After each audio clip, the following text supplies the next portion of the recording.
из групп будет работать модератор. Пожалуйста, модераторы, обозначьте рядом с группами, кто с какой группой будет работать. Аплодисменты модераторам, пожалуйста. Коллеги, за работой групп будут смотреть наблюдатели, и это тоже большая и важная функция. Пожалуйста, наблюдатели, обозначьте себя за столами, чтобы вас видели, кто вы за столами. Нам будут помогать и помогают замечательная команда волонтеров. Это коллеги в белых футболках с фирменным знаком сегодняшнего дня. Пожалуйста, обозначьте. По всем организационным вопросам можно обращаться к ним.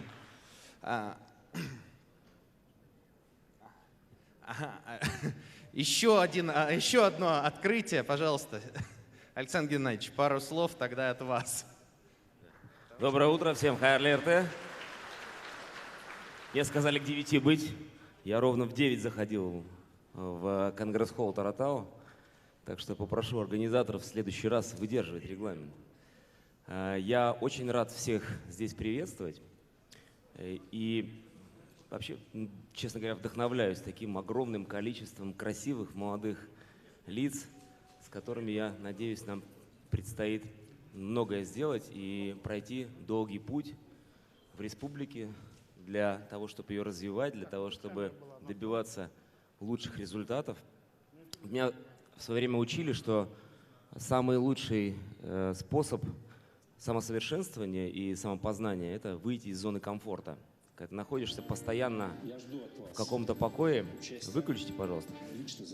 Когда ты находишься постоянно в зоне покоя, в зоне комфорта, у тебя развития и такого быстрого не происходит. Не происходит такого самокритики, самосовершенствования.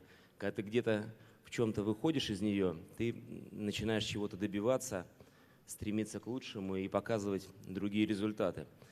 Я сам был неоднократно и участником, и организатором вот таких сессий стратегических, которые позволяют выявить лидеров и сформировать идеи. Как правило, на таких мероприятиях ты ничего для себя нового не узнаешь. Все, что ты здесь услышишь, все ты знаешь. Но возможность взглянуть системно на то, что говорят коллеги, возможность покопаться в себе – это самое ценное.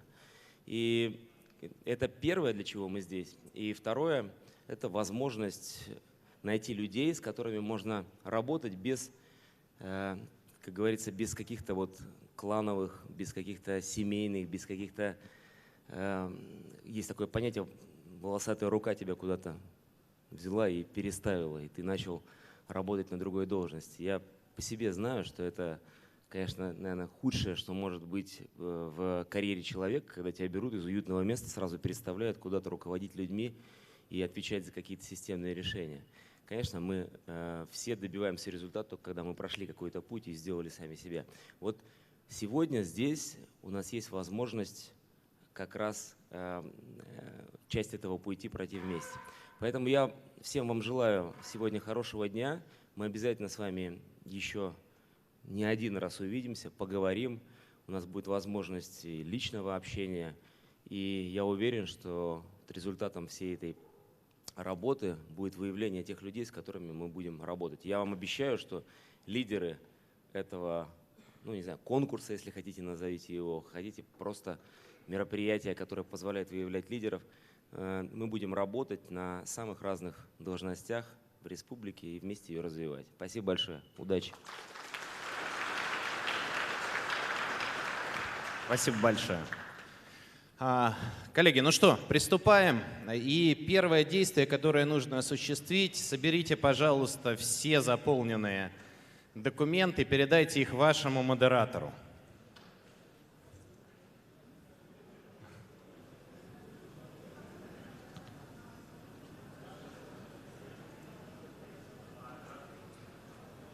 Передайте вашему модератору все заполненные документы.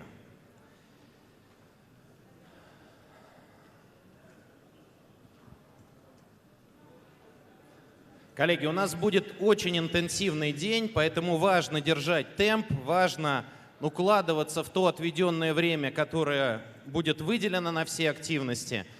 У нас будет До обеда интенсив практически 25-30 минут на одну активность. Будет один перерыв с 10:55 до 11:25. Но до этого мы должны отыграть первый, третий раунды, посмотреть друг на друга, притереться. И четвертый, шестой раунды у нас будут с 11 до 25 до 13:05. Потом будет обед, а после обеда будут индивидуальные интервью, будет защита проектов, будут мастер-классы, будет масса всего интересного. Чтобы выдержать этот темп и проработать эффективно, важное очень правило, коллеги, не опаздывайте. Никуда не опаздывайте и следите за временем. У вас вот около каждого из столов есть флипчат или есть некая доска, на которой обозначены фамилии ваши, коллеги, и время, и зал для интервью. Это у вас появится, поэтому, пожалуйста, для себя сделайте сразу пометку «Не пропустите ваше интервью». Если вы его пропустите, это будет ваша проблема, коллеги. Поэтому, пожалуйста, будьте внимательны вот к этим информационным экранам. Следующее, что важно. Внимательно слушайте инструкции ведущего модератора. Модератор будет давать инструкции, давать задания, разъяснять, возможно, задания, но выполнение заданий – это все на вас. Поэтому читайте и слушайте инструкции максимально внимательно. Следующий момент. Обязательно посещайте все мероприятия, не пропускайте их. Это одно из условий успешного прохождения отбора и выхода в финал. Во время выдачи ведущим блока информации не отвлекайте его и не отвлекайте коллег. Так как у нас это оценочная процедура, и она серьезная, то у ведущего есть возможность показать сначала желтую карточку, а потом и красную карточку. Поэтому, пожалуйста, будьте взаимовежливы, будьте настроены на работу и будьте конструктивны. Большая команда старалась сделать так, чтобы вы успешно прошли все мероприятия. Еще одно важное задание, одно важное правило – не пользуйтесь мобильными телефонами, особенно в момент проведения оценочных процедур. Не надо ничего снимать, не надо ничего фотографировать, не надо делать видеосъемку. Коллеги, у вас, во-первых, на это не будет времени, а во-вторых, это одно из нарушений принципа оценки. Поэтому, пожалуйста, не пользуйтесь мобильными, тем более, что они вам никак не помогут. Если нужно, вы это сможете сделать в перерыве, сделать селфи, сделать фотографии, записать что-то себе на память, но не во время основных оценочных процедур, коллеги. Хорошо? И момент, связанный с тем, что зарядитесь все хорошим настроением, соберитесь. Ну и я думаю, что все-таки в добрый путь, коллеги. А добрый путь начинается со знакомства. Поэтому за каждым столом, пожалуйста, буквально 5 словами представьтесь друг другу, узнайте, кто сидит за вашим столом. На это у вас есть буквально 3-4 минуты, чтобы в темпе динамично 5 словами представить каждый сам себя. Поехали!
Аплодисменты – это уже сигнал, что какие-то столы заканчивают работу. Коллеги, ускорьтесь.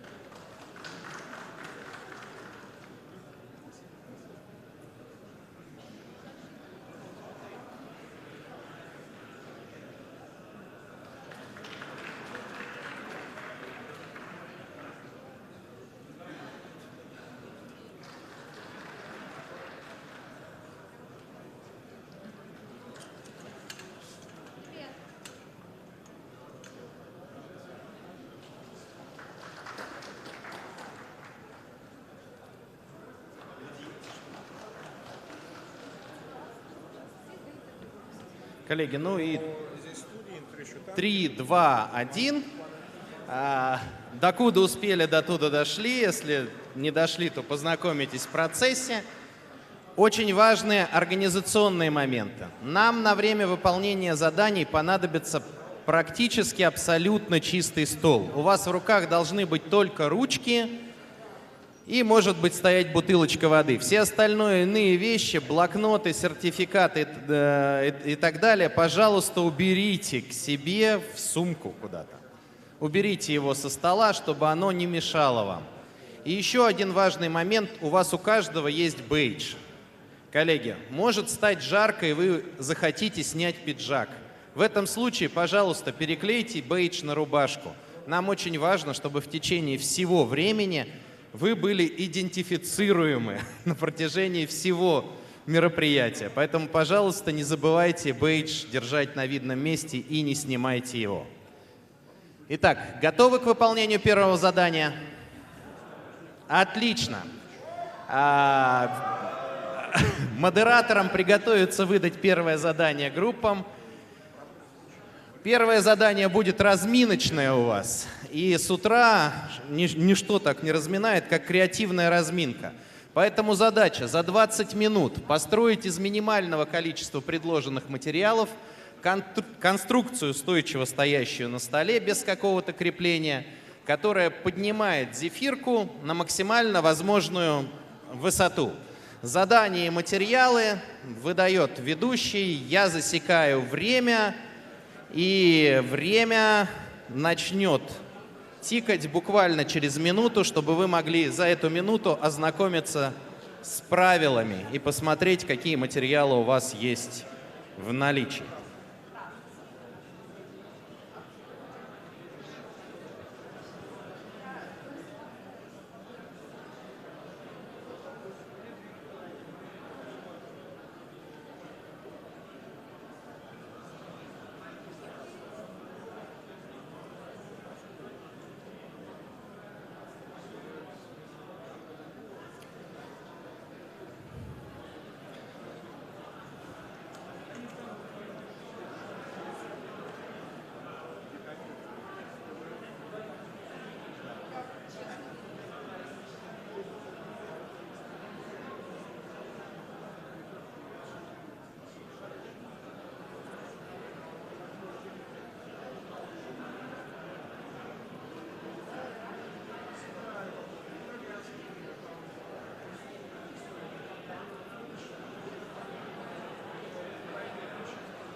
Коллеги, итак, минута прошла. На старт, внимание, марш. Помимо того, чтобы сделать, еще и нужно будет заполнить зеленый бланк с результатами. Результаты проверит модератор. Время пошло, у вас есть 20 минут. Поехали.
Сейчас еще не в эфире, просто не видео.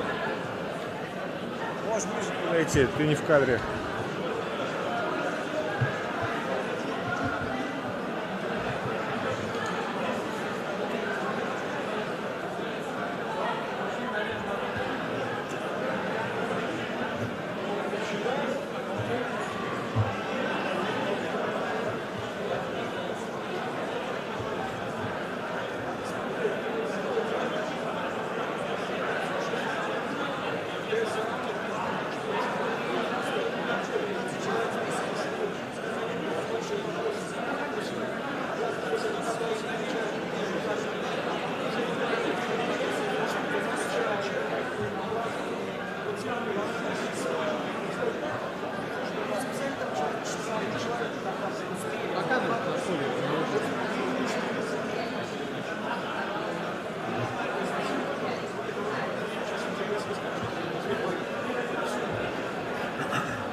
Коллеги, прошло 5 минут. Ровно через 15 минут у вас должна быть башня, которая стоит без крепления к столу. Я буду давать периодические отсечки.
Коллеги, итак, прошло половина времени. Я напоминаю, что башня должна стоять самостоятельно, без вашей поддержки. И сейчас уже видны предварительные результаты у ваших коллег. Вы можете посравнивать свою башню с башнями коллег. У вас осталось менее 10 минут.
Коллеги, осталось 5 минут. Я рекомендую обратить внимание на ключевые условия зачета задания, как оно будет, при каких условиях зачтено. Поэтому, пожалуйста, прочитайте еще раз внимательно задачу. Спасибо.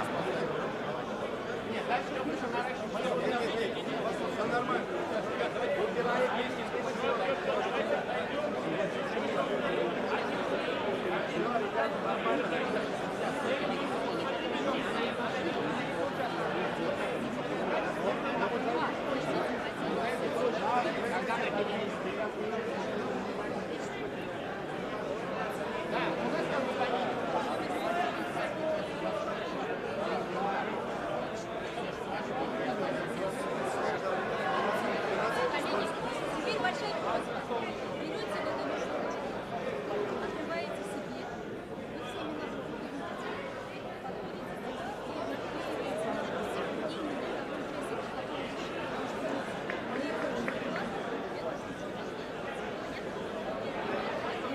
Оценивайте человека, который внес максимально вклад в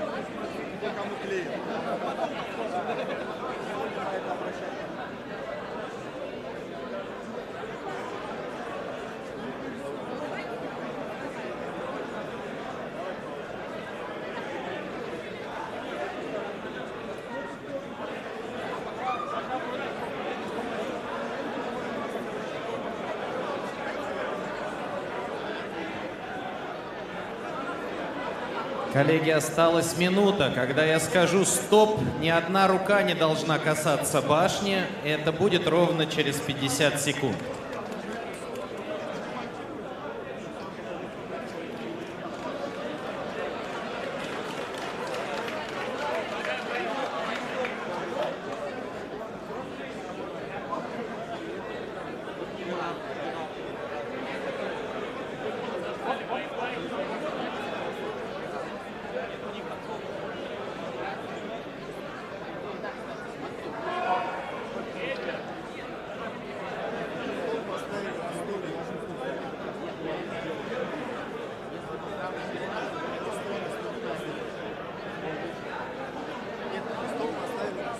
Десять, 9, 8, 7, 6, 5, 4, 3, 2, 1. Аплодисменты!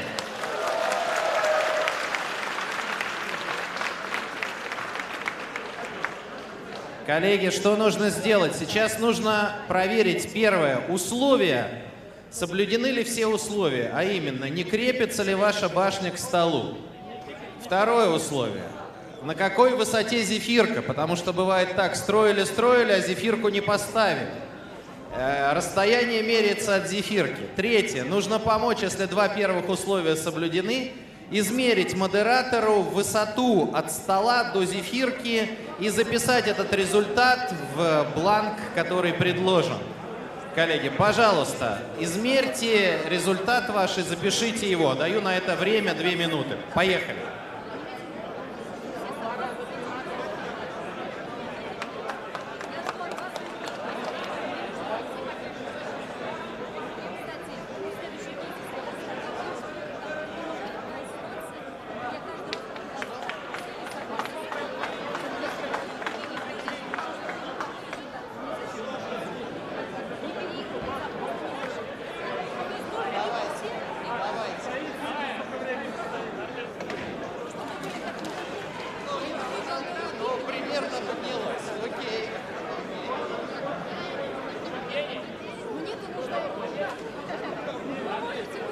Записывайте результаты и передавайте этот результат модератору.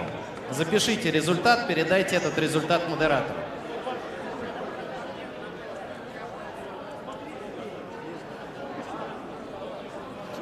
Не нарушено. Коллеги, вы можете достать телефон и вот тут вот сделать 1-2 снимка с этой башней. Тут можно сделать снимок с башней, пожалуйста. Если есть такое желание, достаньте, сделайте, но потом сразу же их уберите.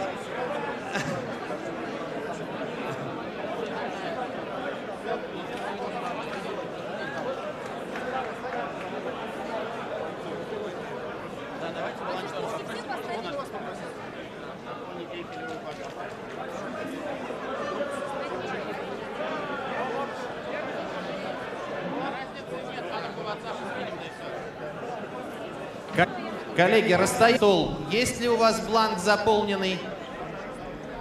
Третий стол. Есть ли у вас заполненный бланк? Отлично. Отлично. Аплодисменты еще раз. Ведущие, пожалуйста, уберите маркеры в коробку. Маркеры в коробку. А группа, пожалуйста, разберите вашу башню и сложите ее в мешок модератора. На скорость выполнения задания, но не пораньтесь. Аккуратно разберите ее и уберите в мешок модератора. Ну, вот тут, коллеги, вы не знаете, как будете решать, теперь пусть висит. Коллеги, осторожней с люстрой.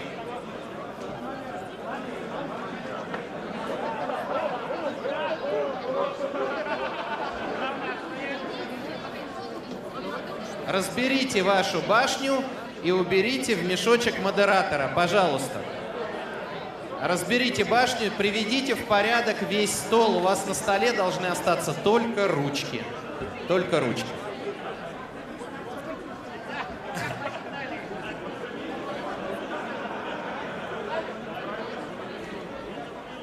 Коллеги, а сейчас, пожалуйста, сядьте за свой стол, посмотрите друг на друга и определите того игрока, на ваш взгляд, кто внес наиболее существенный ценный вклад в работу команды. У каждого из вас будет один голос.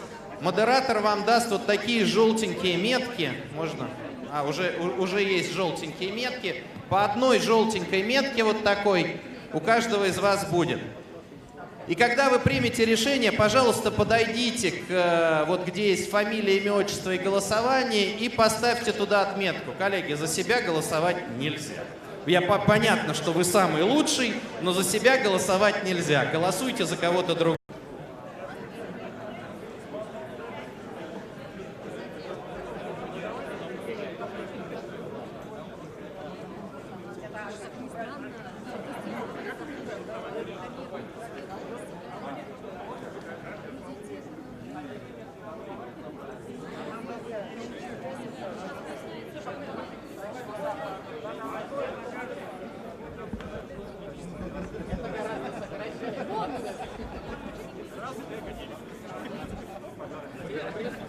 Коллеги, я вижу на одном из... Проекты существуют абсолютно во всех отраслях. То есть кто бы вы ни были, айтишник, управленец, юрист, менеджер и так далее, везде найдется применение. Нужно очень много разных людей для того, чтобы сделать очень много разных классных проектов.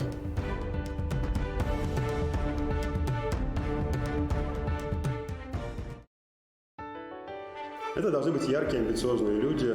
Это должны быть люди, которые верят в свои силы, люди, которые верят в то, что можно, вот как та самая лягушка, долго перебирать лапками и в итоге спасти себя, спасти республику, спасти мир.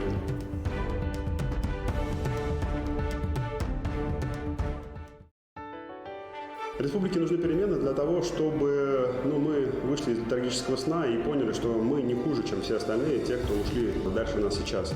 А для того, чтобы это случилось, нужно, чтобы мы в свои силы поверили, чтобы мы поверили, что можно вот так с улицы прийти в администрацию главы республики и сделать там что-то очень важное. А здесь на самом деле вот именно такая возможность.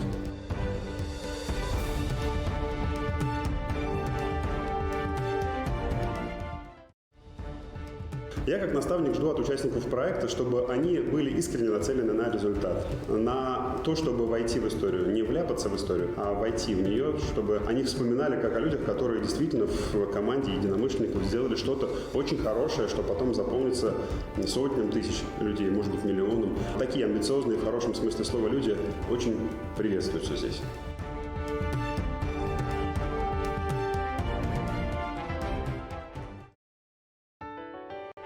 Проекты существуют абсолютно во всех отраслях. То есть кто бы вы ни были, айтишник, управленец, юрист, менеджер и так далее, везде найдется применение. Нужно очень много разных людей для того, чтобы сделать очень много разных классных проектов.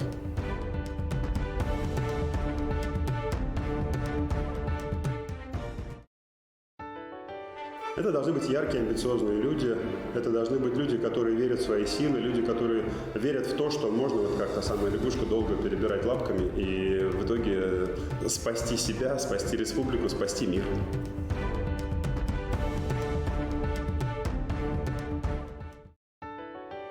Республике нужны перемены для того, чтобы мы вышли из летаргического сна и поняли, что мы не хуже, чем все остальные, те, кто ушли дальше нас сейчас. А для того, чтобы это случилось, нужно, чтобы мы в свои силы поверили, чтобы мы поверили, что можно вот так с улицы. Это должны быть яркие, амбициозные люди, это должны быть люди, которые верят в свои силы, люди, которые верят в то, что можно вот как та самая лягушка долго перебирать лапками и в итоге спасти себя, спасти республику, спасти мир.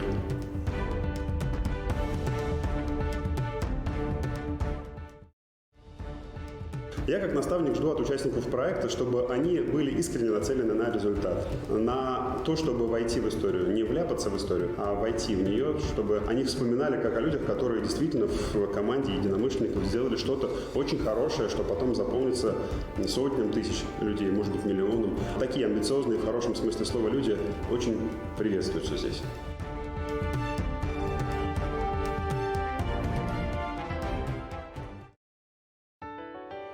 Проекты существуют абсолютно во всех отраслях. То есть кто бы вы ни были, айтишник, управленец, юрист, менеджер и так далее, везде найдется применение. Нужно очень много разных людей для того, чтобы сделать очень много разных классных проектов.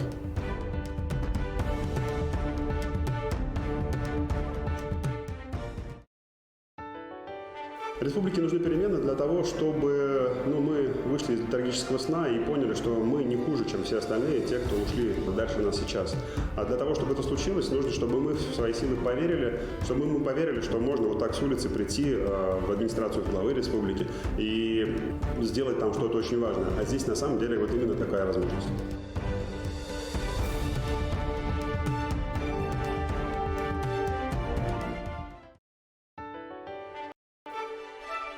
Участники конкурса – это молодые специалисты, которым не безразлична судьба региона, не безразлична дальнейшая судьба Российской Федерации.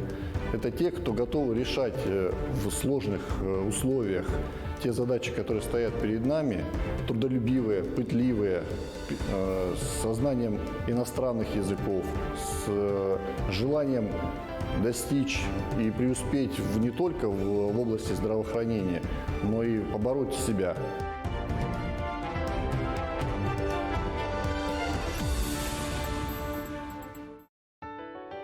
Это должны быть яркие, амбициозные люди, это должны быть люди, которые верят в свои силы, люди, которые верят в то, что можно вот как та самая лягушка долго перебирать лапками и в итоге спасти себя, спасти республику, спасти мир.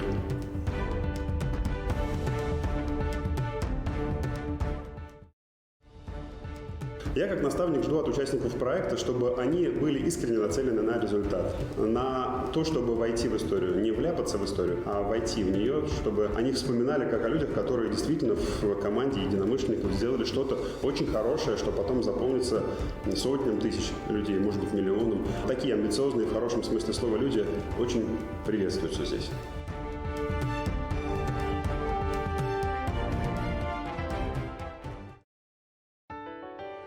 Проекты существуют абсолютно во всех отраслях. То есть кто бы вы ни были, айтишник, управленец, юрист, менеджер и так далее, везде найдется применение. Нужно очень много разных людей для того, чтобы сделать очень много разных классных проектов.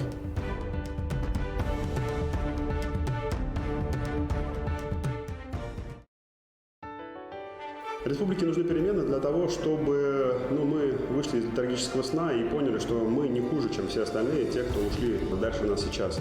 А для того, чтобы это случилось, нужно, чтобы мы в свои силы поверили, чтобы мы поверили, что можно вот так с улицы прийти в администрацию главы республики и сделать там что-то очень важное. А здесь на самом деле Республике нужны перемены для того, чтобы мы вышли из летаргического сна и поняли, что мы не хуже, чем все остальные, те, кто ушли дальше нас сейчас.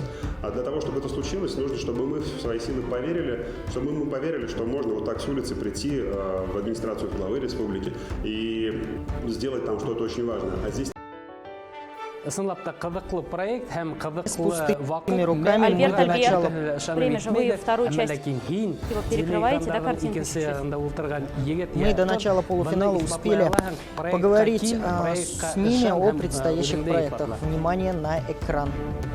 Ну и предлагаю их послушать, может. Я, во-первых, жду, чтобы это были люди неравнодушными, люди смелыми, которые не боятся препятствий. Не надо стесняться, а надо двигаться вперед. И сегодня такой шанс есть. Приходите, становитесь участником конкурса. Жизнь, она полна неожиданностей, и не знаешь, что будет послезавтра и даже завтра. Делайте шаг, приходите на конкурс.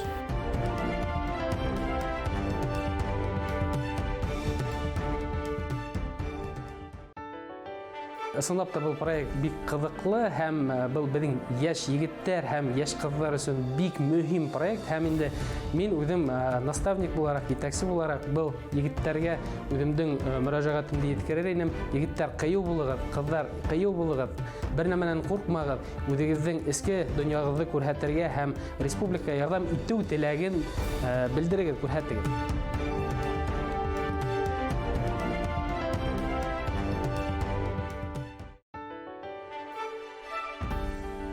Учебный план есть, мы хотим понять те компетенции, которые есть, и убежден, что есть большое количество желающих, которые вольются в нашу команду.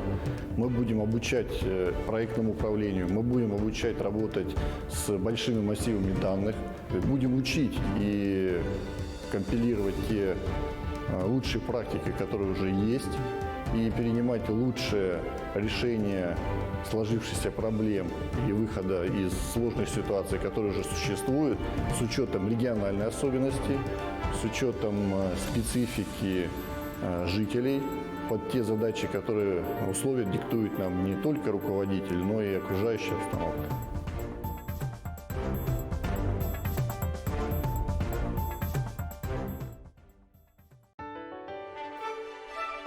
Участники конкурса – это молодые специалисты, которым не безразлична судьба региона, не безразлична дальнейшая судьба Российской Федерации.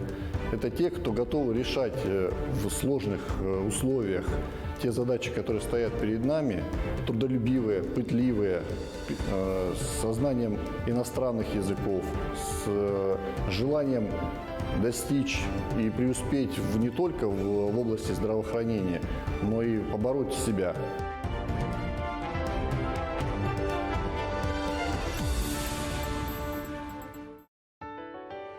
Проекты существуют абсолютно во всех отраслях. То есть кто бы вы ни были, айтишник, управленец, юрист, менеджер и так далее, везде найдется применение. Нужно очень много разных людей для того, чтобы сделать очень много разных классных проектов.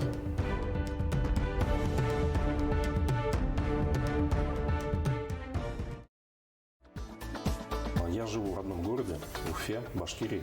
Хочу, чтобы наша страна и наш город был лучше при моей жизни, при жизни моих детей, чтобы люди не уезжали из нашей республики, оставались, получали замечательное, интересное рабочее место, чтобы было людям интересно. Будет интерес, будет хорошая зарплата, регион начнет привлекать инвестиции, а это главное.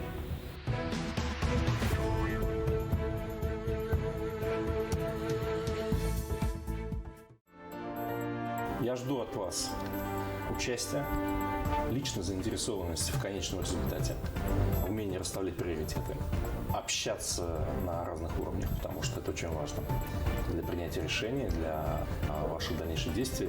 Люди – это главное. Строить отношения с людьми, как внутри коллектива, так и внешне, смелости, открытости и драйва.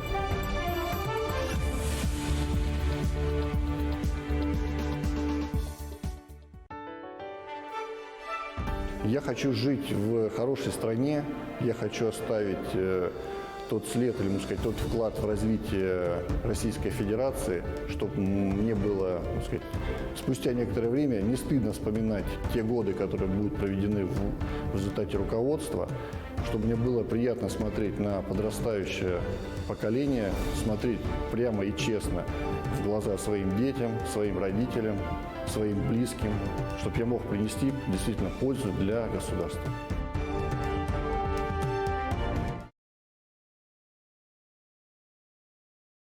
Это конкурса «Лидеры Башкортостана» Татьяна Саенко. Татьяна, здравствуйте. Расскажите, пожалуйста, чем сейчас занимаются участники конкурса, какие конкретно перед ними задачи сегодня стоят? Это мы.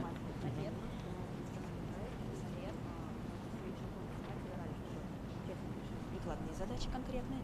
Конкретно сейчас они решают о том, как привлечь население к работе в посещению культурных объектов. Домов культуры, театров, к занятиям каким-то культурным, да, времяпрепровождением. У всех задача проанализировать те объемы текста, которые они получили, и сделать свой вывод, и выбрать наиболее эффективный, наиболее оптимальный. На самом деле это уже вторая активность за сегодня. То есть...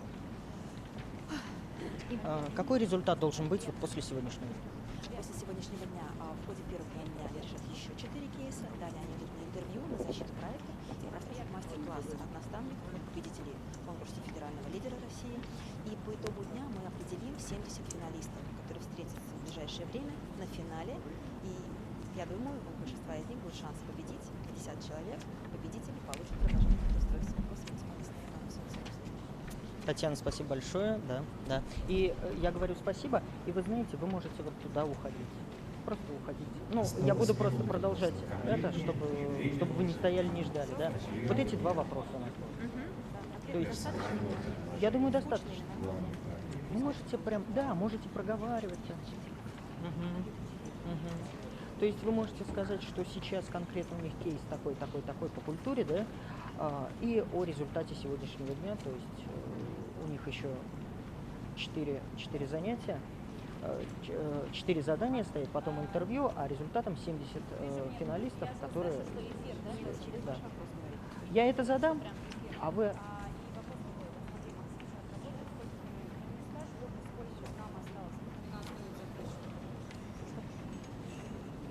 Да, ты потом скажи, вопрос задам.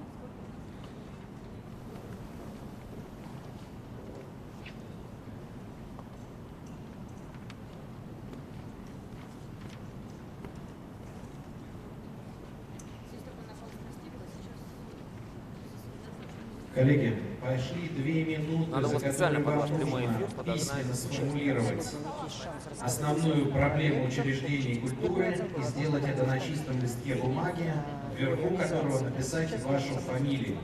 Пожалуйста, сделайте это. 2 минуты идут.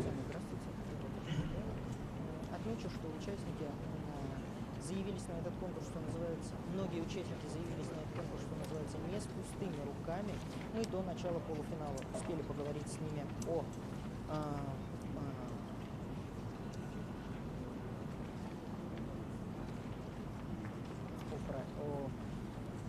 они же не должны...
Коллеги, итак, время на ознакомительную индивидуальную часть вышло.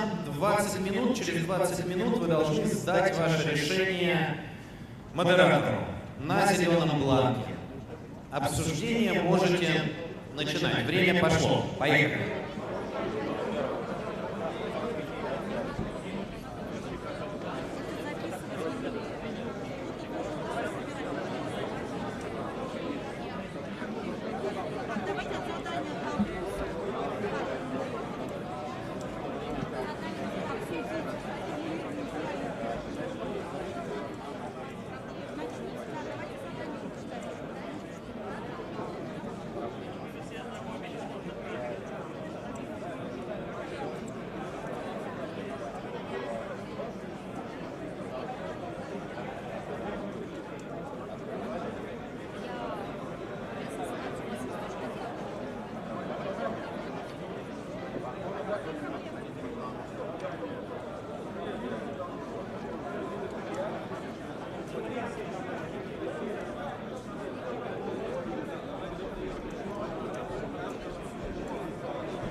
Здравствуйте. Рад приветствовать зрителей башкирского спутникового телевидения на республиканском конкурсе «Лидеры Башкортостана». Отбор на него проходил очень тщательно. Всего на сайте конкурса свои заявки подали более 3500 человек. Из них около 195 человек сегодня принимают участие в полуфинале.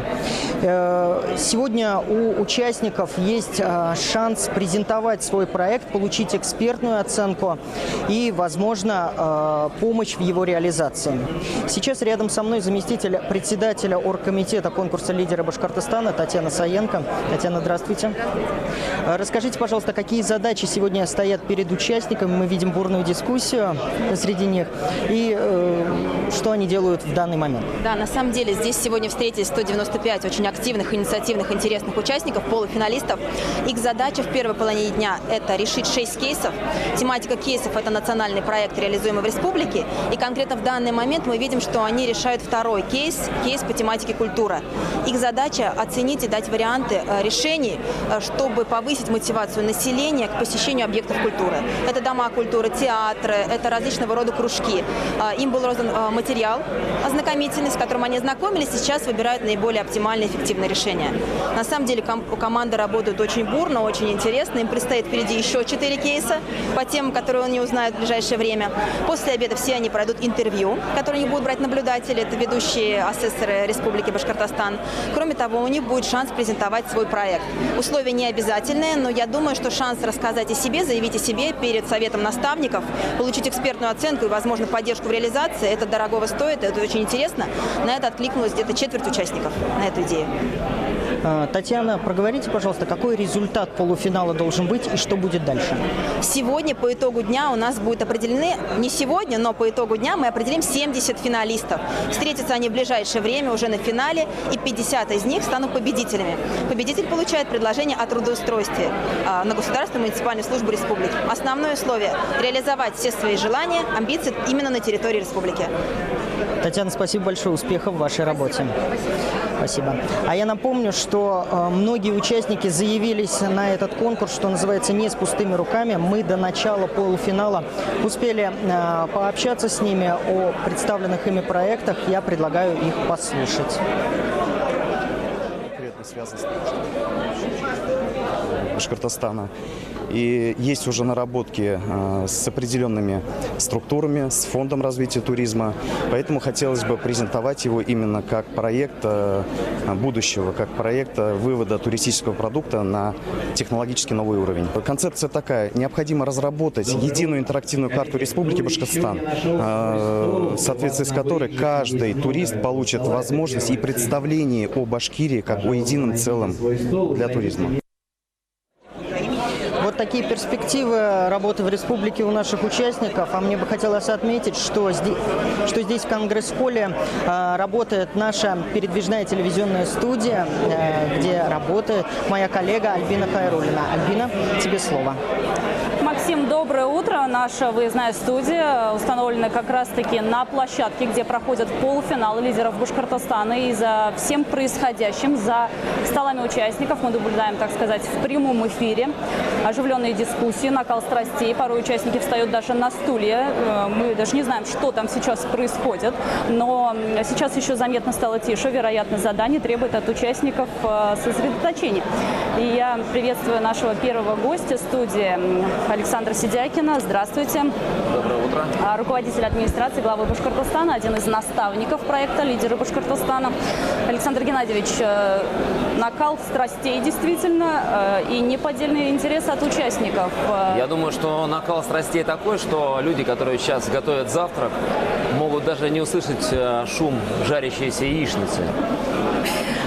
Вот такой интерес, он с чем связан? С тем, что у нас действительно такой кадровый дефицит в республике? Ну нет, конечно. Просто здесь собрались очень интересные люди в одном месте. Они все увлечены выполнением очередной задачи, которую поставил модератор им. И эта энергетика того, что происходит, она, конечно, это же не только голоса. Это надо чувствовать. Вот люди, которые сейчас нас смотрят, конечно, той атмосферы почувствовать, наверное, не могут, но, пожалуйста, приходите в Таратау, и вы ощутите, как здесь флюиды просто в воздухе не дают возможности успокоиться и говорить таким тихим и непринужденным тоном. А почему решили пойти именно по этому пути, организовать конкурс, набрать, так скажем, кадровый потенциал? Можно же было провести собеседование, пригласить людей? Ну, вы знаете, что первоначально в конкурсе заявилось около 4000 человек, и через несколько отборов, которые включали тестирование, размещение анкеты, видеообращения, и в том числе собеседование, оказалось в полуфинале 195 человек. И мне кажется, вот и система отбора, она предполагает серьезный креативный подход, выявление лидерских качеств, знаний, истории, географии Башкортостана. Это гораздо объемнее, чем любое собеседование. Потому что в собеседовании ты сидишь в кабинете, выясняешь у человека за 15 минут очень короткий период его биографии и его способности. Здесь человек раскрывается гораздо лучше, здесь выявляются все его лидерские качества. И вообще говорят, что для того, чтобы проявить себя, нужно выйти из зоны комфорта. Собеседование – это, конечно, тоже выход из зоны комфорта, но вот такая возможность соприкоснуться с людьми, близкими по духу, она, конечно, показывает и выявляет по-настоящему лидерские качества человека, и нам позволяет с этими людьми общаться. Для меня это бесценно. Ни один кадровый департамент, ни одно кадровое управление не заменит того, что происходит здесь и сейчас. А в чем отличие нашего регионального конкурса от федерального, от лидеров России? Ну, конечно, это не просто взяли и уменьшили то, что было. Мы взяли многое из тех наработок, которые придумала команда Сергея Кириенко, но, конечно, привнесли здесь свой башкортостанский колорит. Это знание истории, географии, культуры и традиций республики. И все это у нас вшито в тесты, в собеседование. И те задачи, которые ставятся участникам, они тоже пронизаны Башкортостаном в той или иной степени. Ведь им работать непосредственно в республике, то есть мы их никуда не отпустим. Я вам скажу так, что некоторые задания, некоторые кейсы для заданий писали реальные министры, которые работают у нас в республике. Вообще вовлечено в конкурс лидера Башкортостана достаточно большое количество наставников. Они представляют и исполнительную власть республики, и муниципальное образование, и бизнес. Это люди, которые достигли себя, нашли себя, сделали себя сами. И конкурс – это как раз возможность взять и найти человека, который сделает себя сам. Без какого-то кумовства, без каких-то связей. Мы доходим до людей, которые реально могут что-то поменять. А мы для себя видим задачи поменять жизнь Башкортостана, жизнь людей, живущих здесь, к лучшему. Вот с этими людьми это, мне кажется, возможно.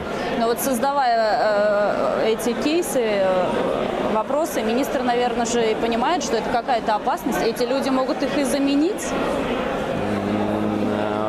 Вы знаете, бояться этого, это значит оставаться в прошлом веке. Мы все-таки используем другой, более современный подход. Мы не боимся конкуренции, мы не боимся состязательности. Мы открыты, и в этом наша сила. Сила в том, что мы умеем вместе сформировать задачу, к которой мы идем, и мотивировать людей вместе к этой задаче, к этой цели идти. Поэтому, мне кажется, эти опасения – это плод журналистского воображения. Ну вот, на ваш взгляд, какими качествами должен обладать современный управленец? Помимо того, что он должен быть, несомненно, лидером и вести за собой коллектив. Этот человек в любом случае должен быть требователен к себе, он должен находить понимание с окружающими, он должен быть современным, он должен четко формировать для себя цели, которые он хочет достичь. Причем достичь не сам по себе, не как человек, а в команде. И, конечно же, это наша цель, это изменения, которые сделают, опять же, повторюсь, жизнь людей, рядовых людей лучше, чем она есть сейчас. Вот это и есть современный управленец. Мы проведем полуфинал, потом будет финал, то есть определяться победители. И что дальше? Да, сегодня полуфинал. И в начале сентября мы сейчас определяемся точно с датой, чтобы она не совпала с трансляцией игры любимого Салавата Юлаева, потому что финал будет проходить в прямом эфире. любимого телеканала БСТ. И, конечно, вишенкой на торте будет участие в нем в качестве наставника и временно исполняющего обязанности главы Башкортостана Радифа Хабирова. Но в финал придут лучшие, победят немногие. Но главная задача нашей команды сделать так, чтобы все, кто дошел до последнего этапа, нашли себя в управленческой команде Башкортостана. Поэтому я это говорил, говорю и буду говорить. Те, кто выиграет конкурс, им будут предложены какие-то кадровые позиции. То есть работа, хорошая работа, вот их вишенка на торте. Я уже вам сказал, что ни один кадровый департамент, ни одно кадровое управление не заменит того, что мы делаем здесь и сейчас. Посмотрите на какие-то заряженные люди. У них просто вот огромное количество позитива, энергии, и они все хотят чего-то сделать. Ну вот сейчас, Александр Геннадьевич, говорят, что не то время, когда нужно проходить всю карьерную лестницу там, от работника, который работал за станком, до директора завода, как там мы смотрели в фильме «Москва слезам не верит». Сейчас другое время. Это модель 20 века, в котором многие из тех, кто сейчас нас смотрят, жили, делали ту самую пресловутую карьеру. В ней много хорошего. Вы знаете, но вот эта вот стабильность, этот консерватизм, этот патернализм, у него помимо плюсов есть свои недостатки. Возможность через вот такого рода конкурсы, стратегические сессии найти лучшее, обеспечить так называемый кадровый социальный лифт, минуя пережитки, вот эти консервативные петли, минуя, как я уже сказал, кумовство, какие-то связи, так называемую мохнатую или волосатую руку. Вот мне кажется, в этом как раз и кроется символ успешности такого рода подхода. И не зря та команда, которая сейчас работает с президентом страны, Сергей Кириенко, они эти технологии повсеместно внедряют. Люди, которые проходят похожие истории в рамках России, становятся губернаторами, руководителями министерств. Поэтому ничего плохого в этом не вижу. Нахожу плюсы. Возможно, где-то мы ошибемся. Возможно, какой-то человек попадет сюда случайно. Но пусть мы ошибемся один раз и сделаем много удачных решений, чем мы будем выжидать лучшего и находиться в таком состоянии консервативного бездействия. Мне кажется, вот движение вперед, оно лучше. Ну и вопрос, который сейчас интересует сотни тысяч наших зрителей, которые остались по ту сторону экрана. Будут ли такие конкурсы впредь, или это вот такой пилотный вариант, и он... Ну, вы знаете, мы разделили конкурс на две составляющие. Это формирование управленческого кадрового резерва, а еще будет конкурс, который будет посвящен выявлению молодых лидеров. И возрастной здесь ценз разный. Здесь до 45 лет, там до 30. И у того и у другого конкурса будут свои лидеры, которых мы будем использовать в разных направлениях работы. Где-то это, еще раз повторяю, будет управленческие решения, кадровые, где-то это будет работа в общественных отраслях, в социальных сферах, в культурных. Это разные вещи, и по-разному мы будем с людьми работать. Ну что ж, будем наблюдать. Удачной вам работы. И спасибо, что нашли время прийти к нам в студию. Пожалуйста, не переключайтесь, мы еще раз будем, выходить? Да. А я напомню телезрителям, мы работаем в прямом эфире. Смотрите нас в начале каждого часа. Полуфинал конкурса «Лидеры Башкортостана» в прямом эфире канала БСТ. Вечером самые активные участники будут приглашены на программу «Телецентр». Всего доброго и следующее наше включение в 11 часов.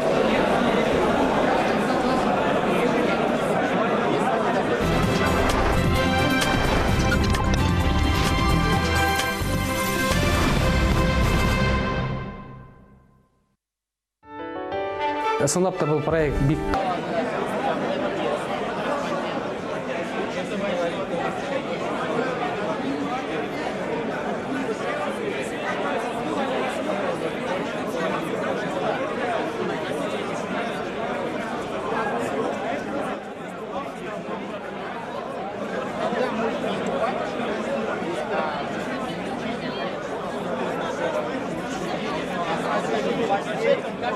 Ну, а это уже оттуда пойдет.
осталось менее 2 минут.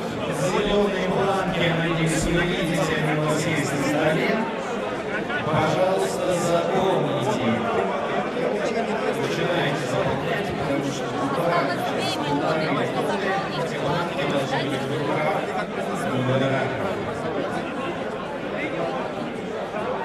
Привлечение спонсоров.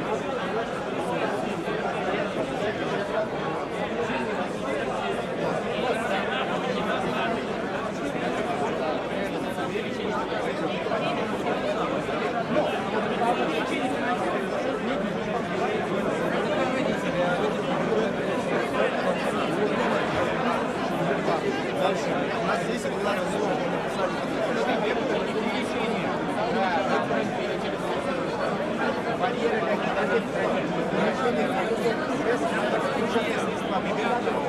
поэтому не надо.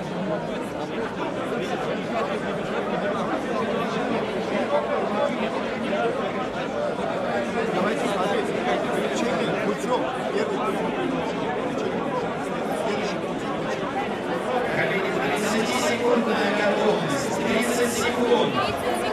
30 секунд. У вас есть время заполнить бланк. Через 20 секунд собираем бланк. 10-12 секунд.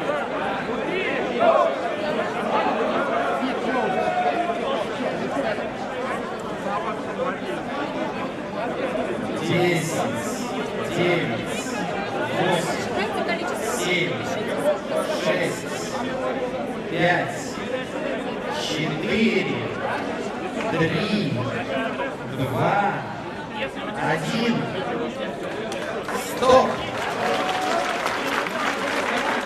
Стоп!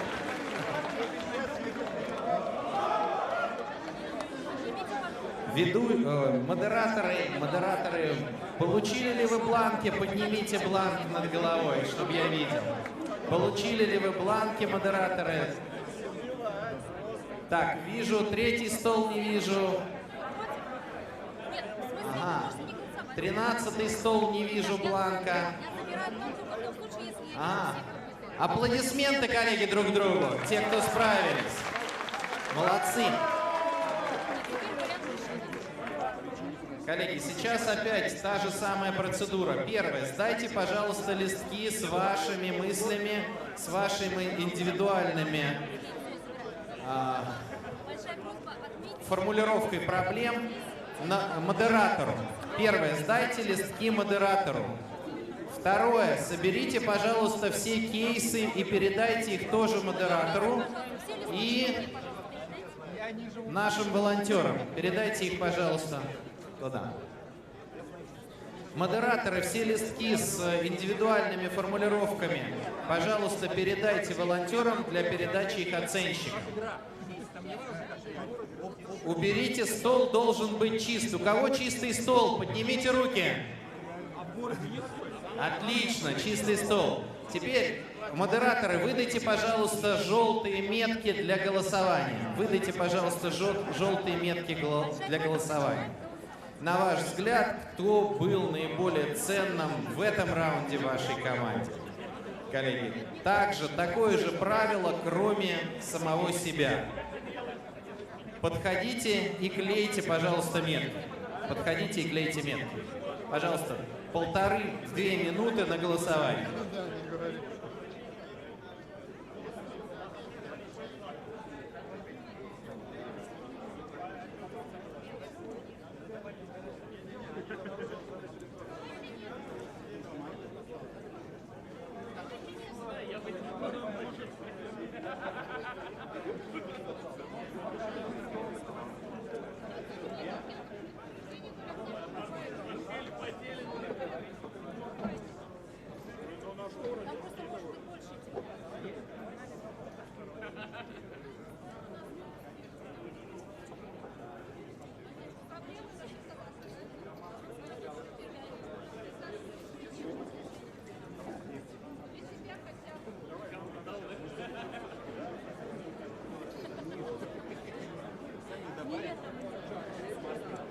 Я такой эффективный работник.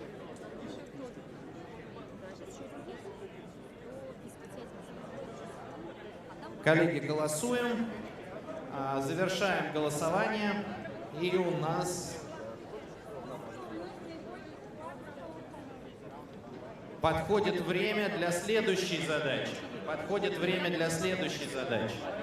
Модераторы, приготовьте, пожалуйста, конверт номер 3. Модераторы, подготовьте, пожалуйста, возьмите в руки, пока не выдавайте, конверт номер 3. Группы. Голосуем, голосуем. 10-й стол. Активней. Активней голосуем. Принимаем решение быстрее и занимаем свои места. Столы, кто готов к выполнению следующей задачи? Поднимите руки. Ага, отлично. Но так как здесь собрались очень много умных людей, то следующая задача у нас будет связана... Третий раунд у нас посвящен дорогам. Поэтому вы будете решать вопрос дорог.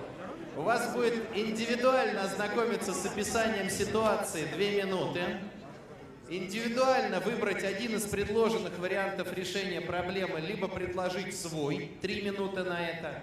И в группе обсудить выбранный индивидуально вариант решения проблемы. На это будет 10 минут. Также в группе сформулировать обоснование сформулированного группой варианта решения проблемы еще будет 9 минут, не более 20 слов. И оформить результат на предложенном классическом зеленом бланке, который есть у модераторов. Итак, пожалуйста, возьмите кейсы. У вас есть время, там, 2,5 минуты даю. 30 секунд на то, чтобы получить кейсы, 2 минуты на то, чтобы с ними познакомиться. Время пошло.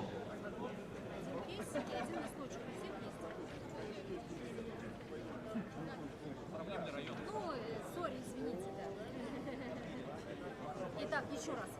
Сейчас, когда пойдет время, все читают свое решение, индивидуально оформляют его как вариант решения проблемы, да? Потом, соответственно, когда будет дано разрешение модераторов основных, вы обсуждаете группу, на это у вас будет 10 минут, и мне вы сдаете бланк, заполненным не только вариантом решения проблемы, но и обоснованием. Обоснование не более 20 слов. Как всегда, листочки индивидуально подписываем, да,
Итак, 2 минуты на ознакомление вышли. Коллеги, у вас есть теперь чистый листок бумаги. Напишите на нем вашу фамилию сверху и выберите один из предложенных вариантов решения проблемы, либо предложите свой. И какое-то свое обоснование зафиксируйте. У вас есть на это 3 минуты. Время пошло. Поехали.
Коллеги, время индивидуальной работы, просьба сохранять тишину. Важны индивидуальные результаты на этом этапе обсуждения.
Коллеги, и время вышло, можно переходить к обсуждению. Обсудите в группе 10 минут. Сначала выберите вариант, потом обсудите его обоснование. У вас есть 20 минут, через 20 минут зеленый листок должен быть у модератора. Поехали!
Все упирается в планирование работы.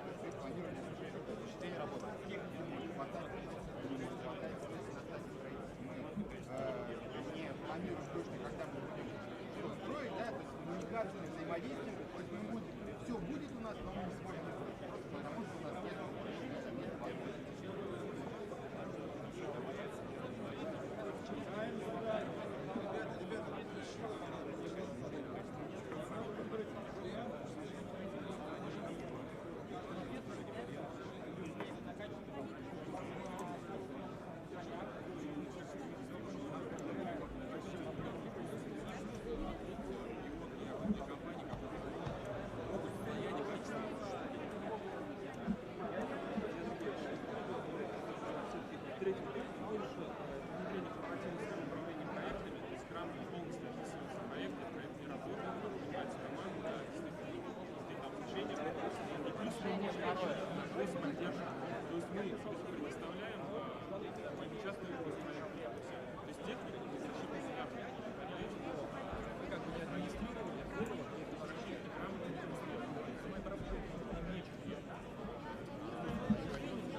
Коллеги, прошло 6 минут, 14 минут осталось.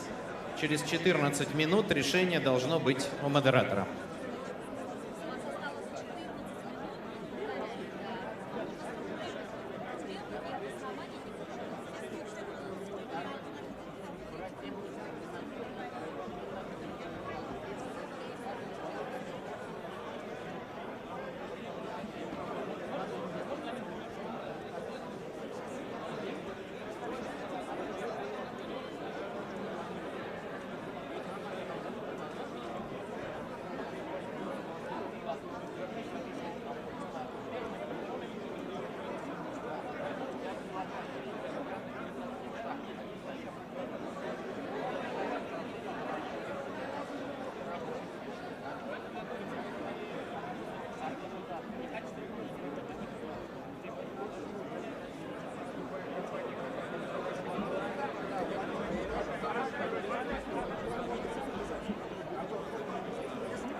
Вот это тот самый случай, когда мы вполне серьезно и очень искренне просим вас, примите участие в этом кадровом конкурсе. Это тот самый кадровый конкурс, когда действительно тот, кто его объявил, ищет вот эти самые таланты. Потому что нам не нужно, чтобы нам звонили и говорили: возьмите моего племянника, возьмите моего двоюродного брата или там моего прекрасного сына. Это не та история. Отвечать потом не будут те люди за результат, которые попросили кого-то взять. Именно поэтому мы ищем тех людей, которые реально смогут дать результат. Не объяснить людям, почему у них не получилось, а просто взять и сделать. Приходите и станьте этими людьми.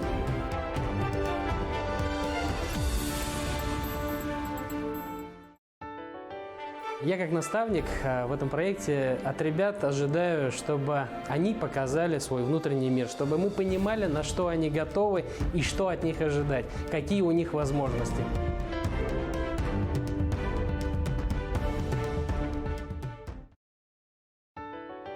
Данный проект как раз-таки станет неким доказательством, что любой молодой человек, который хочет служить своей республике и который готов к этому, он сможет работать в наших зданиях, в наших министерствах, ведомствах и на госслужбе.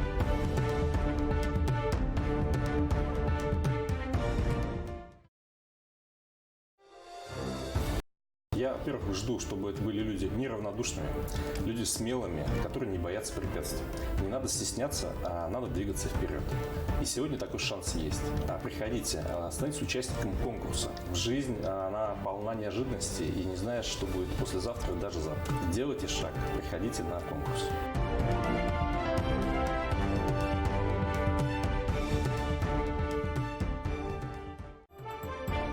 Я расскажу, наверное, о том, как я строил свою карьеру, чему я учился. Учился я немало чему.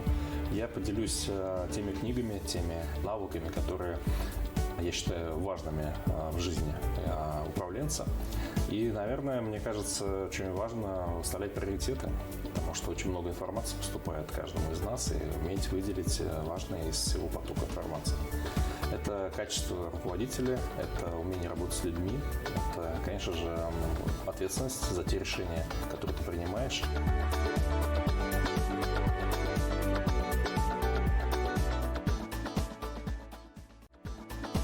Я живу в родном городе, Уфе, Башкирии.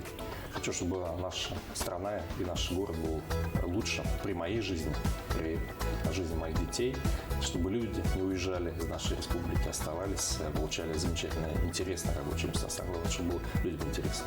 Будет интерес, будет хорошая зарплата, регион начнет привлекать инвестиции. А это главное.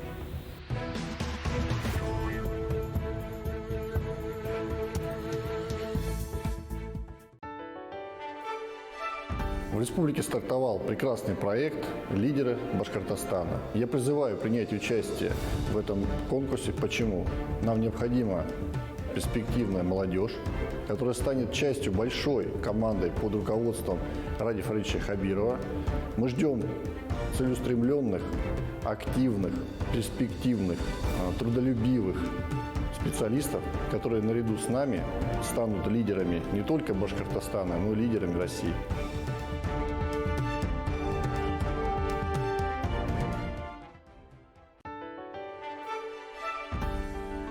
Учебный план есть, мы хотим понять те компетенции, которые есть, и убежден, что есть большое количество желающих, которые вольются в нашу команду. Мы будем обучать проектному управлению, мы будем обучать работать с большими массивами данных, будем учить и компилировать те лучшие практики, которые уже есть, и перенимать лучшие решения сложившихся проблем и выхода из сложных ситуаций, которые уже существуют, с учетом региональной особенности, с учетом специфики жителей, под те задачи, которые условия диктует нам не только руководитель, но и окружающая обстановка.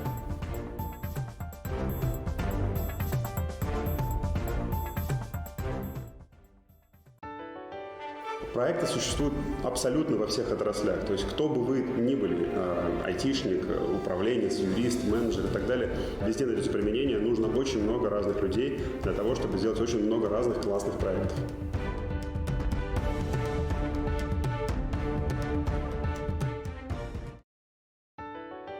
Ысынлап та был проект бик кызыклы һәм был безнең яшь егетләр һәм яшь кызлар өчен бик мөһим проект һәм инде мин үзем наставник буларак, җитәкче буларак был егетләргә үземнең мөрәҗәгатемне yetkерер идем. Егетләр кыю булыгыз, кызлар кыю булыгыз, бер нәмәнән куркмагыз, үзегезнең эске дөньягызны күрһәтергә һәм республика ярдәм итү теләген белдерегез, күрһәтегез.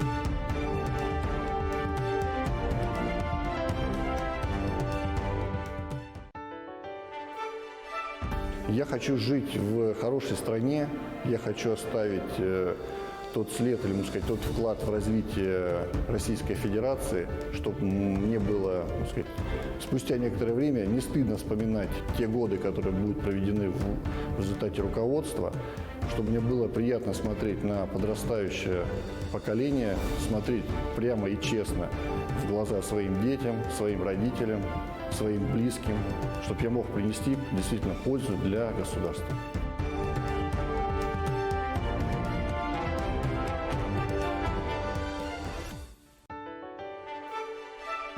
Участники конкурса – это молодые специалисты, которым не безразлична судьба региона, не безразлична дальнейшая судьба Российской Федерации.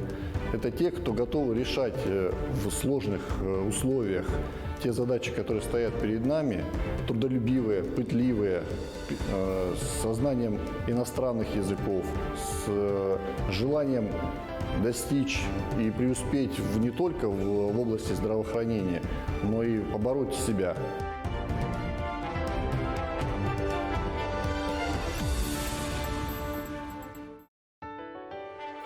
Друзья, сегодня появился отличный шанс изменить свою судьбу. Открылась путевка в новую жизнь. Это можно сделать одним кликом, оставив заявку на конкурсе «Лидеры Башкортостана». Это отличный шанс сделать себе карьеру, получить опыт замечательной крупной компании, либо государственный опыт работы. Это может пригодиться вам везде, где вы потом не работали. Воспользуйтесь этим шансом, сделайте это движение вперед, не сидите на диване.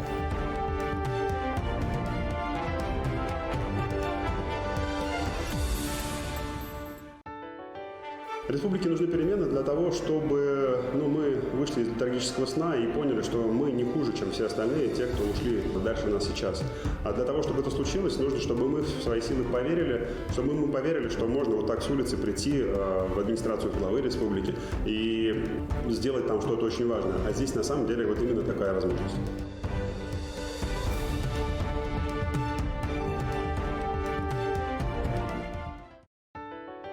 Это должны быть яркие, амбициозные люди, это должны быть люди, которые верят в свои силы, люди, которые верят в то, что можно, вот как та самая лягушка, долго перебирать лапками и в итоге спасти себя, спасти республику, спасти мир.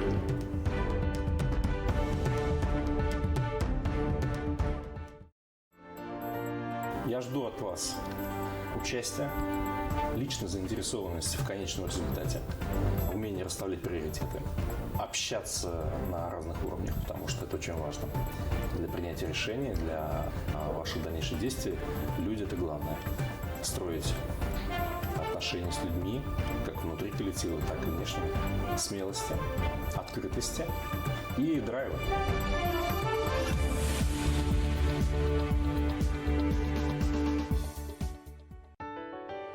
Я постараюсь раскрыть и заинтересовать, замотивировать человека, чтобы, конечно же, она развивалась или он развивался в нужном направлении, и это приносило какие-то блага и развитие нашей республики.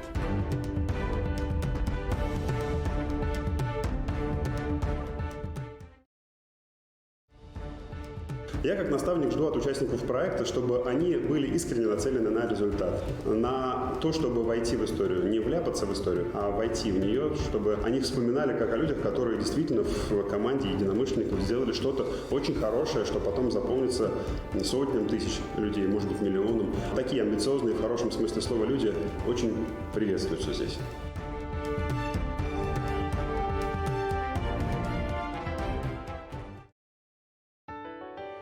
Ысынлап та кызыклы проект һәм кызыклы вакыт, мәл, быга бәлки бөтәһе ышанып итмәйдер, әмма ләкин һин телеэкраннарның икенче ягында ултырган егет я кыз буны исбатлай алаһың. Проектка кил, проектка ышан һәм үзеңдә исбатла.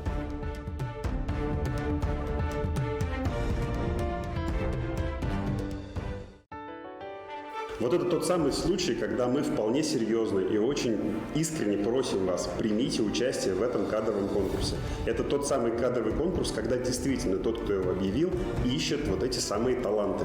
Потому что нам не нужно, чтобы нам звонили и говорили: возьмите моего племянника, возьмите моего двоюродного брата или там моего прекрасного сына. Это не та история. Отвечать потом не будут те люди за результат, которые попросили кого-то взять. Именно поэтому мы ищем тех людей, которые реально смогут дать результат. Не объяснить людям, почему у них не получилось, а просто взять и сделать.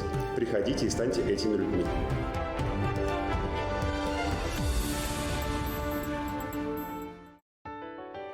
Я как наставник в этом проекте от ребят ожидаю, чтобы они показали свой внутренний мир, чтобы мы понимали, на что они готовы и что от них ожидать, какие у них возможности.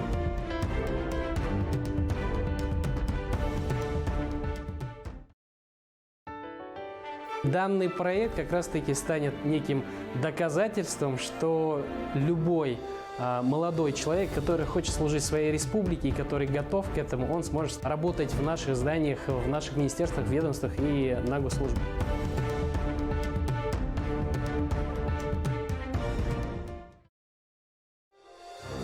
Я, во-первых, жду, чтобы это были люди неравнодушными, люди смелыми, которые не боятся препятствий. Не надо стесняться, а надо двигаться вперед. И сегодня такой шанс есть. Приходите, станьте участником конкурса. Жизнь, она полна неожиданностей, и не знаешь, что будет послезавтра и даже завтра. Делайте шаг, приходите на конкурс.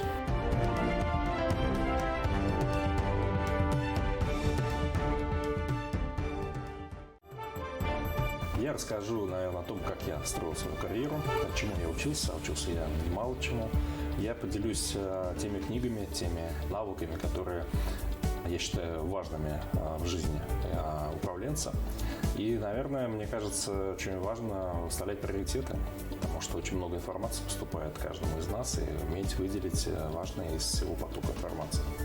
Это качество руководителя, это умение работать с людьми, это, конечно же, ответственность за те решения, которые ты принимаешь.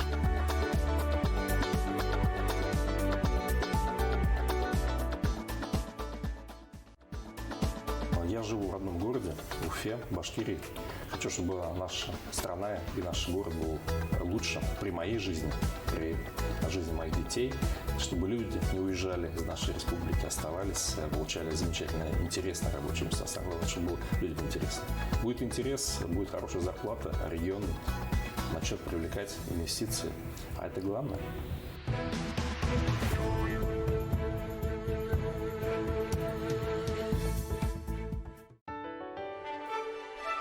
В республике стартовал прекрасный проект «Лидеры Башкортостана». Я призываю принять участие в этом конкурсе. Почему?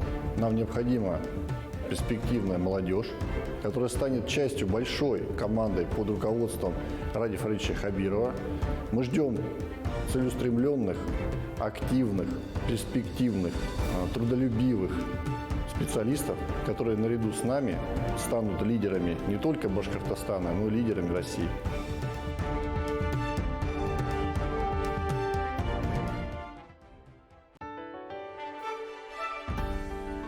Учебный план есть, мы хотим понять те компетенции, которые есть, и убежден, что есть большое количество желающих, которые вольются в нашу команду. Мы будем обучать проектному управлению, мы будем обучать работать с большими массивами данных, будем учить и компилировать те лучшие практики, которые уже есть, и перенимать лучшие решения сложившихся проблем и выхода из сложных ситуаций, которые уже существуют, с учетом региональной особенности, с учетом специфики жителей, под те задачи, которые условия диктует нам не только руководитель, но и окружающая обстановка.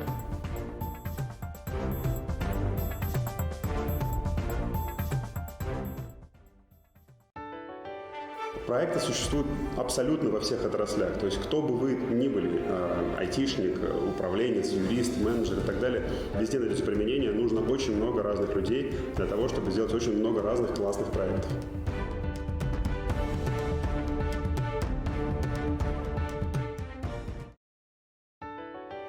Ысынлап та был проект бик кызыклы һәм был безнең яшь егетләр һәм яшь кызлар өчен бик мөһим проект. Һәм инде мин үзем наставник буларак, җитәкче буларак был егетләргә үземнең мөрәҗәгатемне yetkерер идем. Егетләр кыю булыгыз, кызлар кыю булыгыз, бер нәмәнән куркмагыз, үзегезнең эске дөньягызны күрһәтергә һәм республика ярдәм итү теләген белдерегез, күрһәтегез.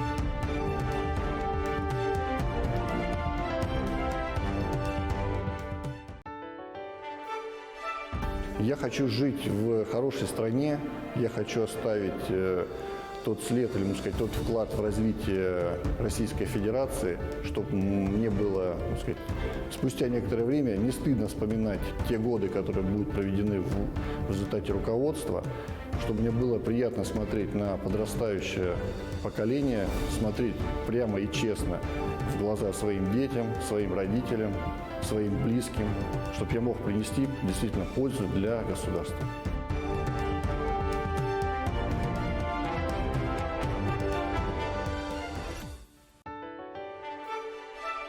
Участники конкурса – это молодые специалисты, которым не безразлична судьба региона, не безразлична дальнейшая судьба Российской Федерации.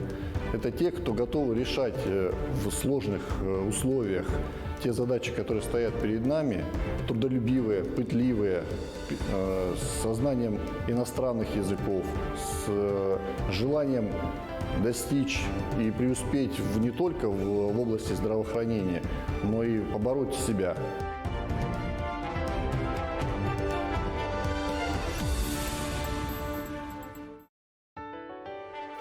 Друзья, сегодня появился отличный шанс изменить свою судьбу. Открылась путевка в новую жизнь. Это можно сделать одним кликом, оставив заявку на конкурсе «Лидеры Башкортостана». Это отличный шанс сделать себе карьеру, получить опыт замечательной крупной компании, либо государственный опыт работы. Это может пригодиться вам везде, где вы потом не работали. Воспользуйтесь этим шансом, сделайте это движение вперед, не сидите на диване.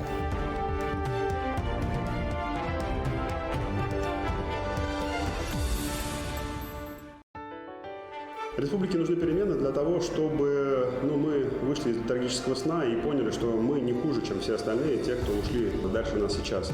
А для того, чтобы это случилось, нужно, чтобы мы в свои силы поверили, чтобы мы поверили, что можно вот так с улицы прийти в администрацию главы республики и сделать там что-то очень важное. А здесь на самом деле вот именно такая возможность.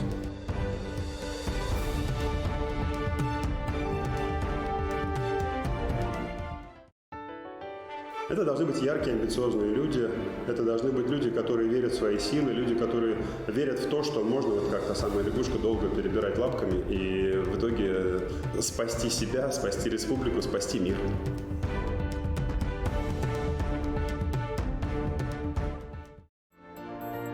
Я жду от вас участия, личной заинтересованности в конечном результате, умение расставлять приоритеты, общаться на разных уровнях, потому что это очень важно для принятия решений, для ваших дальнейших действий. Люди – это главное. Строить отношения с людьми, как внутри коллектива, так и внешне, смелости, открытости и драйва.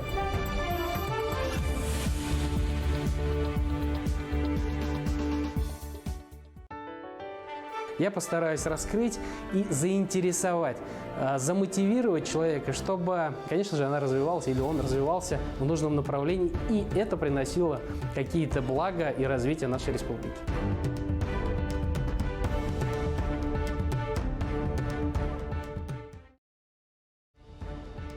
Я как наставник жду от участников проекта, чтобы они были искренне нацелены на результат, на то, чтобы войти в историю, не вляпаться в историю, а войти в нее, чтобы они вспоминали как о людях, которые действительно в команде единомышленников сделали что-то очень хорошее, что потом запомнится сотням тысяч людей, может быть, миллионам. Такие амбициозные, в хорошем смысле слова люди очень приветствуются здесь.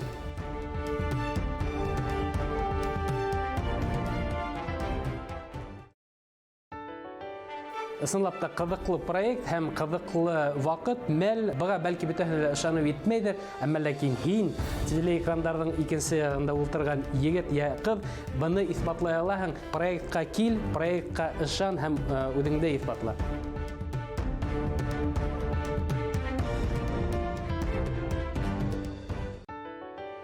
Вот это тот самый случай, когда мы вполне серьезно и очень искренне просим вас, примите участие в этом кадровом конкурсе. Это тот самый кадровый конкурс, когда действительно тот, кто его объявил, ищет вот эти самые таланты.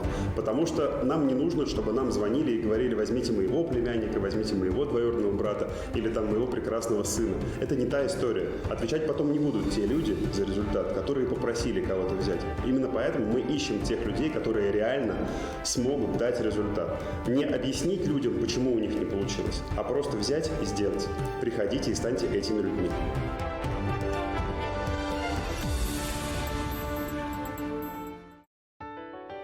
Я как наставник в этом проекте от ребят ожидаю, чтобы они показали свой внутренний мир, чтобы мы понимали, на что они готовы и что от них ожидать, какие у них возможности.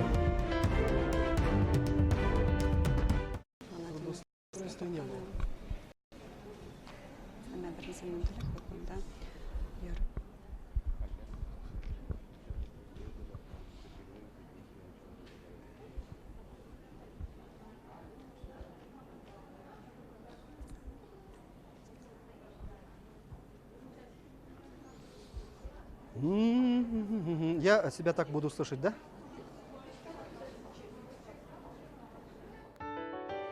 Вот это тот самый случай, когда мы вполне серьезно и очень искренне просим вас, примите участие в этом кадровом конкурсе.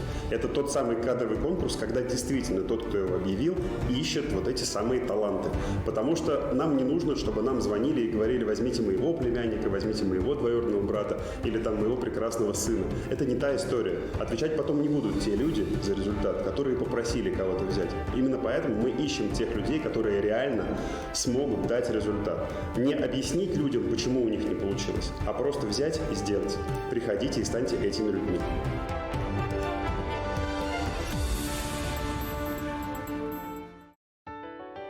Я как наставник в этом проекте от ребят ожидаю, чтобы они показали свой внутренний мир, чтобы мы понимали, на что они готовы и что от них ожидать, какие у них возможности.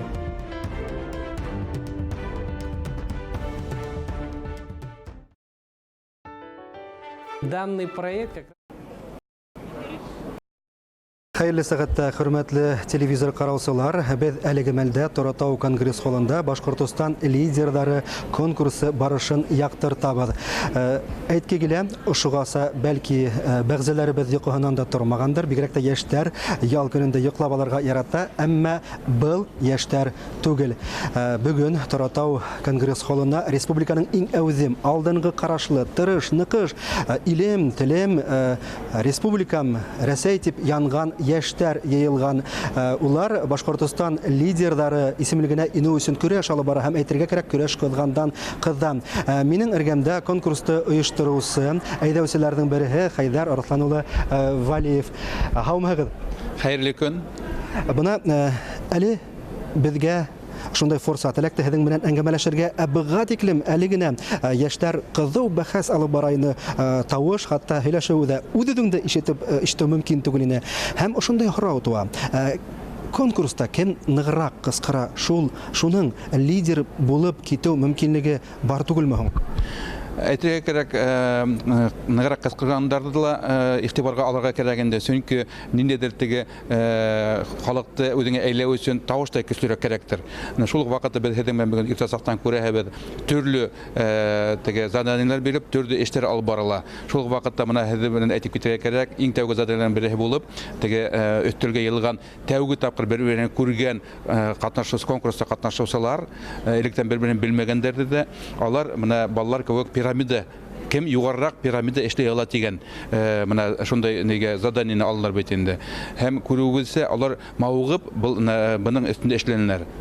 Ысынлап та югары башня төҙөп, ҡул аҫтындағы әйберҙәрҙән зефир күтәрҙеләр. Бына беҙ көткәйнек ниндәйҙер дәүләт эшендә эшләгәс, ул беҙҙең йәштәребеҙ ниндәйҙер етди конкурстар, интеллектуаль уйындар булыр дип. Ысынлап та беренсе конкурс ул зефир күтәреү. Нимәне асыҡлай һуң бына был бәйге бәйге? Был бәйге, тәүге бәйгене әйтергә кирәк. Был мына команданың бергә булуы, баягы әйтеп китмәкче, алар бит тәүге тапкыр күрешәләр. Төрле республиканың төрле ереннән йылгандар, бер-берен белмәйдер дә. Мына алар тәүге тапкыр өстәлгә утырдылар да, мына был задание буенча алар командалык булуды. Бер-берен аңлау, бер-берен тиз генә фикер алышау һәм шул вакытта команда белән мына был баягы пирамиданы югары күтәреп кую һәр вакытта еңел түгел. Шул ук вакытта күптәре стандарт булмаган алымдар да кулланды. Шулай бит, шуны асыклау. Әлбәттә, аны күрәтәйдә моны кем нисек теге үзенең фикерен йөртә. Төрле халык бар, төрле кеше бар, төрле участниктар бар бит инде. Шунлыктан да моны күрәбез. Кайберәүләр өстәлгә басып та тырыштылар, теге неде югары күрәтергә, күтәрергә бит инде. Кайберәүләрнең ул пирамидалар кулап та китте бит инде. Төрле фикерләр бар. Был күрәтә кемдер түбәгә бәйләп та куйды, хатта бәйләп маташты. Андайда да мөмкинлек тә бар. Нисек фикер йөртә әлеге вакытта. Менә шуны бит асыкларга тырышкан. Хайдар Арсланович, зур рәхмәт, муштаһәдгәм. Әйткәндәй, конкурста катнашучыларга бернисек тә якын барырга ярамай, камасауларга, уларды борсорга ярамай, әмма без 9-га тиклем, конкурс башланганга тиклем уларның фикерләрен яздырып алып калдык һәм тыңларга тәкъдим итәм. Минең уйлавымса, быга тиклем эшләп килеп бер йыган тәҗрибәһе булырга тиеш. Иң мөһиме. Үзем уйлавымса, яшь булырга ла тиеш. Чөнки бүгенге көндә дөнья бик тиз үзгәрә һәм шул үзгәрешләргә бергә үзгәрер өчен яшьләрнең кулыннан һәйбәтрәк килә дип бәлки уйлаемдыр да. Үзем яшь булганга үзем шулай да уйлаемдыр. Һәм бу проектта катнашырга кирәк. Был конкурста катнашуымдың максаттарын берәһеле ул әлбәттә республиканың бәдән җитәкчеләреннән тәҗрибә алып һәм яңа идеялар менән танышырга, үз эшемдә кулланырга. Һәм моны безнең конкурста катнашучы яшьләребез ялдан кире йыела башлана һәм конкурс бәйге, кызу бәйге дәвам итә. Әйткәндәй, конгресс-холл бинаһында безнең күсмә студиялар эшләй. Алып баручы Гөлсимә Иштановага һүз. Рәхмәт, Айнур. Шулай Башкортстан лидерлары проектының ярым финалы үтә бүген һәм ул кызу гына бара. Берничә минутлык без монда яшьлек, сәмәдәт һәм иң мөһиме бына эшләргә теләк менән янусы яшьләрдә күзәттек. Һәм әлеге вакытта алар кыска гына тәнәфескә туктаны, шуннан файдаланып, без проекттың әйдәүсеһе, катнашучыларның остазы, Башкортстан башлыгы хакимияте җитәкчесенең эске сәясәт буенча урынбасары Урал Килсенбаев менән әңгәмәләшергә булдык инде. Урал Тагирович, һәм Хәерле көн. Бына һез остаз буларак катнашучыларны күзәтеп торагыз, улар белән күп аралаштыгыз. Тәэсиратларыгыз инде лидерлар бына үзләренең артыннан сынап та кешене ияртерлекме?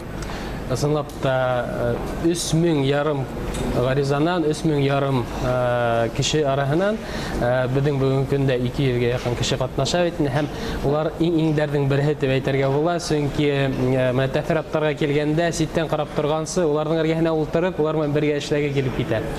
Ысынлап та берсе тәэсиратлар шундый, чөнки улар менән бер командала булгы килә. Кем ул остаз менә әйткәндә, идара итәргә кешене өйрәтеп буламы, әллә инде ул характер һәлатымы?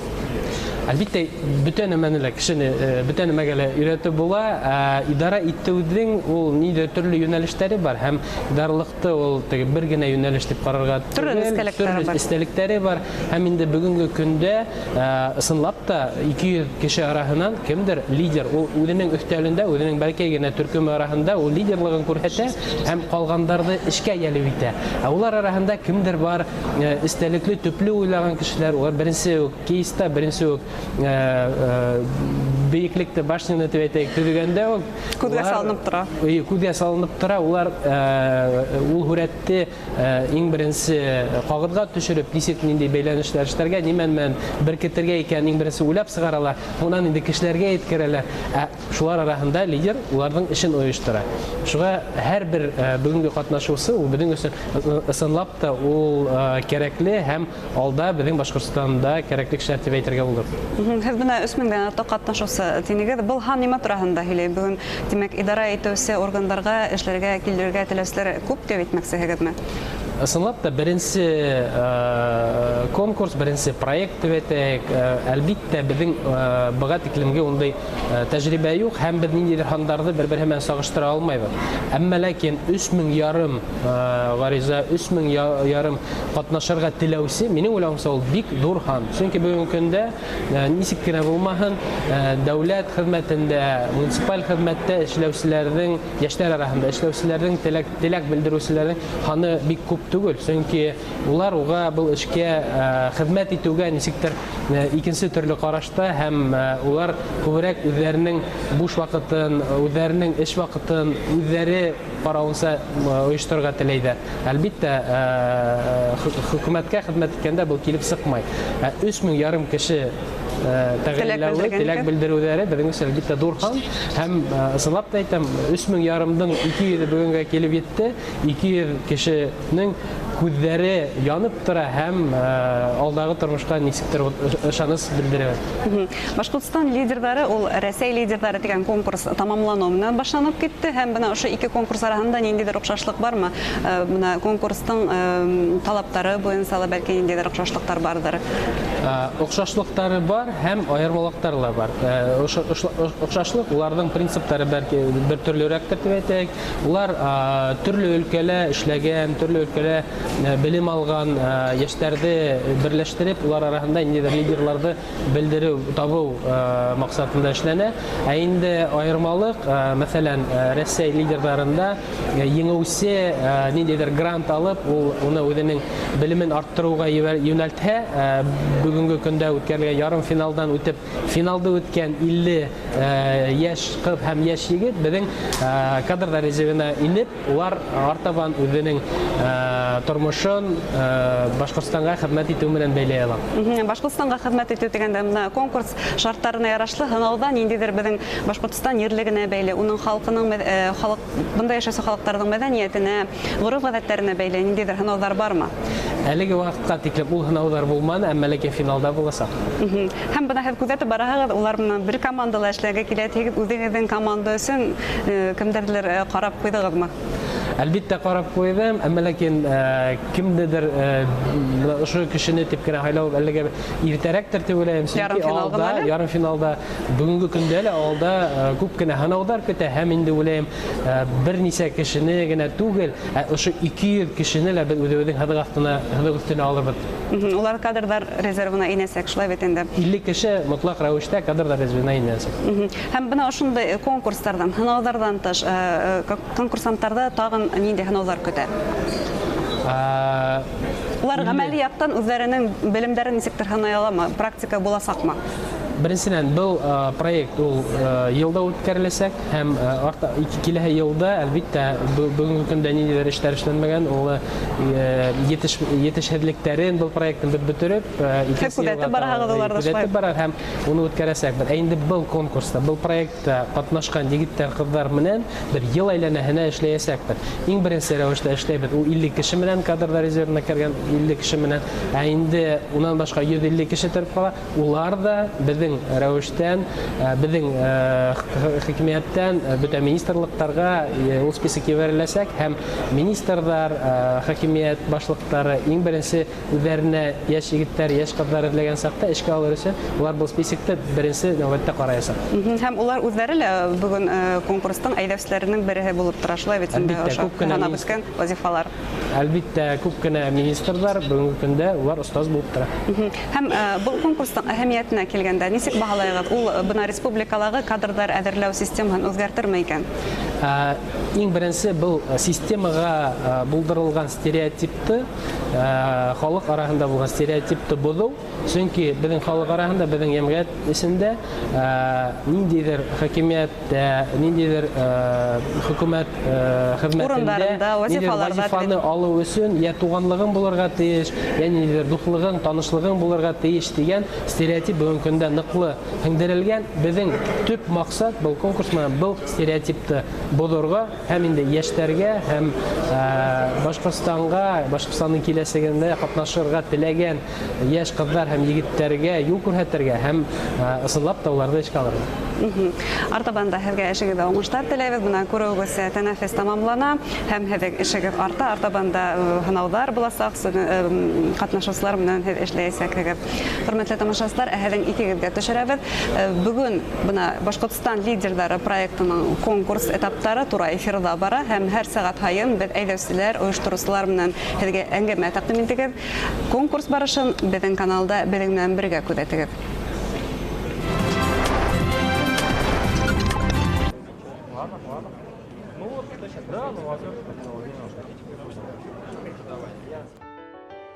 Вот это тот самый случай, когда мы вполне серьезно и очень искренне просим вас, примите участие в этом кадровом конкурсе. Это тот самый кадровый конкурс, когда действительно тот, кто его объявил, ищет вот эти самые таланты. Потому что нам не нужно, чтобы нам звонили и говорили: возьмите моего племянника, возьмите моего двоюродного брата или там моего прекрасного сына. Это не та история. Отвечать потом не будут те люди за результат, которые попросили кого-то взять. Именно поэтому мы ищем тех людей, которые реально смогут дать результат. Не объяснить людям, почему у них не получилось, а просто взять и сделать. Приходите и станьте этими людьми.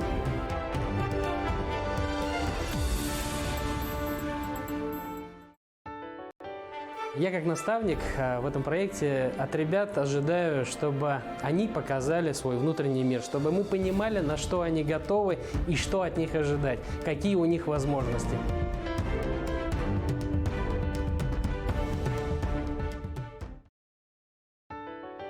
Данный проект как раз-таки станет неким доказательством, что любой молодой человек, который хочет служить своей республике и который готов к этому, он сможет работать в наших зданиях, в наших министерствах, ведомствах и на госслужбе.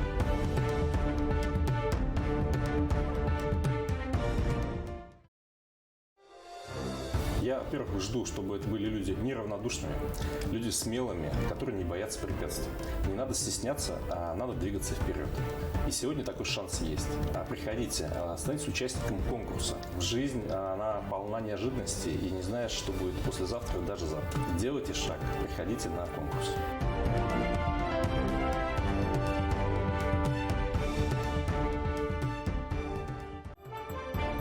Я расскажу, наверное, о том, как я строил свою карьеру, чему я учился. Учился я немало чему.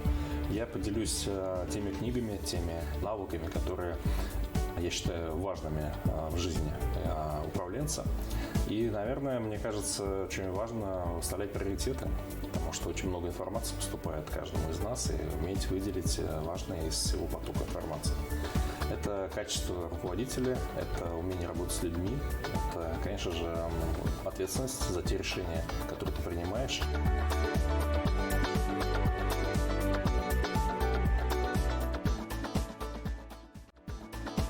Я живу в родном городе, Уфе, Башкирии.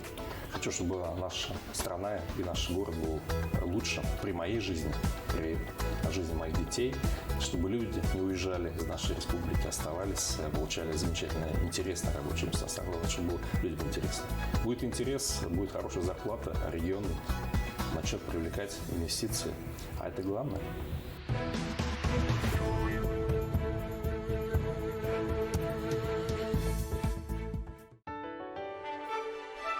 В республике стартовал прекрасный проект «Лидеры Башкортостана». Я призываю принять участие в этом конкурсе. Почему? Нам необходима перспективная молодежь, которая станет частью большой команды под руководством Ради Фаридовича Хабирова. Мы ждем целеустремленных, активных, перспективных, трудолюбивых специалистов, которые наряду с нами станут лидерами не только Башкортостана, но и лидерами России.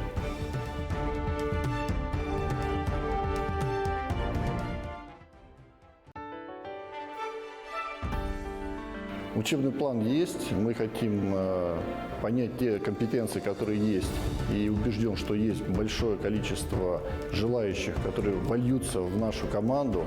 Мы будем обучать проектному управлению, мы будем обучать работать с большими массивами данных, будем учить и компилировать те лучшие практики, которые уже есть, и перенимать лучшие решения сложившихся проблем и выхода из сложных ситуаций, которые уже существуют, с учетом региональной особенности, с учетом специфики жителей под те задачи, которые условия диктует нам не только руководитель, но и окружающая обстановка.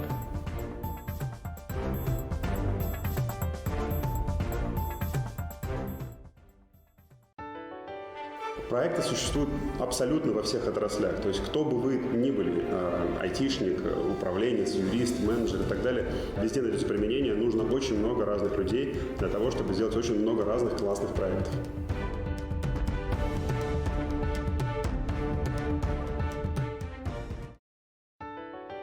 Ысынлап та был проект бик кызыклы һәм был безнең яшь егетләр һәм яшь кызлар өчен бик мөһим проект һәм инде мин үзем наставник буларак, җитәкче буларак был егетләргә үземнең мөрәҗәгатемне yetkерер идем. Егетләр кыю булыгыз, кызлар кыю булыгыз, бер нәмәнән куркмагыз, үзегезнең эске дөньягызны күрһәтергә һәм республика ярдәм итү теләген белдерегез, күрһәтегез.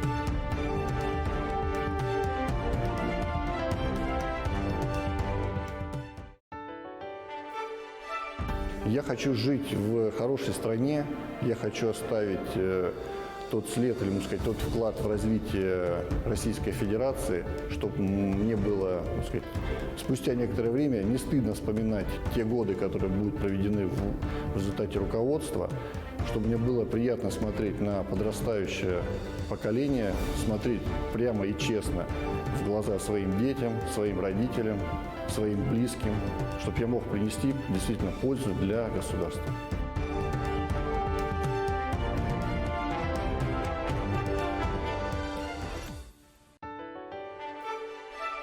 Участники конкурса – это молодые специалисты, которым не безразлична судьба региона, не безразлична дальнейшая судьба Российской Федерации. Это те, кто готовы решать в сложных условиях те задачи, которые стоят перед нами, трудолюбивые, пытливые, с сознанием иностранных языков, с желанием достичь и преуспеть не только в области здравоохранения, но и побороть себя.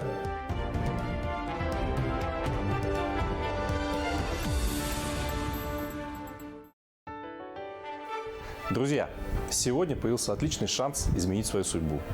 Открылась путевка в новую жизнь. Это можно сделать одним кликом, оставив заявку на конкурсе «Лидеры Башкортостана».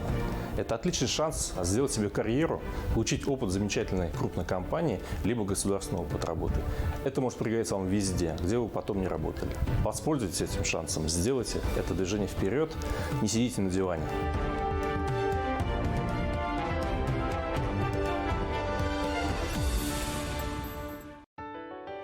Республике нужны перемены для того, чтобы мы вышли из летаргического сна и поняли, что мы не хуже, чем все остальные, те, кто ушли дальше нас сейчас.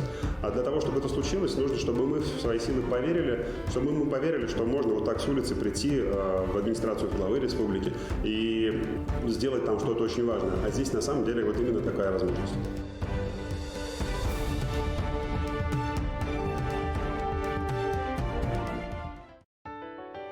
Это должны быть яркие, амбициозные люди. Это должны быть люди, которые верят в свои силы, люди, которые верят в то, что можно вот как та самая лягушка долго перебирать лапками и в итоге спасти себя, спасти республику, спасти мир.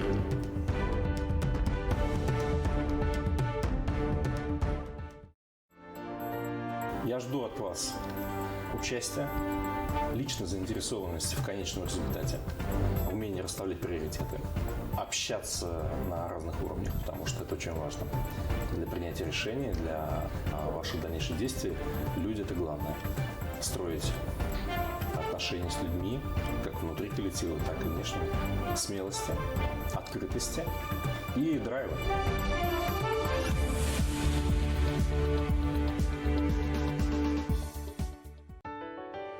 Я постараюсь раскрыть и заинтересовать, замотивировать человека, чтобы, конечно же, она развивалась или он развивался в нужном направлении, и это приносило какие-то блага и развитие нашей республики.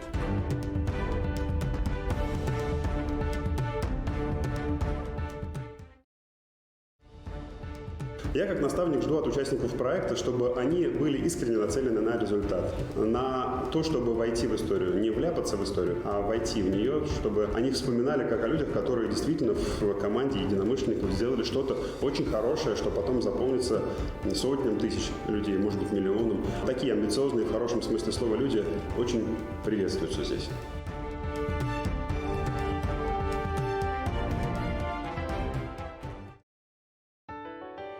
Ысынлап та кызыклы проект һәм кызыклы вакыт, мәл, быга бәлки бөтәһе ышанып итмәйдер, әмма ләкин һин телеэкраннарның икенче ягында ултырган егет я кыз буны исбатлай алаһың. Проектка кил, проектка ышан һәм үзеңдә исбатла. Так. Модераторы готовы? Модераторы готовы. Группы готовы? Отлично. Отлично. И мы начинаем 4-й кейс. Что нужно сделать? Разработать бюджет отдела здравоохранения Загорского района в части доступности медицинской помощи взрослому населению. Зафиксировать результат на предложенном бланке. Результат принимается только в том случае, если все участники с ним согласны. Пожалуйста, выдайте бланки результатов. У нас время здесь короткое. Спринт 35 минут. 30 минут суммарно у вас есть на выполнение задания. Сначала нужно что сделать? Сначала нужно опять-таки индивидуально познакомиться с кейсом, записать ваш вариант бюджета. И на это у вас есть, на знакомство с кейсом. У вас, смотрите, коллеги, будут отдельные листочки. Отдельные синие листочки каждому из вас достанутся. Сейчас модератор выдаст листочек. Что можно, что нельзя делать. Послушайте меня внимательно. Первое. Каждый возьмите по одному, у вас получится по одному, может быть, у кого-то будет 2 листочка. Эти листочки, нельзя показывать никому из присутствующих за столом. Нельзя вести записи по этим листочкам. Нельзя... Галин, вон там у Рустема вопросик есть, пожалуйста. Нельзя вести записи на бумаге, касающихся этих листочков. То есть вы можете друг друга слушать, вы можете обсуждать, но вы не можете вести записи дословно того, что говорят участники. Поэтому, коллеги, вы можете много раз повторять то, что у вас на листочках. Ваша задача договориться, и ваша задача в итоге сформировать бюджет. Познакомьтесь со своей информацией. Ведущий вам выдаст каждому по одному или по несколько листочков. И после этого вы можете приступать к обсуждению. Бланк бюджета у вас есть предложенный, и карта района у вас есть. Да, читаете, готовьтесь буквально 2, 3, 4 минуты на прочтение, кейс короткий, а дальше вы переходите к вариантам общения. Поехали. 3 минуты на то, чтобы въехать в ситуацию.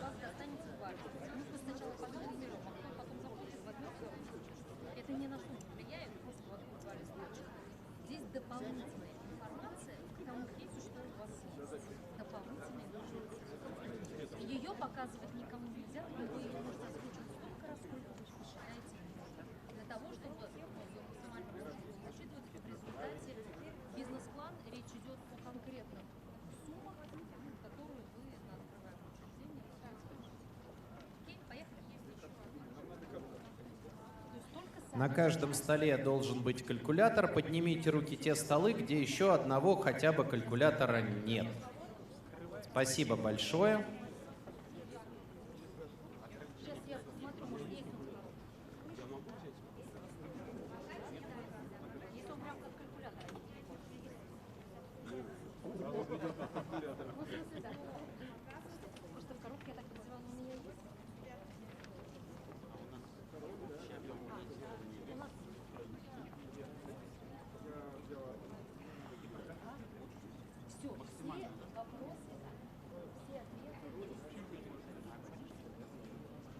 Так, все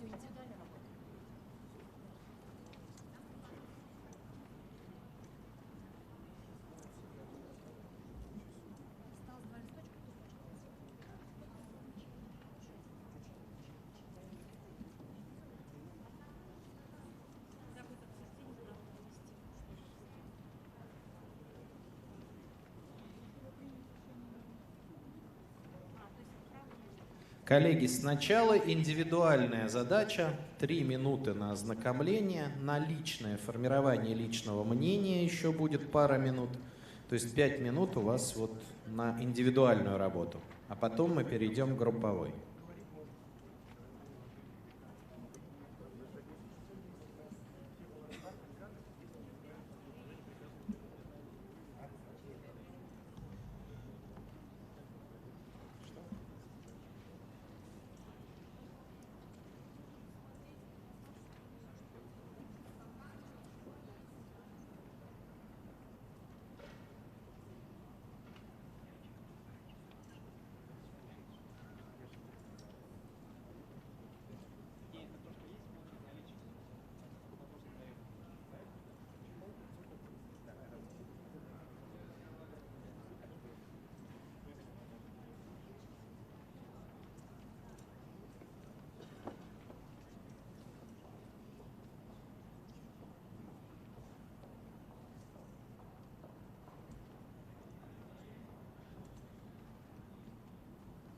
Коллеги, кто готов? Если готовы, там кейс небольшой, информации не так много, и вся информация у вас на руках. Напоминаю, нельзя показывать, нельзя записывать, можно обсуждать. На старт, внимание, марш. Если вы готовы, 20 минут. Пошли, поехали.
Модератора я прошу следить за соблюдением правил в части записей.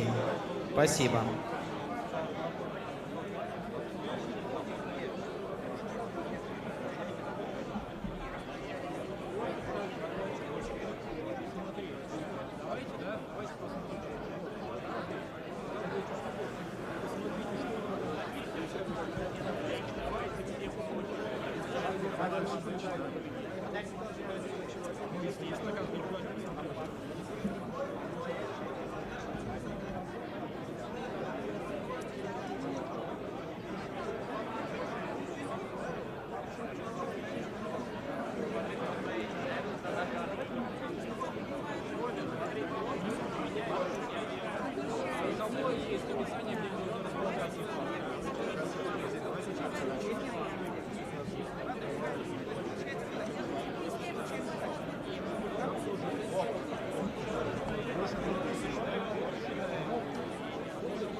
6 минут прошло, осталось 14 минут.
Осталось 9 минут. Тайминг 9 минут.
Коллеги, осталось 5 минут.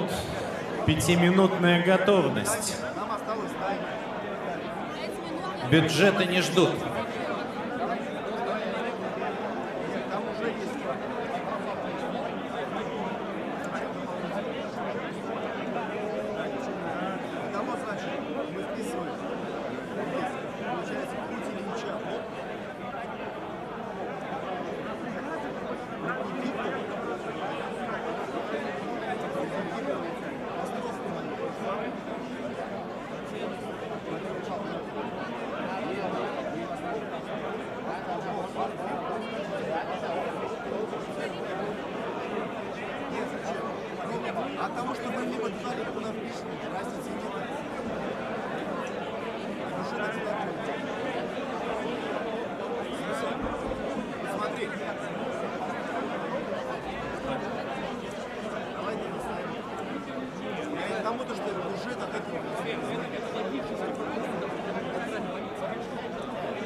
Коллеги, 2,5 минуты.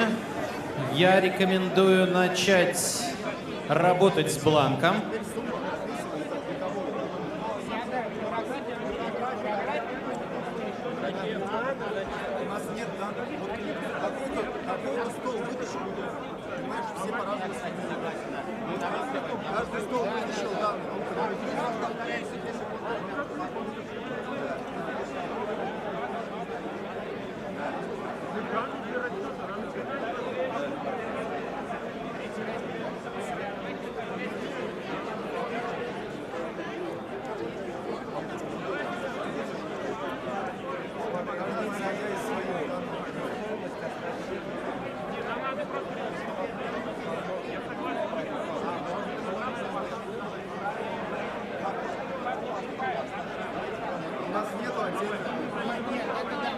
Осталось 1,5 минуты.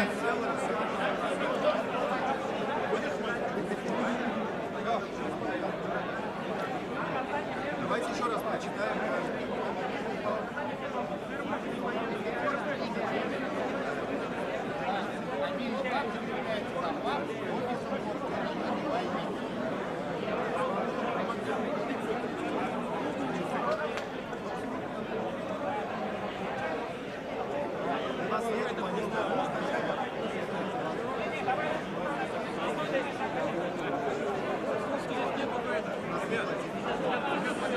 Я хочу флюорограф, ребят. Ну хочу, чтобы все захотели. Знаете? Ребят.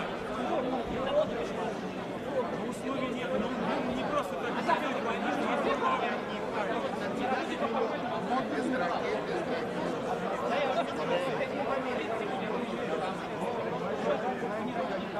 — 30 секунд.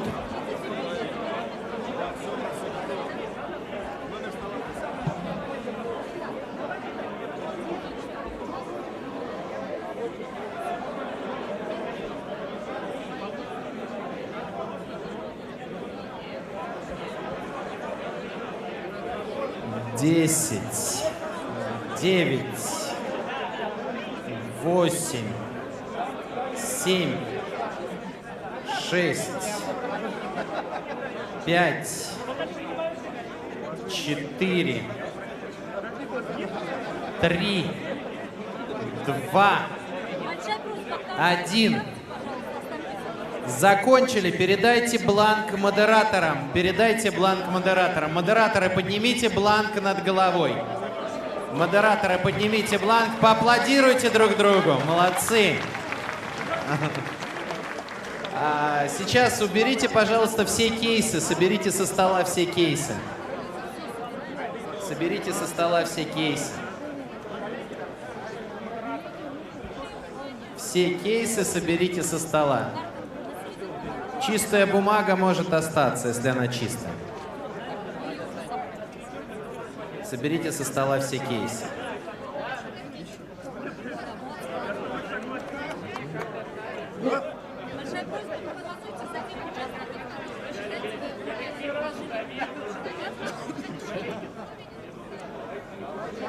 Карта района может остаться у вас пока. Окей. Следующее. Возьмите, пожалуйста, желтые метки. Модераторы, выдайте желтые метки. Желтые метки, возьмите желтые метки. Подумайте, кто был наиболее ценным в этом раунде. И подойдите, проголосуйте. 1,5 минуты, чтобы принять решение и проголосовать. Подходите.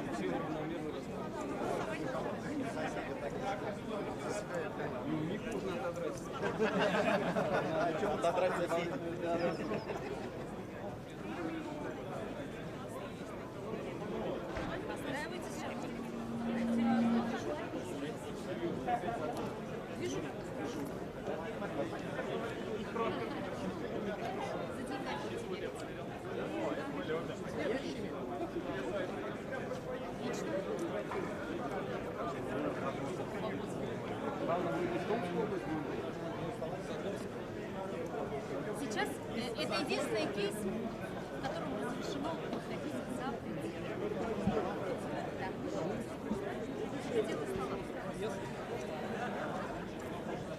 Коллеги, занимайте свои места, голосуйте, занимайте свои места.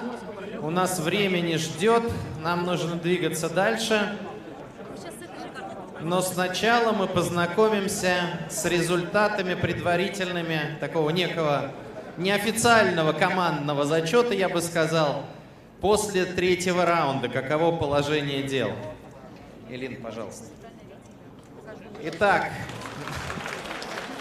после 3-го раунда произошли определенные изменения. Стол номер 1, 15 и 16 в лидерах находится. Аплодисменты.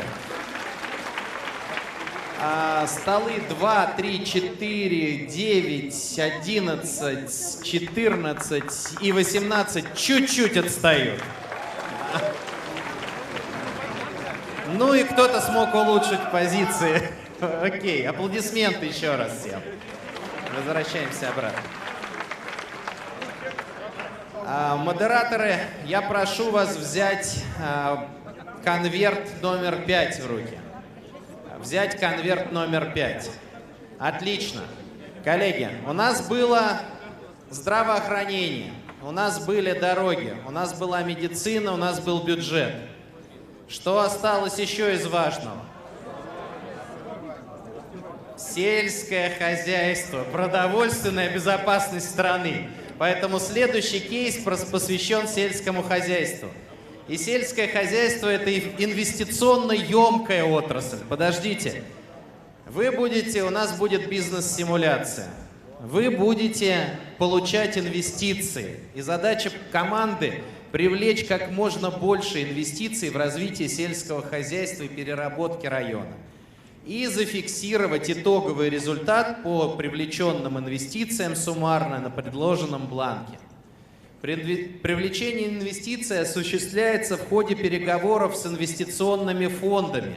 Инвестиционные фонды вот здесь, вот сейчас не все еще заняли, вот здесь вот, коллеги, по левую руку от меня, вот здесь 1, 2, 3, 4, 5 и 6. Вот здесь у нас есть представители 6, вот там вот еще, Лин, вот представители 6 инвестиционных фондов.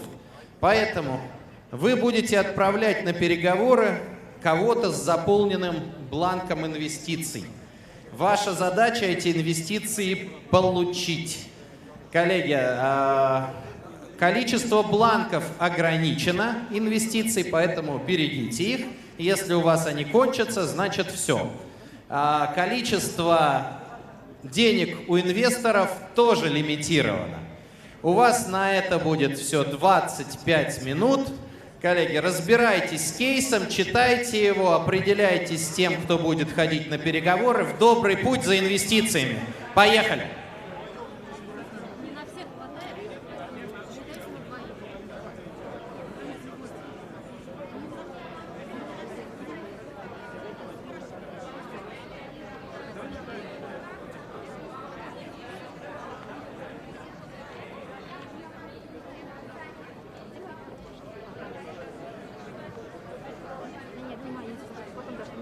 ушло, потому что это сценарий, ладно? Это план, это план. Их все части не забрала. Если рабочий файл пришел, и диктовка вся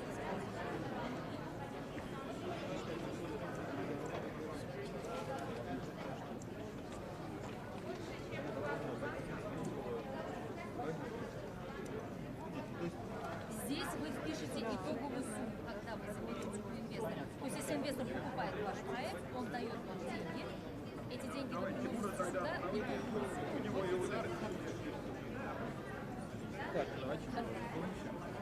И все, 25 минут. Все, давайте мы накидываем идеи, тогда он идет и выбивает.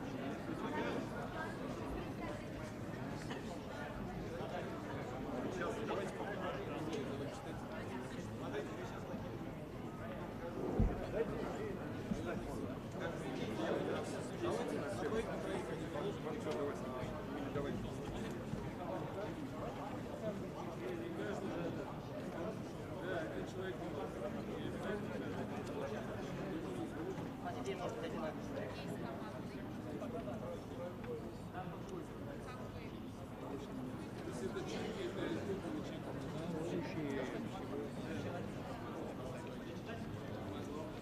В бланке инвестиций есть формула расчета,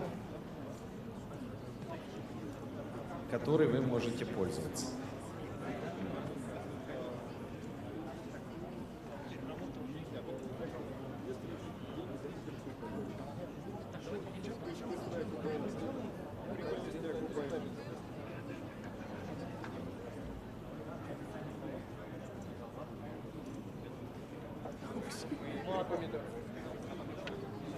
мы с руку носим.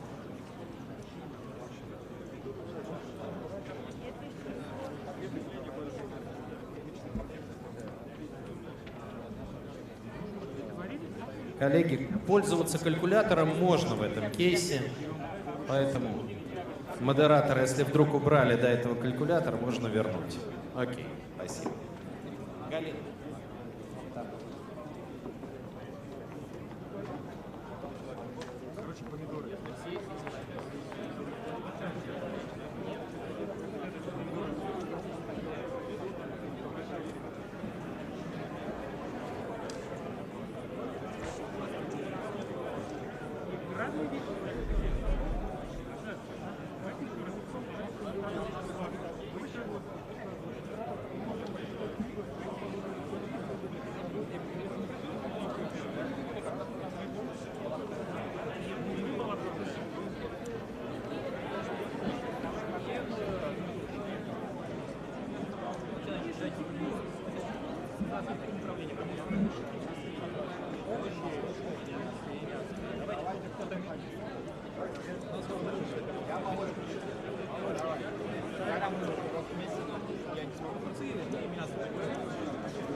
Канале БСТ.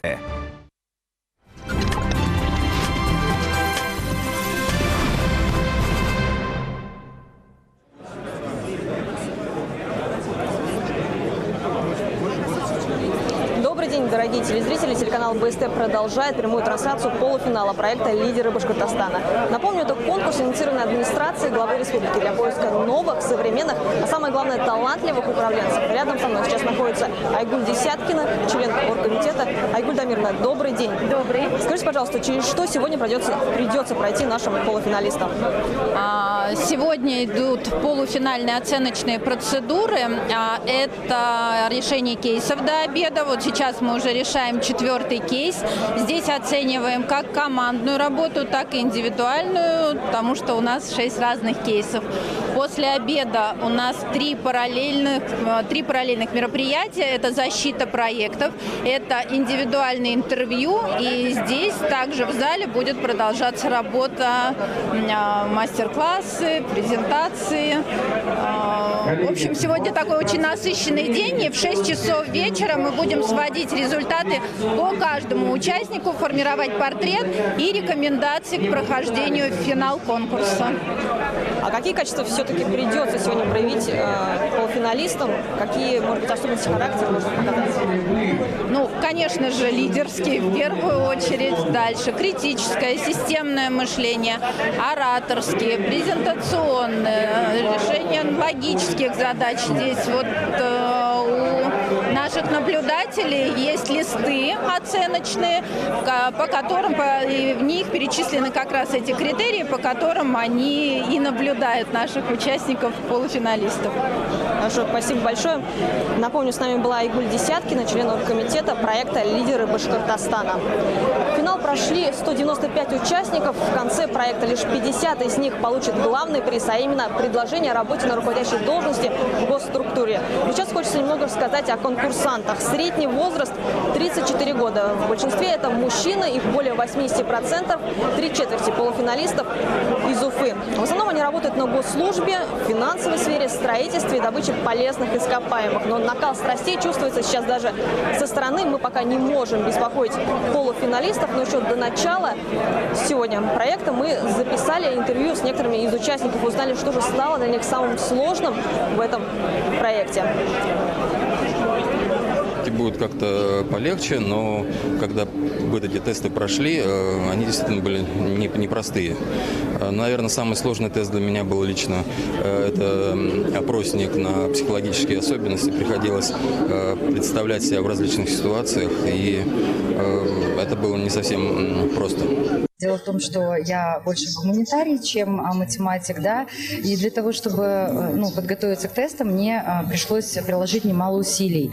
Я занималась, сама себе помогала в том плане, чтобы удачно сдать тесты. В принципе, у меня получилось. Ну и вообще сам конкурс для меня это что-то новое, да, такое масштабное. Я в таких конкурсах еще ни разу не участвовала. Для меня это как проявление своего потенциала. Сейчас в Конгресс-холле, где проходит полуфинал проекта «Лидеры Башкортостана», работает наша открытая студия. Я передаю слово своей коллеге Альбине Хайруллиной. Альбина. Да, Настя, здравствуй. Если честно, даже сложно усидеть здесь в студии, так и хочется присоединиться к участникам, пересесть за столы и попробовать свои силы. Но в числе полуфиналистов нашей фамилии не числится, поэтому приходится работать здесь. Я думаю, такие же ощущения и у нашего гостя студии. Это Рима Юрьевна Бойцова, руководитель Госкомитета Республики Башкортостан по предпринимательству и туризму. Рима Юрьевна, как вообще вам обстановка? Добрый день. Настроение просто праздничное. Вокруг молодые ребята с горящими глазами, с идеями, с большим желанием работать в республике и изменить республику к лучшему. Поэтому, конечно, сейчас такие ощущения, что у нас все получится, и вместе мы улетим в космос. Хочется пересесть за стол к участникам? В бизнесе сегодня ощущается нехватка кадров? Сейчас вообще ключевая проблема и бизнеса, и госслужбы – это отсутствие качественных квалифицированных кадров. Я сталкивалась с этим и работая в крупных корпорациях, на заводах, и сейчас работая на госслужбе. То есть в большей степени даже не хватает людей, которые таких творческих, инициативных, креативных, которые хотят менять вокруг себя ситуацию с новой ментальностью, космополитичных ребят. Я очень не рассчитываю, что мы как раз сегодня с такими и познакомимся. Но какого рода управленцы сегодня нужны в предпринимательстве? Но для того, чтобы развивать бизнес-сферу и создать условия для развития предпринимательства в нашей республике, нам в первую очередь нужны специалисты, которые были предпринимателями, которые прошли этот путь, которые сделали ошибки и натолкнулись на препятствия. То есть люди, которые разбираются, но при этом они не утратили веру в то, что что-то можно изменить, что-то можно сделать. И, собственно говоря, мы ждем достаточно достаточно активных ребят, которые готовы будут много работать вместе с нами, которые готовы будут, очень трудно идти к результату, но тем не менее такие состоявшиеся и продвинутые люди для того, чтобы были в нашей команде. Но вот вы уже сами присмотрелись, отметили, больше мужчин. И вот коллега подсказывает, 80% мужчин среди полуфиналистов. Это хорошо или плохо, на ваш взгляд, вот с точки зрения руководителя женщины? На самом деле на работе, что на госслужбе, что в бизнесе, наверное, нет такого четкого разделения, там, мужчины или женщины. Они очень правильно прибегать к каким-то женским уловкам для того, чтобы идти к цели. Но вообще это не характерная ситуация уже в целом мировая. То есть, конечно, мужчин больше на руководящих должностях и в бизнесе больше, но не в такой пропорции, как мы видим сейчас на госслужбе в Башкортостане. И вот ровно такую же пропорцию мы видим у участников лидера Башкортостана. Я думаю, что у женщин есть очень много, у девушек есть очень много таких черт, как усидчивость, гибкость, большая лояльность. Они как раз будут полезны на госслужбе. Я думаю, мужчины настроены прям противоположно. Они очень решительно настроены. Расскажите, пожалуйста, о своей вот роли наставника. В чем заключается? Вы как наставник что делаете? Ключевая задача наставника – это все-таки старший товарищ, ведущий, человек, который определяет направление, как двигаться, подсказывает, как проходить развилки, в каком направлении выходить с этой развилки. На конкретном рабочем месте, если мы говорим о наставничестве, в Советском Союзе очень развито было наставничество как раз на промышленных предприятиях, когда вводили в специальность, чтобы за более короткий срок можно было освоить и получить опыт за счет того, что у тебя вот есть такая поддержка, такое плечо. Вот вы, как работодатель, готовы потом присмотреться к победителям, быть может, даже вообще к полуфиналистам, чтобы позвать их к себе на работу? Мы хотим найти здесь будущих наших коллег, наших соратников в работе, поэтому я так очень рассчитываю. С другой стороны, вот в создании кейсов участвовали, быть может, в частности, и вы, да, нету такого страха, что вроде бы ищут коллег, а ведь эти же люди могут и заменить потом?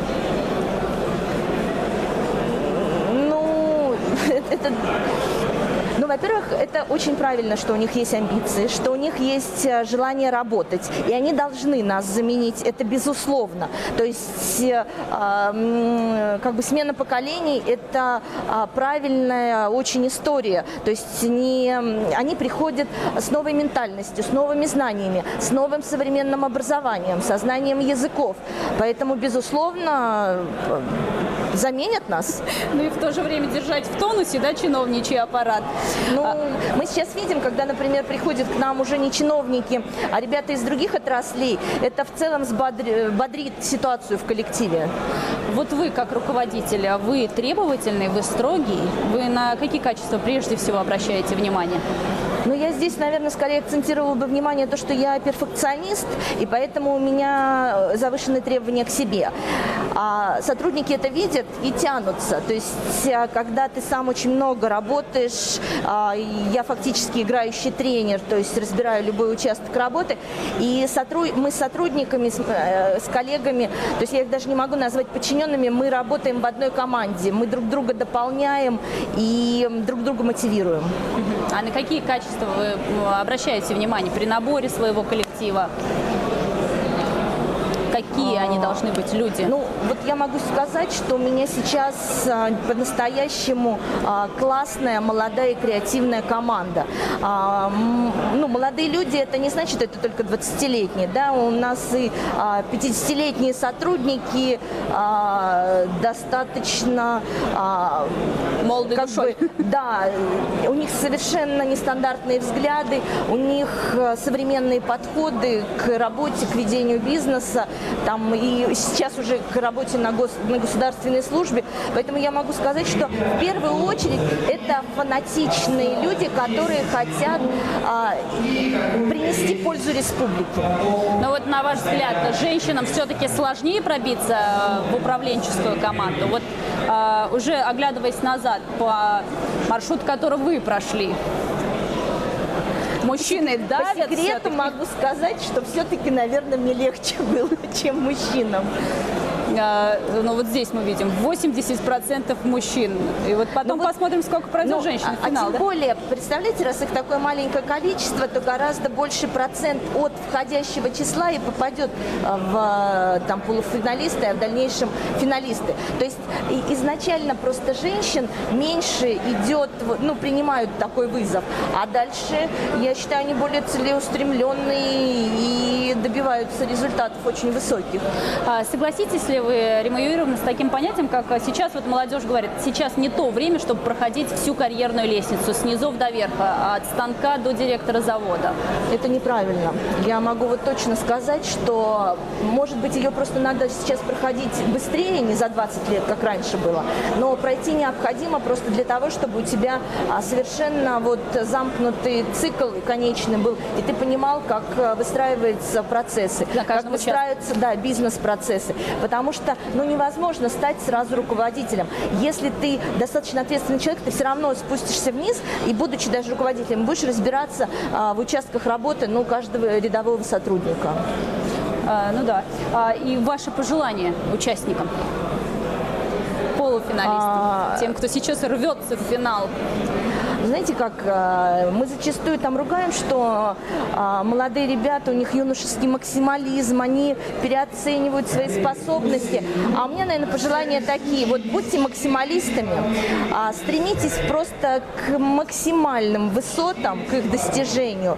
Не бойтесь никаких дел, не бойтесь делать ошибок на пути, не бойтесь препятствий и сложностей. Вы все преодолеете. Просто вот наметьте свой путь и четко идите к нему. Да, и хочется добавить, и вот именно женщины, чтобы прислушались, чтобы нас в управленческой команде... вообще просто не бояться выходить из дома и начинать участвовать активно в общественной жизни, в бизнесе и приходить на госслужбу. И вот пример. Спасибо большое, Рима Юрьевна, что нашли время прийти к нам в студию, ответить на наши вопросы. Я напомню, гостем была Рима Бойцова, руководитель Госкомитета Республики Башкортостан по предпринимательству и туризму. Полуфинал лидеров Башкортостана в прямом эфире телеканала БСТ, трансляция в интернете. Встретимся в эфире, оставайтесь на нашем канале.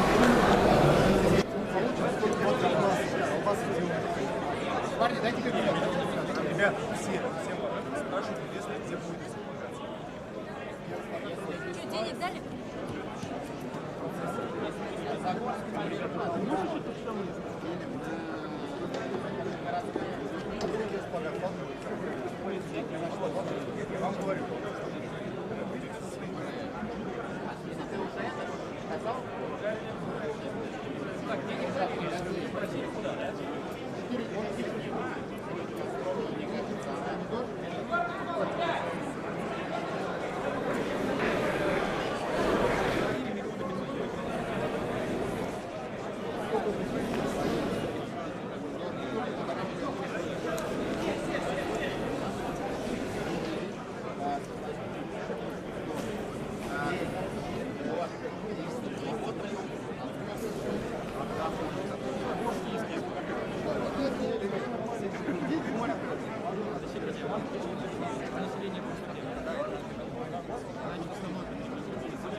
Коллеги, у инвесторов быстро и по делу, пожалуйста.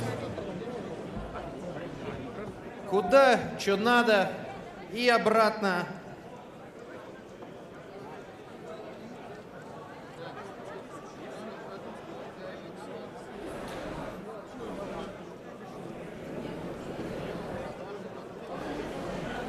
Осталось 5 минут, 20% года. Не задавите инвесторов.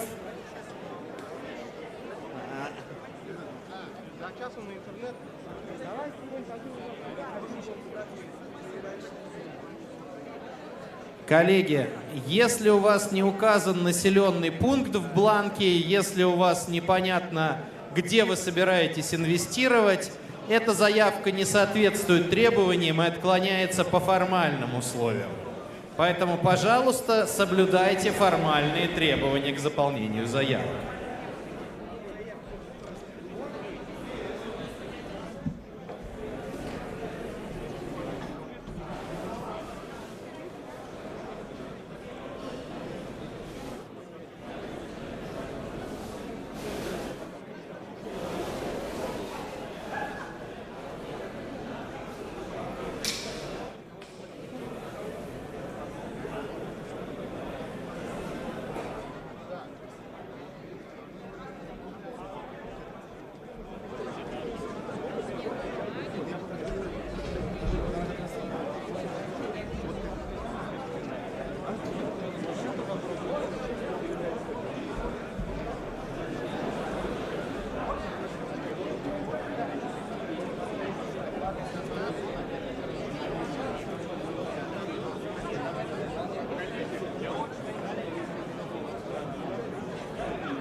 Вводится новое правило по работе с инвесторами.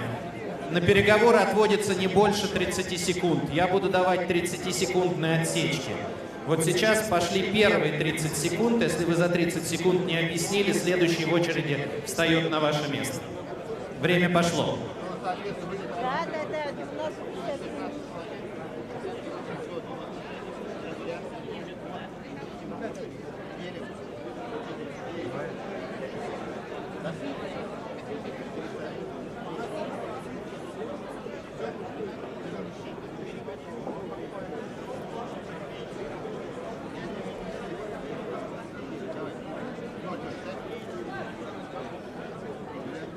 Если кто-то сидит с моей отсечки, его время вышло, пусть садится следующий на инвестиционный стол.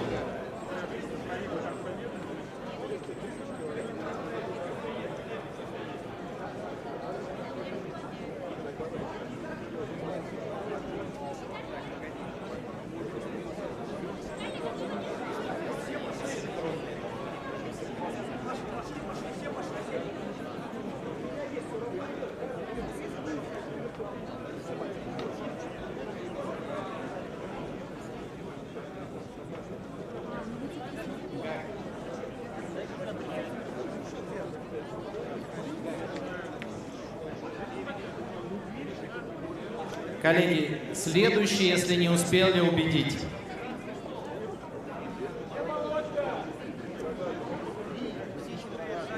Общее время продляется в связи с наплывом заявок на 3 минуты. Всего осталось 4 минуты суммарно. Всего 4 минуты. Я буду каждые 30 секунд давать отсечку.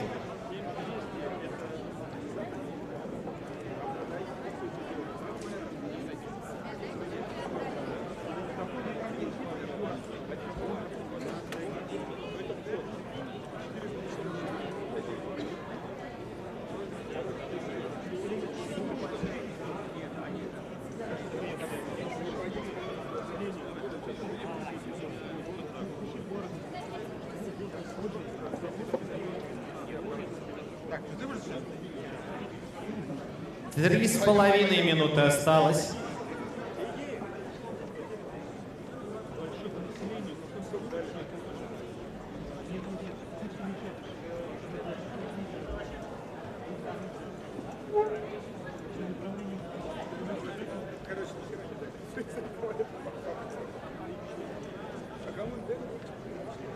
Семь, 6, 5, 4, 3, 2, 1.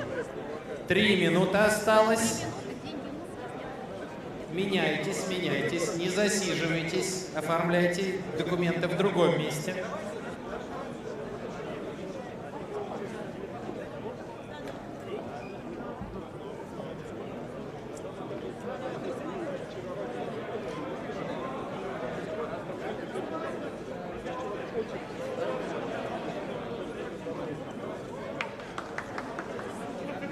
Две с половиной минуты осталось.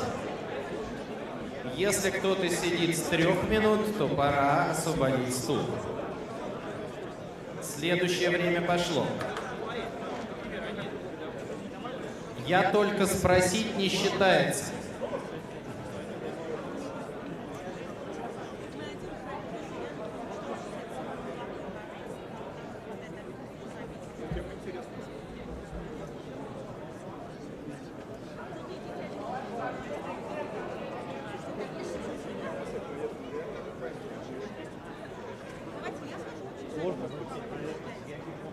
Две минуты.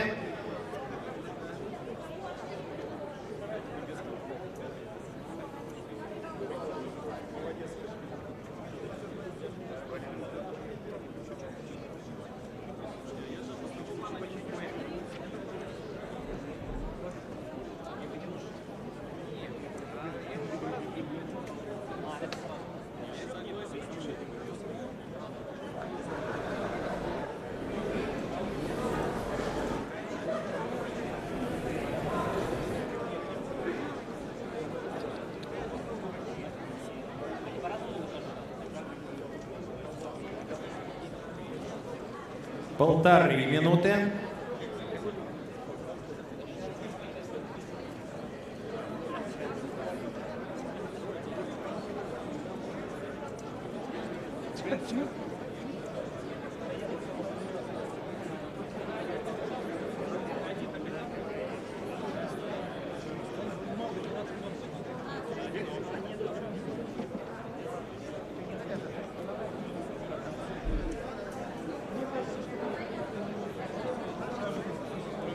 Минута осталась.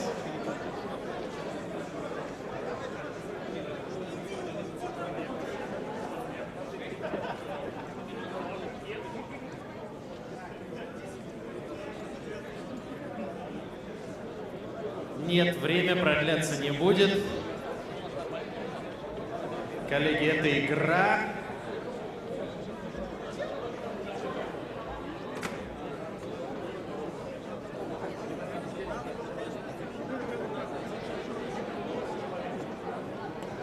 Тридцать секунд.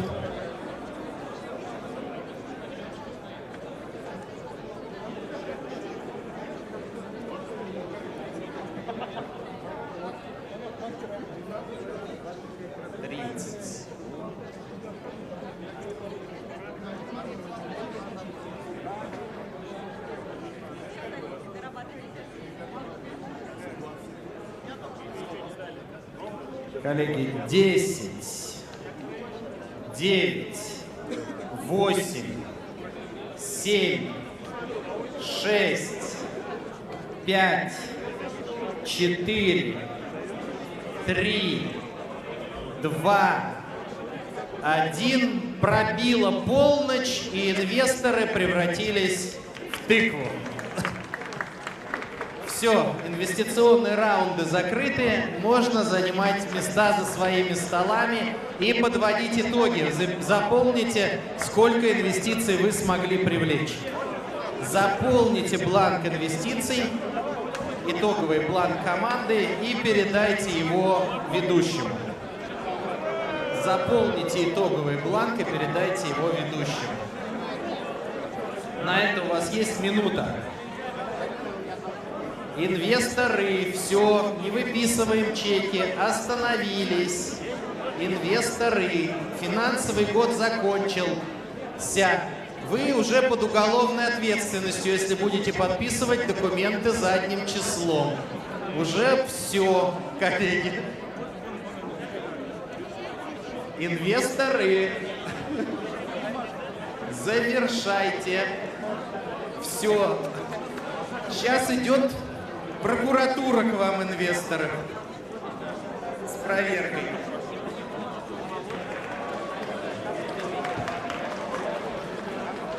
Итак, модераторы, поднимите, пожалуйста, бланки с заполненной суммой инвестиций. Так, вижу. Не вижу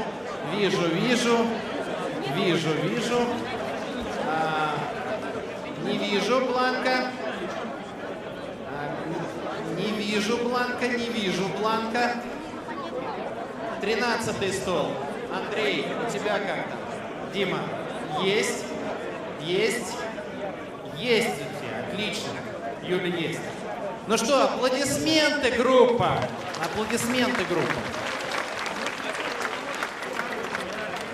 Коллеги, соберите, пожалуйста, всю... Неважно. Все, на этом закончилось, бланки больше не принимаются. Соберите всю информацию со стола и передайте ее модератору. Всю информацию соберите и передайте ее модератору.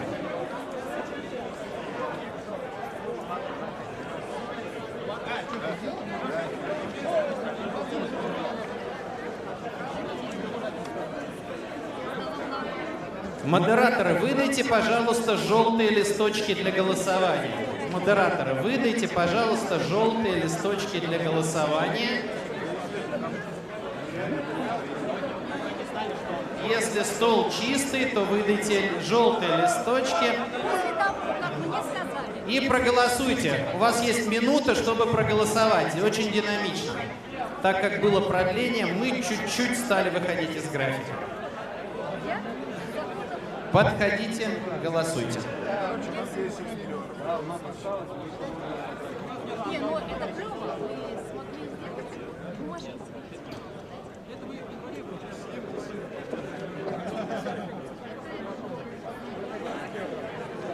Кто был наиболее ценным игроком, на ваш взгляд, в этом раунде? Меня зачем спрашивать? Кстати, сейчас решайте.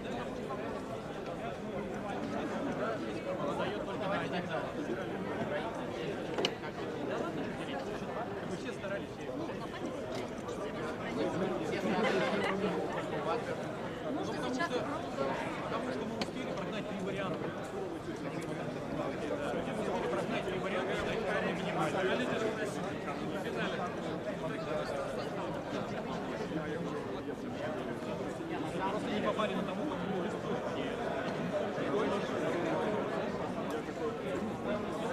Ага. Коллеги, если вы проголосовали и готовы к следующему заданию, поднимите руки столы. Ага, все готовы, отлично. Ну что ж, модераторы, возьмите 6-й пакет. 6-й пакет. И в этом 6-м пакете есть не скрепленный синей скрепкой первый блок выдачи задания. То, что без синей бумаги. Модераторы, выдайте, пожалуйста, текст задачи и соответствующий реквизит в виде веревочек. У нас начинается такой творческий, перед финалом с творческой составляющей раунд. С большой творческой составляющей раунд. Что нужно сделать в этом раунде? Предлагаю обнулиться, потому что очень важно сейчас следующее задание. Ну, я просто слышу вас.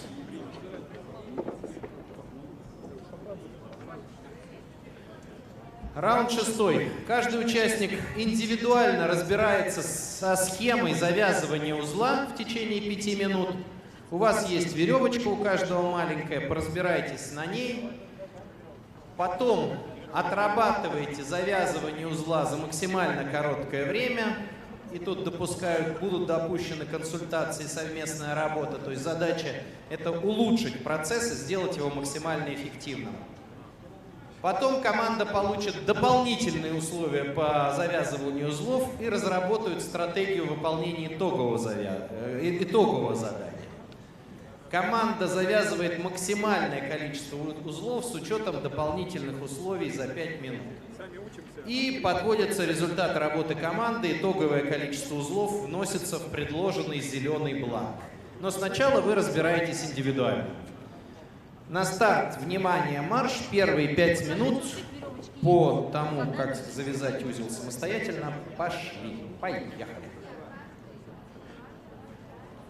Пока не общаемся, индивидуальная работа.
Верхняя петелька падает за вторую.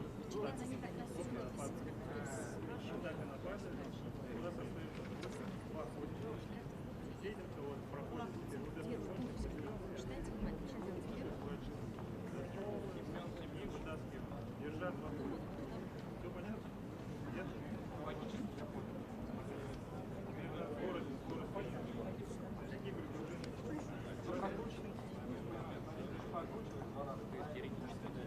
первый этап зафиксировал, надо опустить сверху петельку.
Коллеги, 5 минут истекли. Это знаменитый узел, австрийский проводник, который одинаково держит нагрузку во всех 3 направлениях и не распускается. Уникален для альпинистов. И ваша задача сейчас за 5 минут, если кто-то не разобрался, помочь им разобраться, но сделать так, чтобы все одинаково хорошо в вашей группе могли завязывать вот этот именно узел. Поехали! 5 минут на коллективную проработку. Как его правильно завязывать? Возможно, среди вас есть альпинисты. Поехали!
Коллеги, 2 минуты на коллективный процесс, чтобы у вас все умели качественно вязать узлы.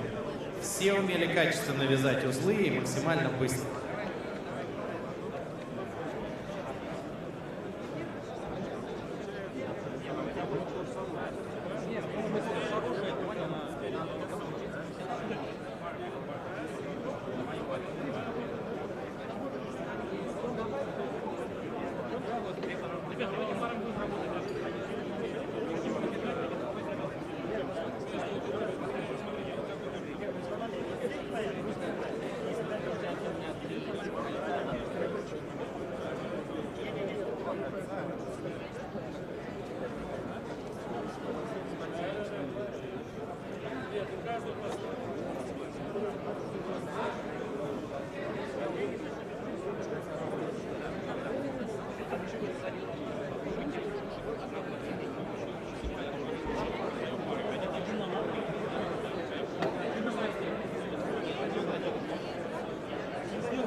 Коллеги, остановились. Остановились, пожалуйста.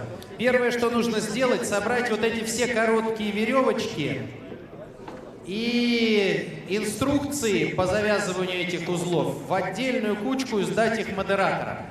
Потому что сейчас они вам не пригодятся. Сейчас они вам не пригодятся. Все сдайте модераторам, чтобы вот эти лишние бумаги убрать и лишние веревочки убрать. Отлично. Теперь следующая задача. Модераторы, выдайте, пожалуйста, схему нового узла, который вам нужно будет вязать всей командой, коллеги. Вы вязать их будете всей командой вот на такой штуке. Можно общий моток, Андрей, показать? Коллеги, у каждой команды вот такой будет моток бечевки. У вас будет первое 5 минут на подготовку, но после 5 минут на подготовку все завязанные вами узлы либо должны быть развязаны, либо они будут оторваны. А потом будет старт на максимальное количество завязанных узлов вот на этой бечевке. Ровно будет у вас 5 минут, чтобы максимальное количество узлов всем вместе завязать, не отрывая бечевку, то есть на единой нитке. Сколько завяжете, столько завяжете, потом будет подсчет результатов. 5 минут на тренировку. Время пошло. Поехали. 5 минут на подготовку, на выработку стратегии, на тренировку. Аккуратнее с клубком, если вы его распустите не с той стороны, это будет ваша проблема.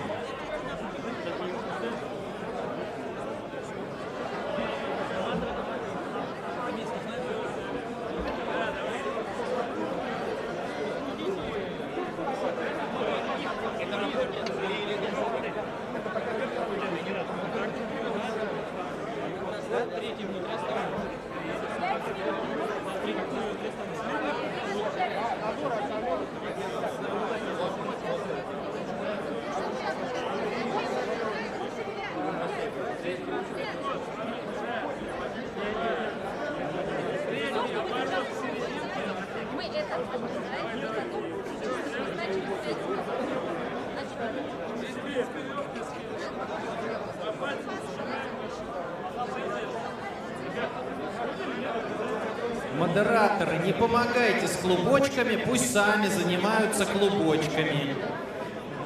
Тренеры вылазят периодически. Залезьте тренера на место.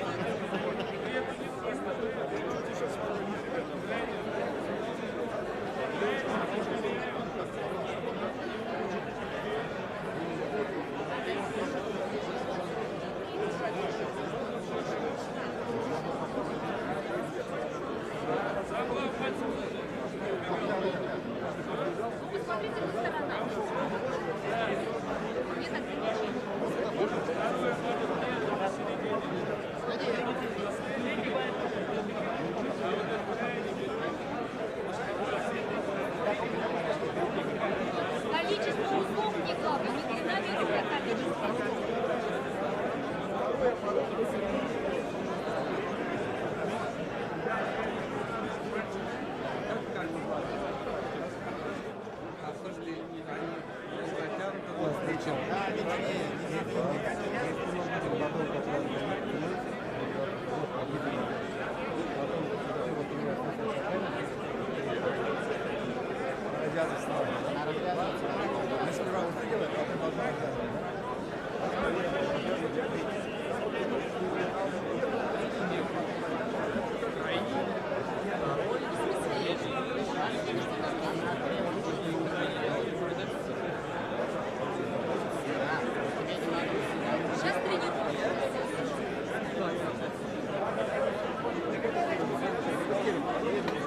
Отрежем, да, конец самый можно. Коллеги, у вас есть 2,5 минуты, чтобы натренироваться и выработать стратегию. Через 2,5 минуты все узлы, которые есть, будут отрезаны или аннулированы, и вы начнете сначала уже на скорость. Вроде все поняли, да? Готовьтесь. От каждого из ваших участников многое зависит.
Так, товарищи, давайте рассматриваем.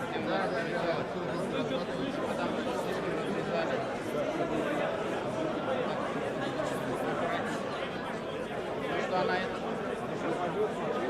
Вот.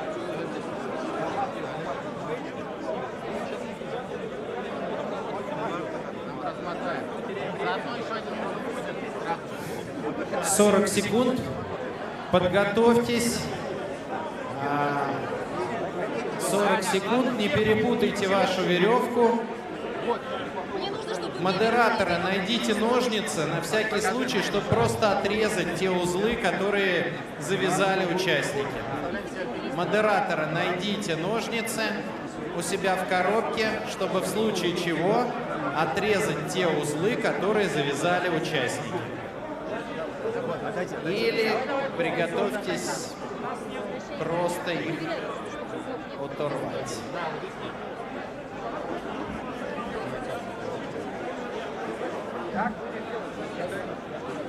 Коллеги, и время вышло.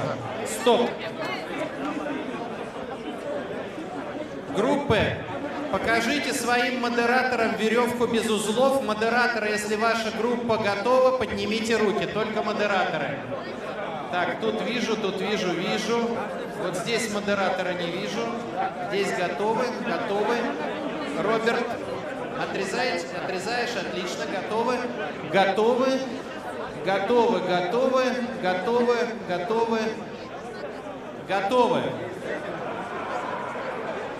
Коллеги, так, соревнования будут честными. Будет ровно 5 минут на то, чтобы завязать максимальное количество узлов. Как только я говорю «стоп», вы останавливаетесь. Я буду делать отсечку времени. Модераторы, следите за тем, чтобы не продолжали вязать узлы после окончания. Итак, на старт, внимание, марш. Время пошло, поехали.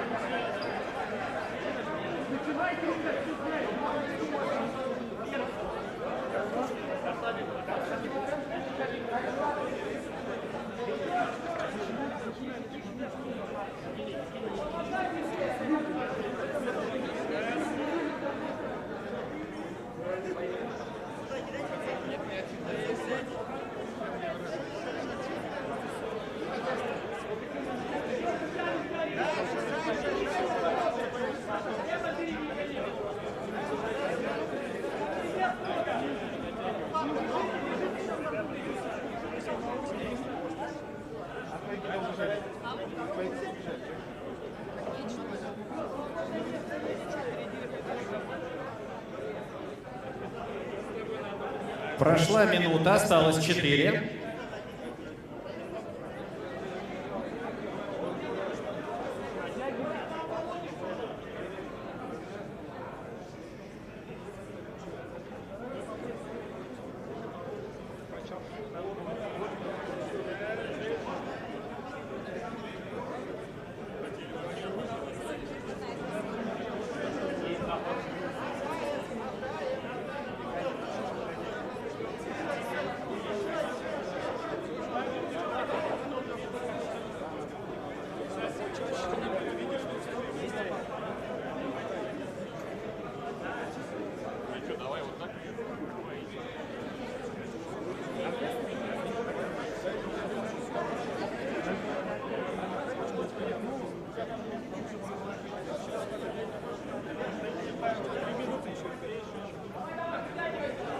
Прошло 2 минуты, осталось 3.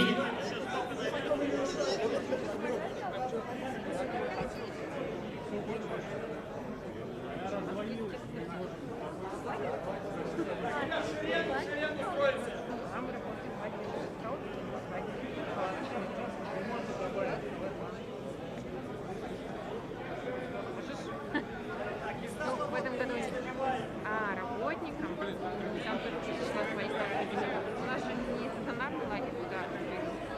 У нас детский штаб. А я программу спрашивала одного участника. Он хотел ее запомнить. Все, да, все открыто. Все открыто. Вот здесь еще раз путать надо.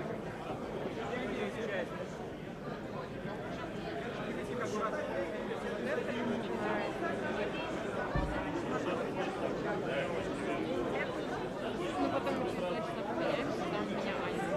3 минуты позади, 2 осталось. Давай сюда! Шире сюда коридор.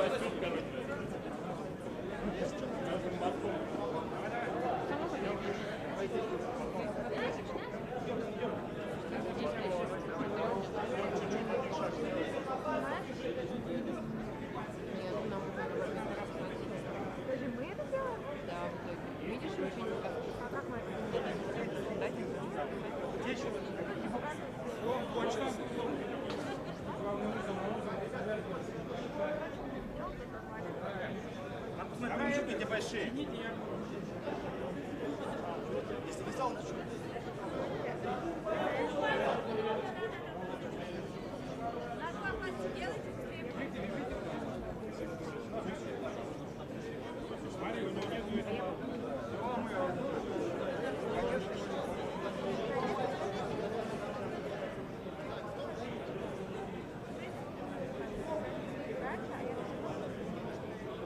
Осталась минута.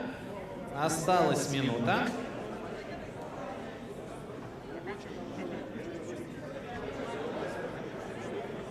ребята, руки не делаем, на пальцы можно делать.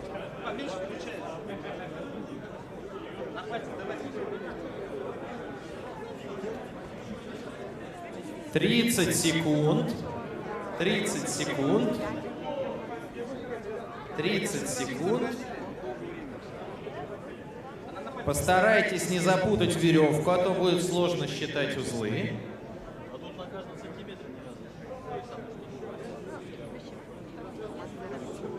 10, 9, 8, 7, 6, 5, 4, 3, 2.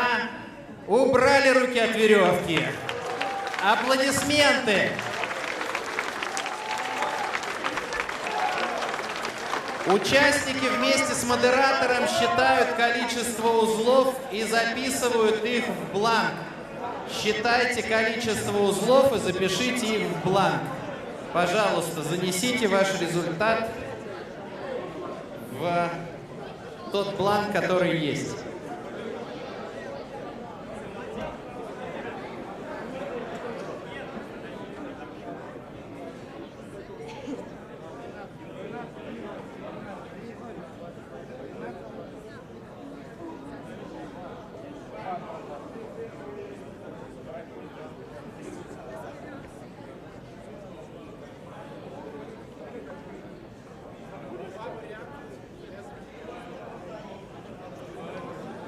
Внимательно подсчитывайте результаты.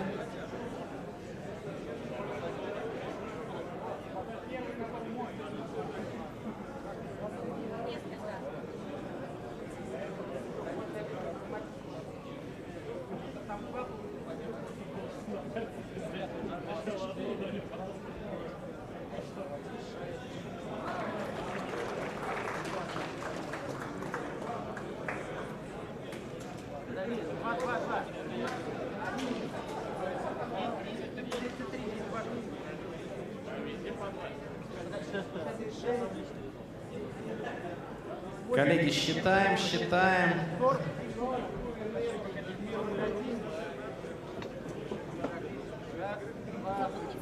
Новые не вяжем.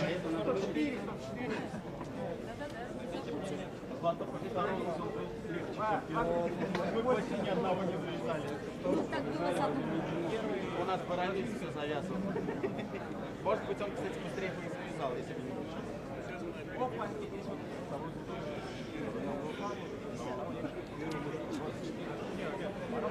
Сейчас я показал.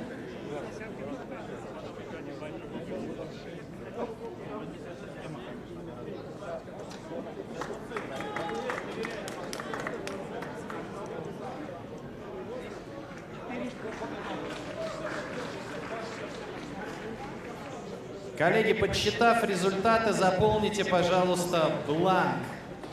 Заполните, пожалуйста, бланк. Зеленый бланк и передайте его модератору. Модераторы, быстрее считаем, быстрее, по 2 узла, может быть. Соберите веревочки, соберите инструкции и займите свои места, пожалуйста. Соберите веревочки, соберите инструкции и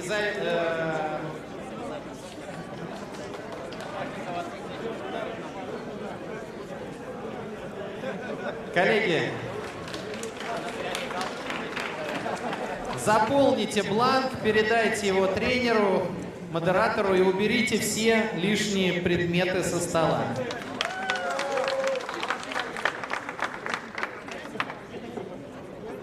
Сейчас будет несколько очень важных объявлений перед обедом. Но первое, что мы должны сделать, чтобы завершить этот раунд, коллеги, возьмите желтые метки и проголосуйте за других членов команды из вашей группы. Пожалуйста, возьмите метки и проголосуйте.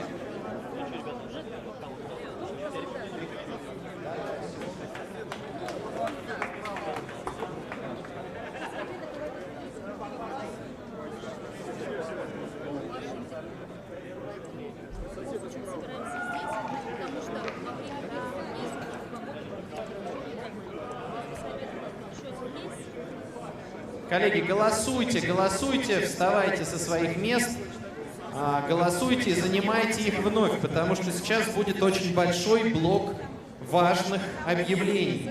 Вот здесь вам может понадобиться ваш блокнот, чтобы сделать определенные записи. Вот здесь вам может понадобиться блокнот, чтобы сделать определенные записи.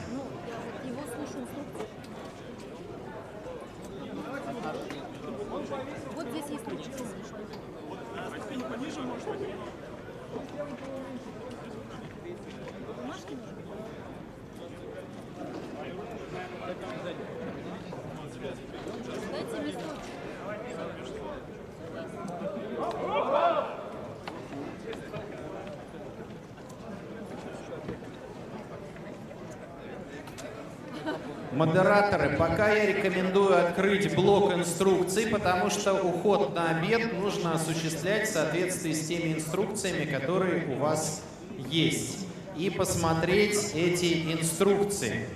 Подождите пока, модераторы, это чисто для вас объявление. Все остальные участники, пожалуйста, займите свои места. Итак, после обеда у нас будет идти 3 параллельных активности. 3 параллельных активности. Самая важная и самая основная активность – это будут проходить индивидуальные интервью. Индивидуальные интервью, время вашего интервью будет вот на плакате около стола ровно в 14:00. В 14:00 напротив вашей фамилии будет указано: первое – время интервью. Второе – зал интервью. Залы у нас для интервью находятся вот здесь. Зал номер 1, зал номер 2 и зал номер 3. Вот по правую руку от меня. Вот в этой стороне находятся все залы. Коллеги, внимательно смотрите, какой у вас зал и какой у вас стол интервьюера. Это тоже будет указано в этом же квадратике. Пожалуйста, не пропускайте это время, даже если вы участвуете в какой-то активности здесь, вы спокойно встаете, выходите, идете на интервью. Вас ждать не будут. То есть интервью будут идти строго по расписанию. Если вы пропустите интервью, извините, оно не состоялось. Потому что у нас очень много, нагрузка на интервьюеров очень большая. Это такая потоковая интенсивная схема. Поэтому, пожалуйста, приходите вовремя на эти интервью. Это первая очень важная активность. В 14:00 будут результаты здесь. У кого-то в 14:10 уже начнутся интервью. Поэтому, пожалуйста, будьте готовы к этому. Вторая важная активность. У нас будут проходить защиты проектов, потому что часть участников, 52 человека, представили свои проекты на рассмотрение комиссии, наставников и так далее. Проекты будут рассматриваться вот в ту сторону, в левую сторону до конца по проходу туда. Те люди, которые представили проекты на рассмотрение, должны в обед подойти в ту зону. Там будут организаторы. Первое – выяснить, когда у вас будет защита. Второе – проверить, что ваша презентация открывается без искажений. Именно вот проверить вот этот вот момент. И записать у себя также время защиты. На защиты будут даваться 10 минут. Они будут идти одна за одной, то есть в 3 комнатах параллельно. Поэтому, коллеги, пройдите, те, у кого есть в обед, кто будет защищаться, посмотрите, пожалуйста. Первое, в какой вы комнате защищаетесь. Второе, в какое вы время это будете делать. И проверить нужно будет свою презентацию. Это вторая активность. И третья активность, она будет проходить вот здесь, на этой площадке. У нас будет движение, кто-то будет приходить, кто-то будет уходить. Но это нормально, у нас здесь будут проходить мастер-классы. Мастер-классы различных выступающих, в том числе тех, кто участвовал во всероссийском конкурсе. Там будет критическое мышление, будут другие интересные выступления, поэтому все, кто свободен не в защитах и не в интервью, пожалуйста, находитесь здесь. Мы будем идти по расписанию. Что еще? Наверное, вот эти 3 вещи, вопрос. Часы сразу сверить. Давайте сверим часы.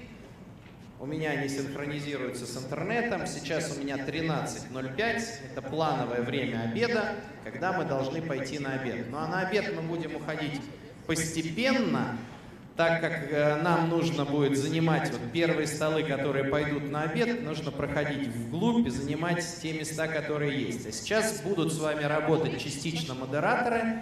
Там какие-то вещи нужно зафиксировать по итогам первой половины дня. И там, где эти активности заканчиваются, модераторы отпускают на обед стол, вы динамично встаете, проходите вглубь столовой и занимаете места там. Модераторы, пожалуйста, вам слово для работы за каждым столом. Поехали!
Я прошу занимать места.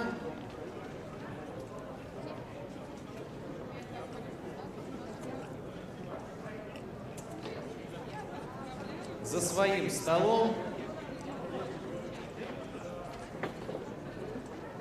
Сначала у нас будут 10 минут организационные, различные.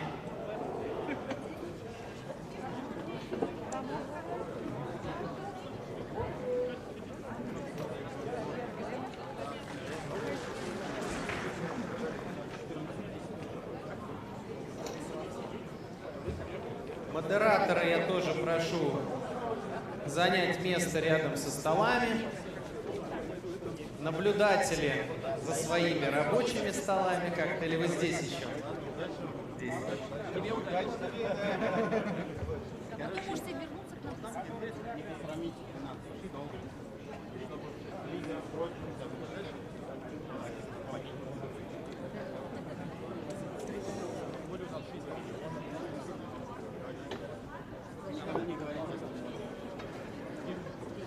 Один сход, два ход. Ага, все.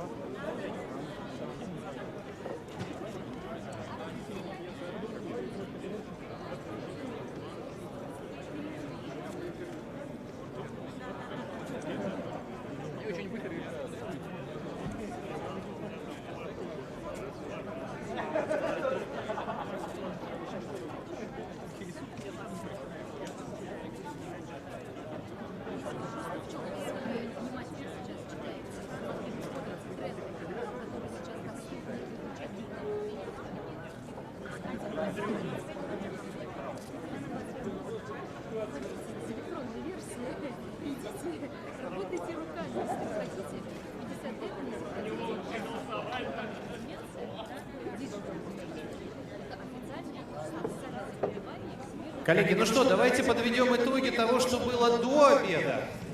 И посмотрим на некие там промежуточные итоговые результаты того, что получилось, начиная с 4-го раунда.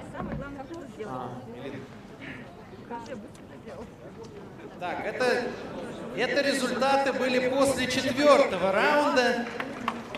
И после 4-го раунда лидировал стол номер 11 и столы номер 3 и 14. Аплодисменты. Что у нас было после 5-го раунда? Давайте посмотрим. После 5-го раунда 11-й стол упрочил свое лидерство. 3-й, 14-й, 13-й вровень шли по 10 баллов и по 9 баллов. 1-й, 15-й и 16-й. Аплодисменты всем.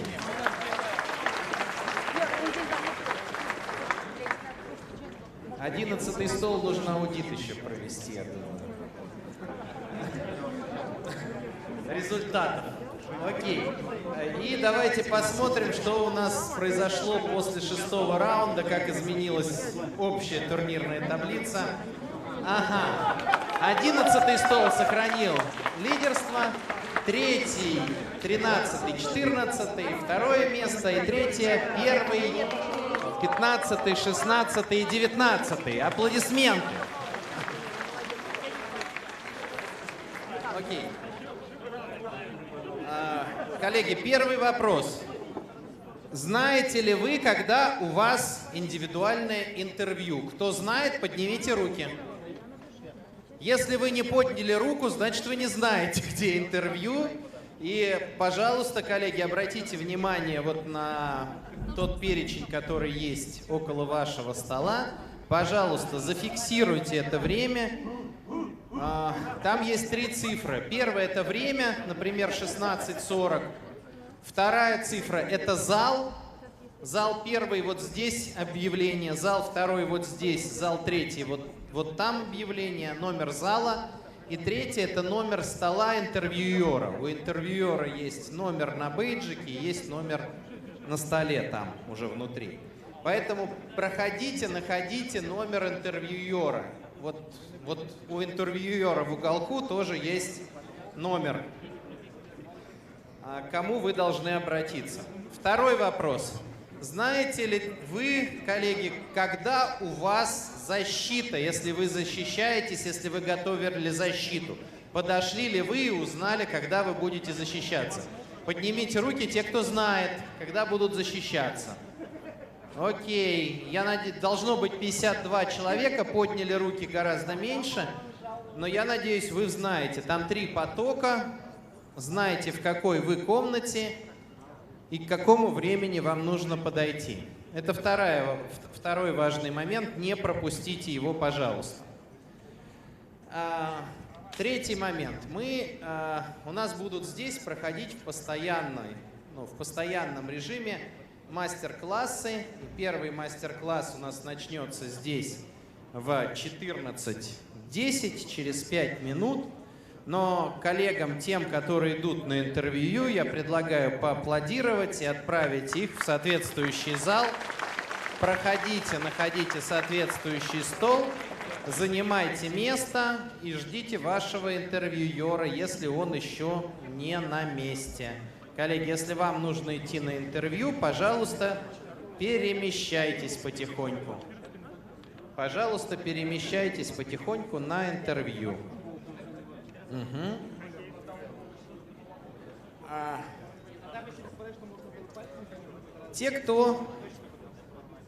У тех, у кого начинаются защиты, коллеги, тоже я прошу встать и пройти туда, где будут проходить ваши защиты. А мы поаплодируем этим людям.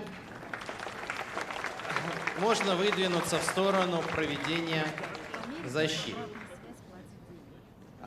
После обеда, так как у нас все равно пауза такая, и мы много чего сделали до обеда, у нас такой легкий игровой мастер-класс про изменения. У каждого из вас на столах, коллеги, должно быть 4 листа ватмана, посчитайте их, 4 ли их у вас.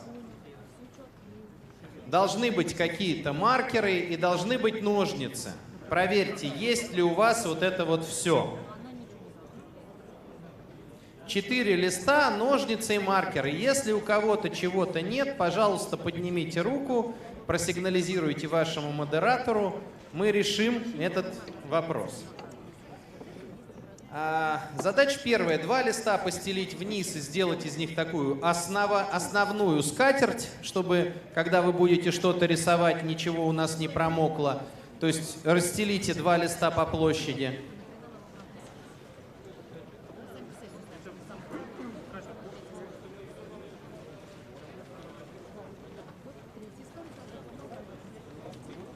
Отлично. Оставшиеся 2 листа, коллеги, пожалуйста, разделите, согните их вдоль сначала, вот как показано на рисунке, чтобы образовалось 4 части, равные 4 части. То есть разделите лист флипчата вдоль на равные 4 части. Согните его сначала ровненько, так, чтобы сначала сложить пополам очень ровно, и потом это вдоль еще раз пополам. Так, чтобы из каждого листа флипчата получилось некие 4 половинки. И вот теперь по сгибам, пожалуйста, коллеги, разрежьте 2 листа флипчата ножницами. Аккуратно, ровненько, вдоль. Проведите такую подготовительную работу. Вот, согнули пополам, потом еще раз пополам, вдоль длинной стороны. И разрезали. Ну, постарайтесь сделать равные части. Должно быть 8 равные части. одинаковых. Ножницы есть.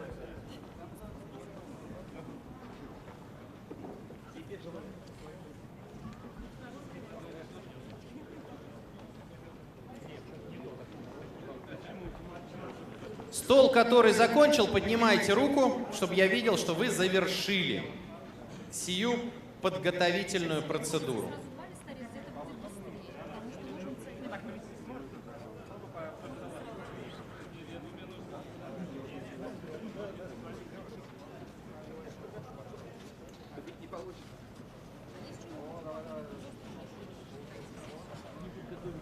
Не, ну может просто есть.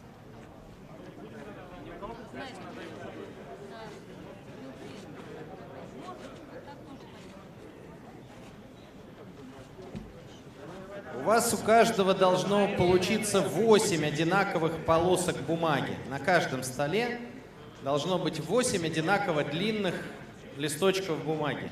Отлично, молодцы.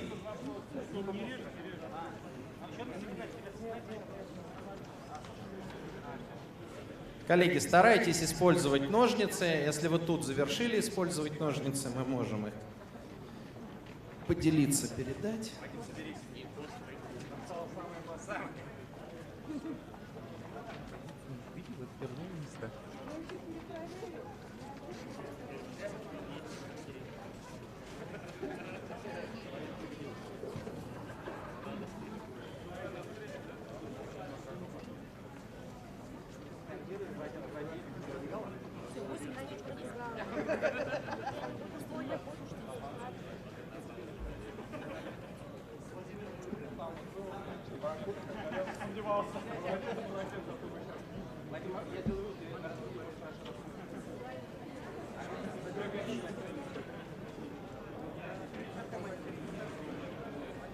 Отлично, завершается здесь. Вижу, что завершили тут, завершили здесь.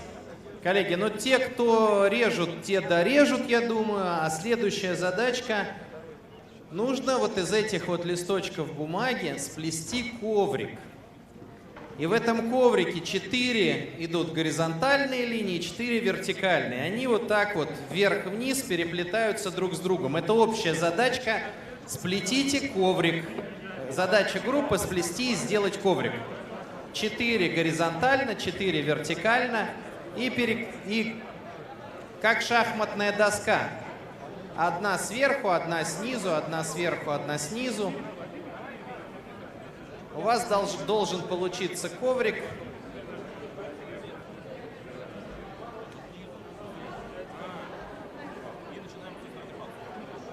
Сделайте его плотным через равные промежутки расстояния.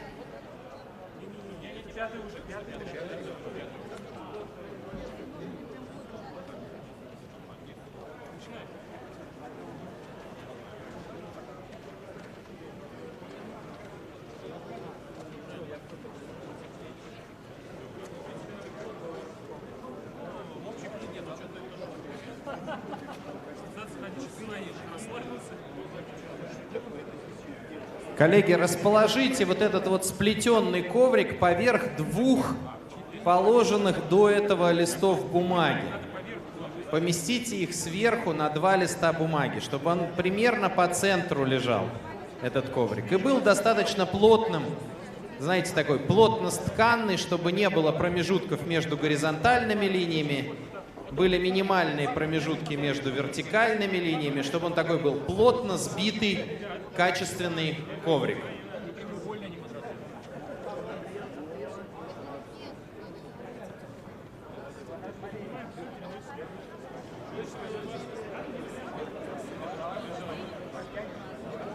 Коллеги, поднимите руки те группы, которые справились с этим заданием. Здесь есть, там есть. Группа 17 есть? Есть. Тут есть. Отлично. Коллеги, до обеда у нас была масса всяких активностей. И эти активности в вас вызывали эмоции. Вот сейчас самое время взять и изобразить эти эмоции на этом коврике сплетенном.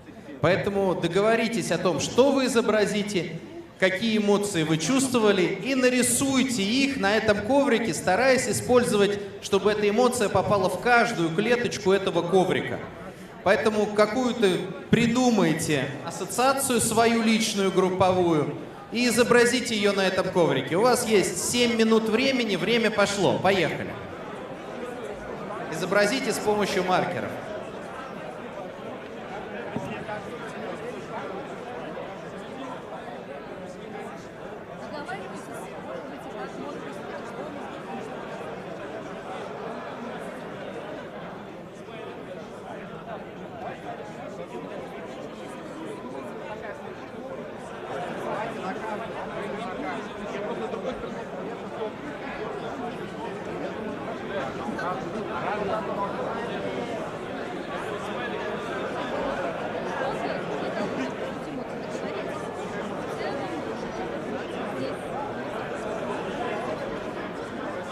Коллеги, нарисуйте свои эмоции на этом коврике, те, что вы испытывали до обеда.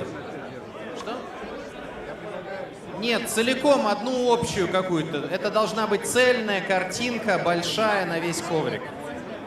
Но захватите все кусочки.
Настоящий качественный ковер отличается богатством красок, в том числе с зарисованными рисунками, поэтому, коллеги, не стесняйтесь что-либо закрасить. И сделайте это по возможности ярко, чтобы не только линии,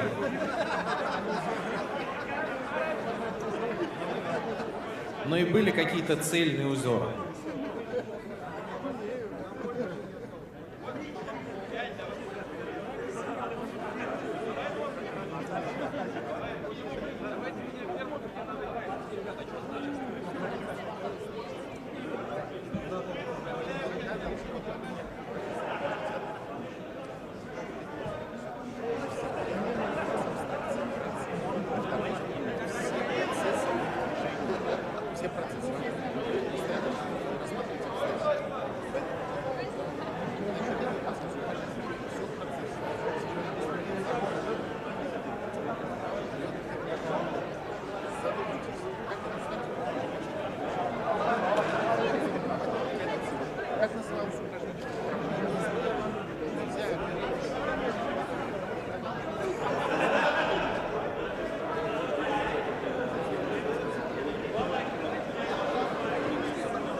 Коллеги, если вы нарисовали, то помните, что у любого ковра есть смысл. Каждый значок, каждая загогулина что-то значит.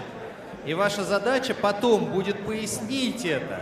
Поэтому придумайте легенду к вашему ковру, красивую, которую вы можете рассказать потомкам, в том числе о том, как это было.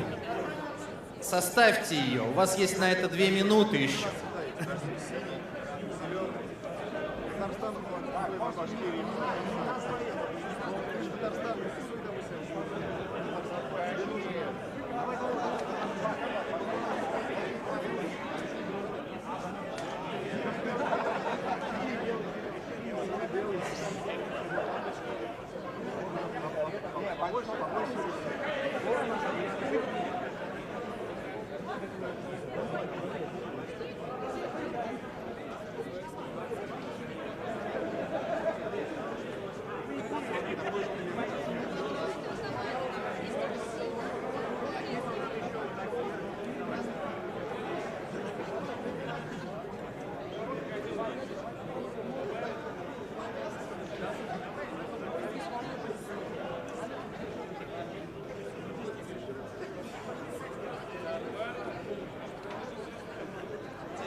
Коллеги, готовы ли вы? Завершили ли вы?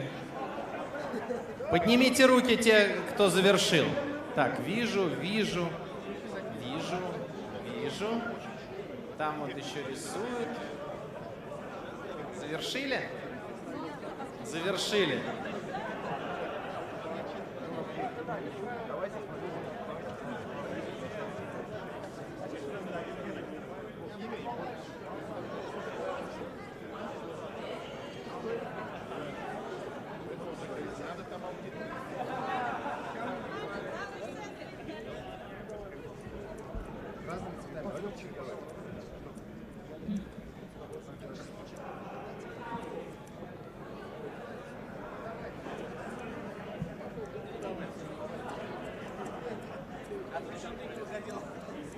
Коллеги, ну что, остановились? В том состоянии, в котором есть, остановились, сядьте на свои места, и сейчас будет следующее задание. Это у нас была, так сказать, подготовка, а следующая часть у нас заключается в следующем. Что задача каждой группы? Динамично и правильно транспортировать коврик на соседний стол, используя следующие правила. Правило номер 1. Начните передавать коврик на соседний стол по одному листочку. То есть вы вытаскиваете любой из ваших листочков и передаете его на соседний стол. Все члены, причем первый стол передает второму по номеру, второй передает третьему, третий четвертому и так далее. 20-й стол передает первому. То есть круг замыкается вот так. Первый стол передает второму и так далее.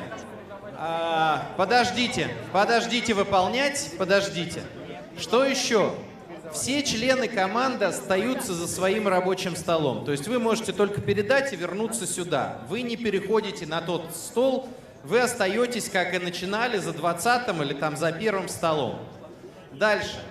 Как только вы получили листок с соседнего стола, его надо вплести в свою картинку. То есть его нужно вставить куда-то в ваш коврик, на то место, которое у вас освободилось. На каждом столе не должно быть менее 7 и более 8 частей коврика. То есть в движении может быть только одна часть, фактически. Если у вас приходит больше, чем вы перевариваете, вы не принимаете пока. Если от вас уходит меньше, и если у вас что-то не вплетено, коллеги. То есть всегда коврик должен быть целым. За соблюдением правил будут следить модераторы. Ну и посмотрите, потом мы посмотрим, что получилось, когда вы передадите весь свой коврик. Итак, по одной штуке на соседний стол начинаем транспортировать. Поехали, время пошло. Задача – получить картинку. Поехали.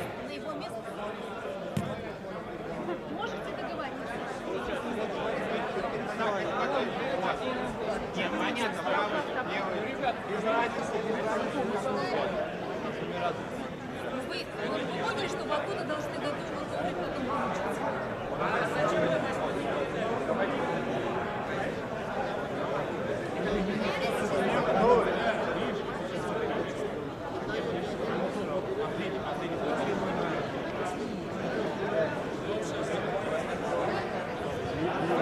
Вплетайте и передавайте. Как получили, сразу же вплетайте. Модераторы, помните про ваше задание. Основное, не вмешивайтесь в процесс. Следите за правилами.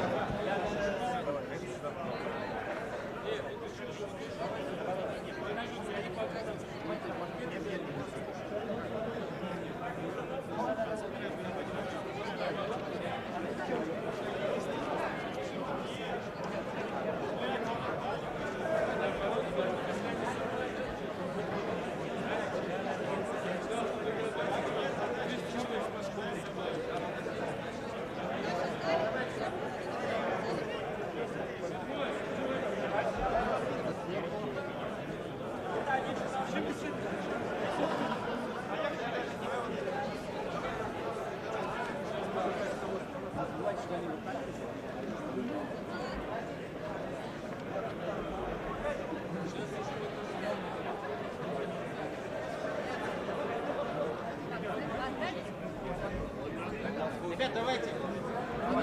Сплетайте. Должно быть сплетено.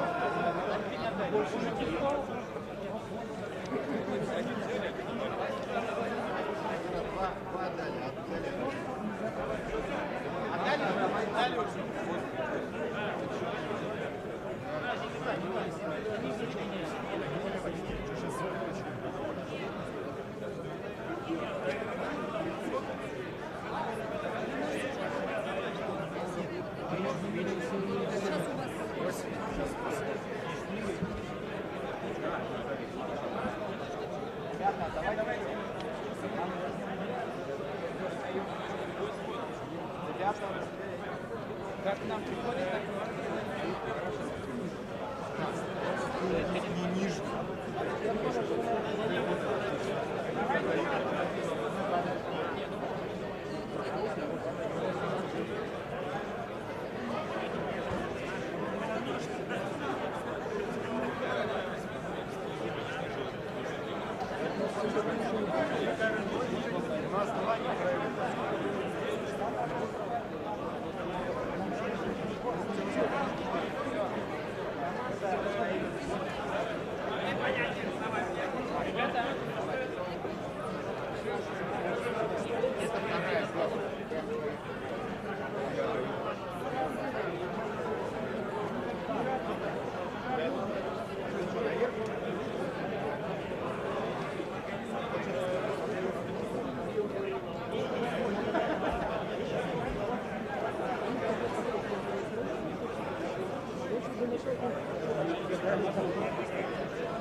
Ребят, дайте последний.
Какие-то ребусы оказались сложнее, чем другие.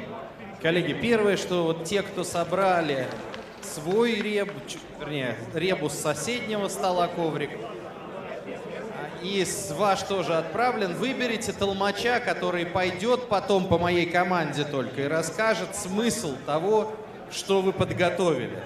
Кто от вас будет толкователем, толмачом, который пойдет и расскажет смысл нарисованного вами?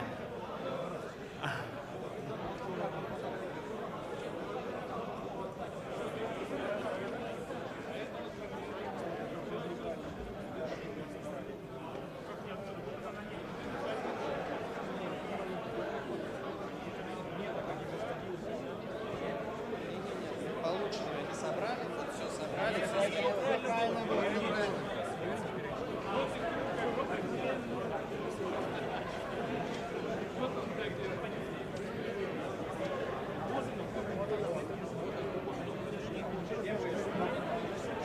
И минута на завершение буквально. Я вижу 2 группы, 3 еще дособирают полученные данные, систематизируют их. Постарайтесь вот в эту минуту уложиться, разгадать тот ребус, который пришел к вам. Молодцы!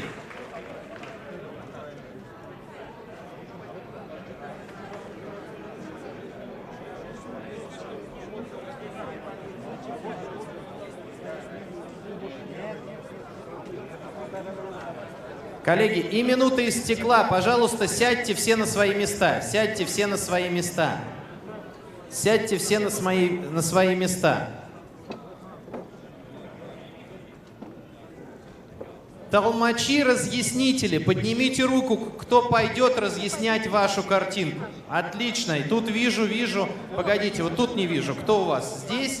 Кто у вас? Не-не-не, не идете пока. Погодите. Только руку поднимите. Кто? Я вижу. Окей. Смотрите, когда придет толмач из соседней группы, первое, что должна сделать группа, истолковать ту картинку, которую они увидели, как они считают, что там нарисовано, и что там изображено, и в чем великий символизм того, что они получили. А второе уже толмач изложит свою версию. Итак, толмачи переходят в соседнюю группу, группы разъясняют, что же они увидели в этом коврике, а потом получают обратную связь. Поехали. 2-3 минуты на то, чтобы вот пообсуждать, что тут было. Сначала группа. Что увидела?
Коллеги, толмачи могут вернуться в свою группу и рассказать там, а как же истолковали их коврик соседи.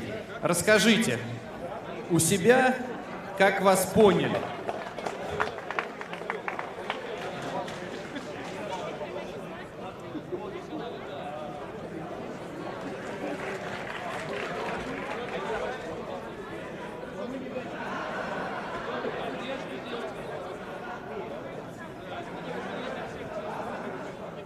Коллеги, во всем этом процессе наиболее интересно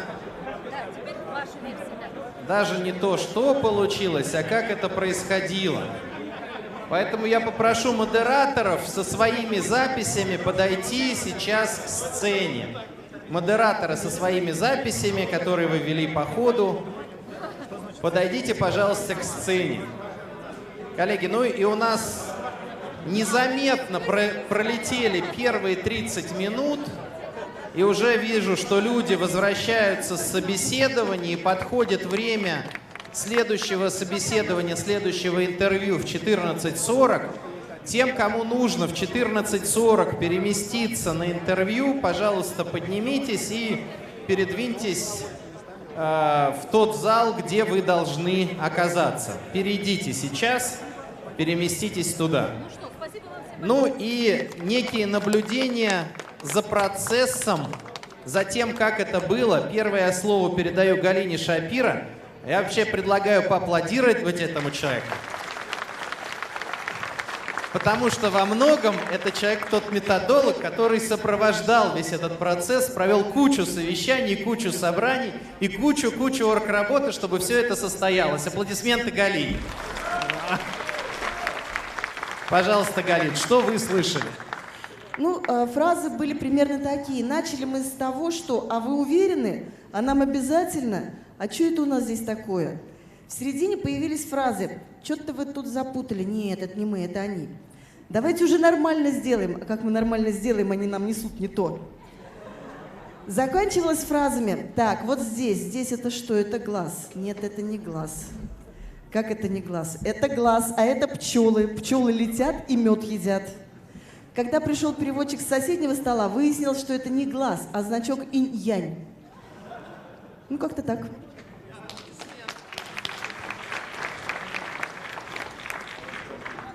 Наш стол говорил, можно, да? По одной Так, давай. Они не успевают. О, у них морды, лица. Вот под эту засовывай. Куда? Это ништяк. Они не успевают. У нас было круче. О, трэш. Плачет из ушей. Глаз начинает получаться. Мне кажется, они пьяные. По-моему, все. Александр Лазарев, пожалуйста, аплодисменты. Очень хороший тренер в области продаж. Спасибо. Максим? У нас команда была исключительно мужская, вот, поэтому услышали следующее, да. В конце концов, давайте с красными засунем сюда Уфу. Моя последняя часть, вот так ее. Ну и самое интересное было, когда мы узнали, что это такое, да. Вот она на ней. Я дальше, наверное, да, вот уберу, да. Ну и самое главное, у нас почему-то получился коврик соси, потому что там была изображена республика. И последнее, мы долго думали, что изображено, и было написано: «Республика в надежных пи-пи-пи-пи». Максим Беляев, знаменитый медиатор, сначала создаст конфликт, а потом его мужественно решает. Аплодисменты Максиму.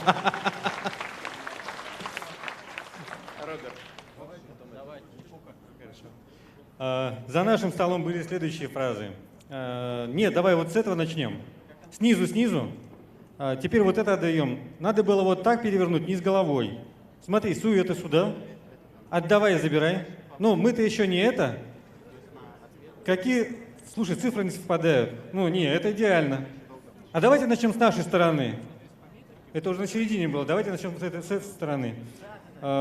Вот это сюда и снизу просовывай. Какая разница? Роберт Ахметов. Потрясающий юмор на тренингах. У нас почти мужская группа. Наша прекрасная участница в это время была на собеседовании, поэтому работали мы конструктивно и спокойно. Нам одно же направление надо задать. Вот же оно, счастье. Давайте от него и начнем. Нет, они же еще несут. Мы же потом можем составить картинку. Где глаз? Он же тут должен быть. Как-то так. Спасибо большое. Андрей Подгузов, аплодисменты. Масса всего делает. Пожалуйста. За 8-м столом очень было спокойно, потому что никаких конфронтаций, и вообще все было классно. Ниндзя, не давите на нас.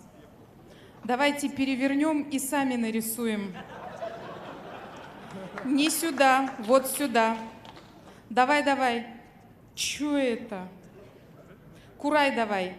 Ну и в самом начале прозвучала фраза, которую я бы поставила в финал. Давайте звезду, мы же победители. Спасибо большое.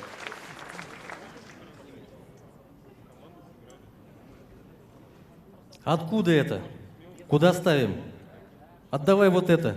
А это куда? Погоди, что это? Засовывай сюда. Нет, снизу засовывай. А это куда? Погоди, ничего не понятно. Переверни. А вот все, мы молодцы. Триллер практически. Рустем. У нас была 6-я команда, и за столом такой был равный состав. Были и дамы, и мужчины, поэтому работали без лишних пи-пи-пи. Ну и фразы достаточно такие лояльные. Ну и вообще я считаю, что наша команда лучше.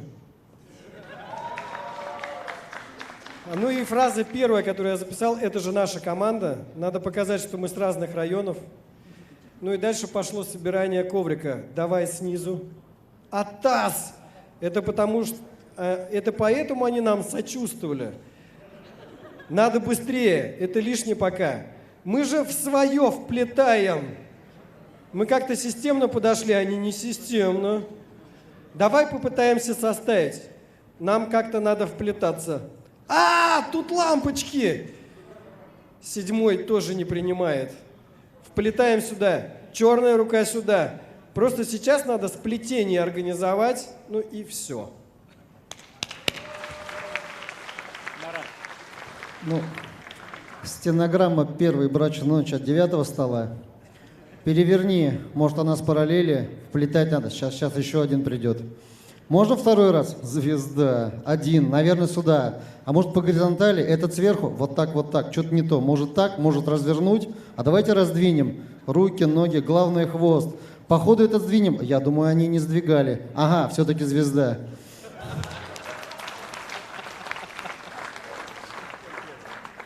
У меня, на удивление, первый раз в эту игру играла команда, которая просто слаженно собрала коврик. И какие-то все фразы были не про первую брачную ночь, нечего запикивать. В общем, я была удивлена тому, как слаженно работали. Давай, забирай, а нам принесли. Давай, давай, давай. Они не принимают, ты подожди, ждем, ждем. О, берем. Все, теперь меняем. Так, ребята, давайте сразу все собирать. А мы и так собираем, но не получается. Порядок у вас не тот. Тут такая тематика. Так, ух ты, почему так? Они по-другому сложили, а мы могли другой стороной. Вот, нет, не так. Вот смотрите, в центре Республика Башкирия. Это, смотри, в центре Республика Башкирия. Вот, похоже. Суй, вот сюда. Вот голова. Нет, во. Это был 5-й стол. У нас тоже все достаточно романтично, ванильно. Надо что-то объединяющее. Давайте лодку, улыбку, вот так. Можно нарисовать 2 руки. Вообще взаимодействие лучше. Эврика можно написать. Ты не двигай, блин, пальцы разъединяй. Давай, удачи. Каждый элемент должен быть задействован. Сейчас скажут, разберите и склейте. Пронумеруйте. Уфа на месте моего района. А Башкирия вообще алга. Давайте тяните. Вообще, ребята, молодцы, красавцы.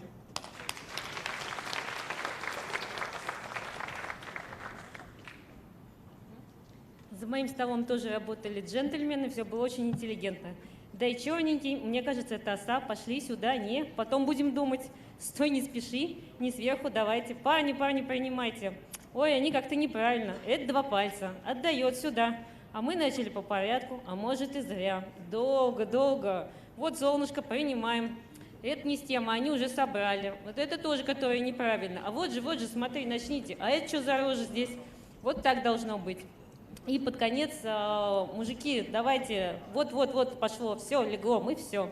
Спасибо за работу, очень динамично и интеллигентно.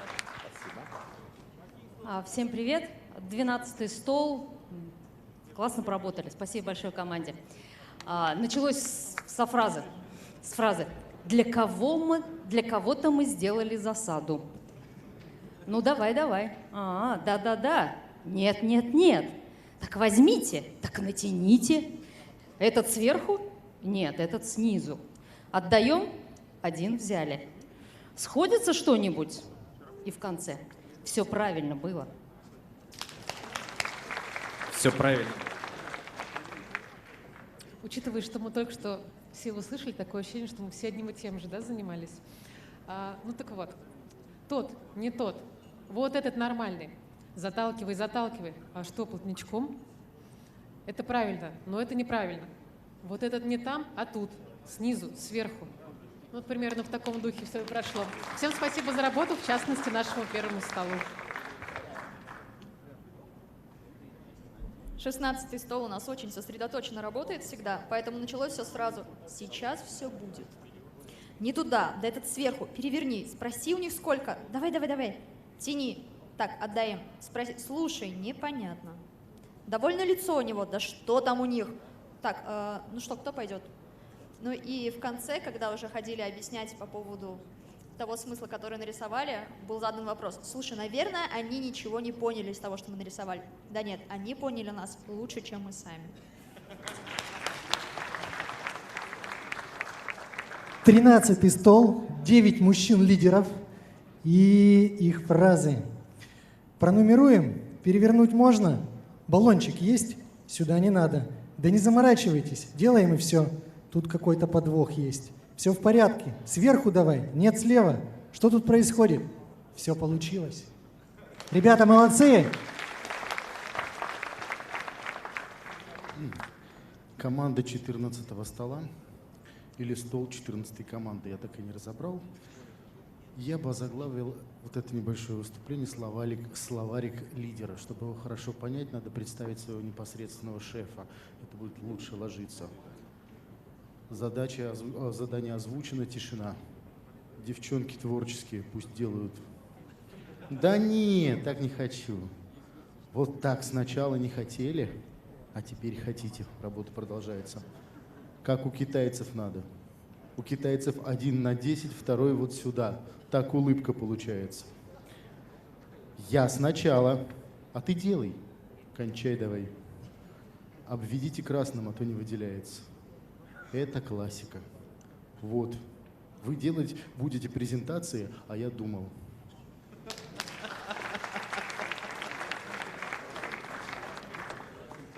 Добрый день.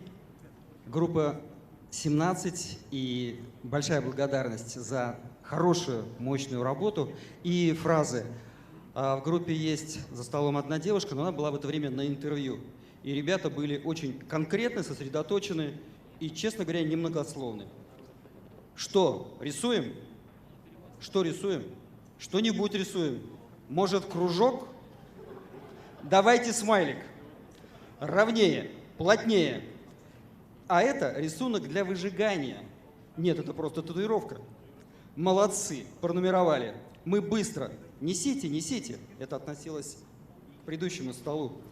И громкий крик «Звездочки!». А у них-то все наоборот. И завершение. Рано я им все рассказал. Спасибо. Привет всем. Тоже у 15-го стола все со смайлика началось. Говорят, давайте смайлик. Нет, говорит, мы же не тупые. Нет, нет, говорит, правильно, это под низ надо, в любом случае. Я думаю, вот так или ниже. Под низом осталось, поднимай, отдай последнего, давайте проверим. 12-го сюда. И эту заверните. Перевернули, и все.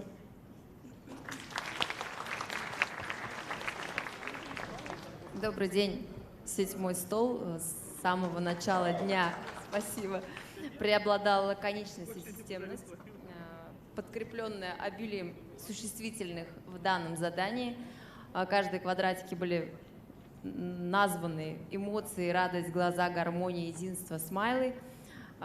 И отдельный привет нашему коллеге, который был на интервью. Про вас ничего плохого не сказали, только хорошее. Потому что вы отказались как-то принять командное решение, но все равно вас любят. Фразы, которые были, цитирую, «Передаем эмоции, они хотели нас запутать, вряд ли победим, зато нам весело». Надо ли собрать картинку, но лидеры Башкирии должны учитывать районы Республики Башкортостана. И вот этим все сказано. Спасибо.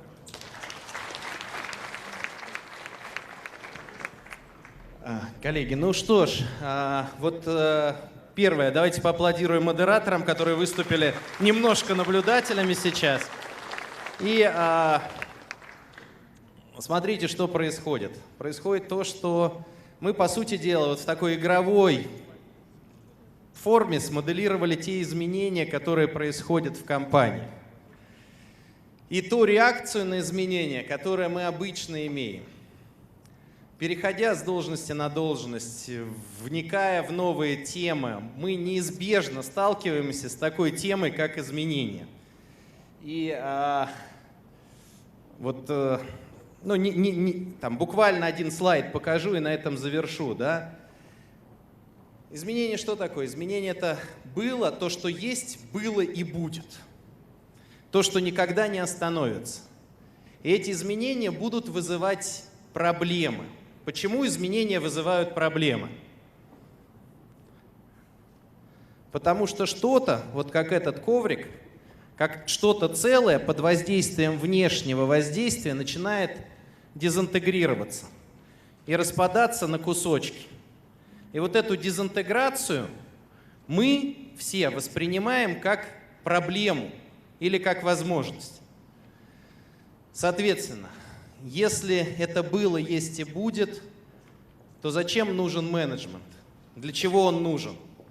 Он нужен для единственной вещи, чтобы интегрировать вот эти вот распадающиеся кусочки реальности обратно.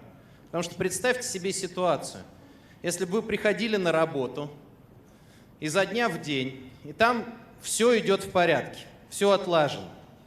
Никаких усилий прилагать не надо. Все работает как часа. Люди вовремя на работе, вовремя отдаются распоряжения, распоряжения вовремя выполняются, вовремя осуществляются закупки, дефицита ни в чем нет, нигде сбоев нет, клиенты приходят все вовремя, если они есть, эти клиенты или посетители, приходят в хорошем настроении, не ругаясь ни с кем. Нужен ли в такой случае менеджмент? И зачем он нужен? Чтобы развиваться дальше. Естественно, чтобы развиваться дальше, но как только менеджмент начинает что-то делать, он осуществляет вот такой вот цикл и начинает осуществлять новые изменения. И в ряде случаев эти новые изменения идут как по Черномырдину, да? Классическая фраза «хотели как лучше», получилось как всегда. Это вот из серии перебор, что мы спровоцировали нашими действиями какие-то изменения, которые вызвали новый виток и новое развитие ситуации. При этом, если мы говорим про изменения, есть такая еще одна классическая фраза: если нет сопротивления, то нет изменений. Как вы думаете, почему вот этот вот признак присутствует? Нет сопротивления, нет изменений. Привычный уклад ломается. Совершенно верно. Привычка, сложившаяся традиция, как только идет передел традиции, какое-то изменение, тут же возникает сопротивление. Сопротивление возникает не просто так. Вот у Toyota есть такой вот лозунг: no problem is a problem. Отсутствие проблем – самая большая проблема. Как вы думаете, почему у японцев, у Toyota вот такой вот лозунг присутствует? Стагнация такого, потому что. Но это еще мало. Где нет проблем вообще? На кладбище нет проблем. То есть, если мы хотим остановить изменения, если мы хотим убрать все сопротивление, если мы хотим остановить, по сути дела, жизнь, мы тем самым убиваем компанию. И вопрос в том, а какая компания лучше там, с точки зрения управления изменениями? Где много проблем или где мало проблем? Вот там был правильный ответ, там, где проблемы решаются. Вопрос не в том, где много и где мало. Вопрос в том, где состав проблем обновляется. Где появляются новые проблемы взамен решенных старых. А не так, что одни и те же проблемы существуют на протяжении год, 2, 3, 5, 10. Поэтому вопрос не в том, много их или мало, а вопрос в том, а каков состав этих проблем. Проведите дома упражнение, запишите ключевые проблемы вашей компании, штук 5. Можно даже сделать сейчас. Или того места, где вы работаете. У нас есть еще 5 минут. Вот давайте за 5 минут это упражнение небольшое и сделаем. Запишите 5 проблем, вы про них не будете никому не говорить. Единственное там правило, чтобы без фамилий и в зоне контроля вашей команды. Потому что на улице идет дождь, это не наша проблема, вы на это влиять не можете. Очень важный момент — брать те проблемы, которые вам по плечу. И, соответственно, писать то, что в зоне контроля команды. Например, мы не взяли зонтики, это наша проблема. На улице идет дождь, не наша проблема. Мы не можем повлиять в ряде случаев на цены на рынке, но мы можем их предугадывать более точно. Запишите 5 проблем.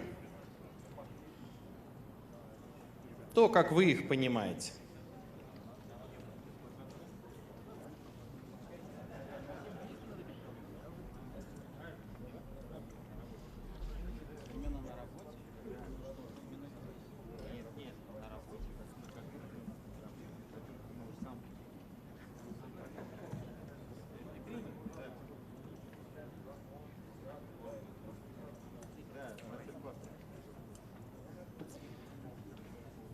Проблему, которую можно решить, если вы договоритесь внутри у команды. Как-то. Внутри команды, внутри подразделения.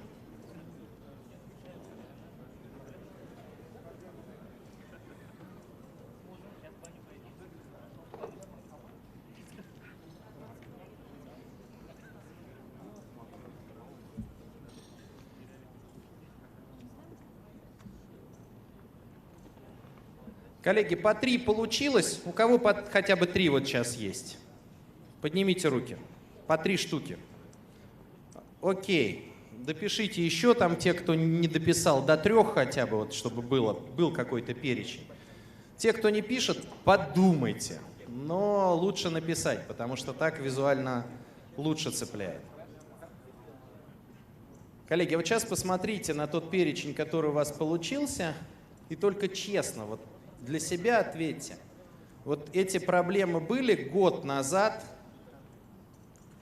Сколько из них было год назад?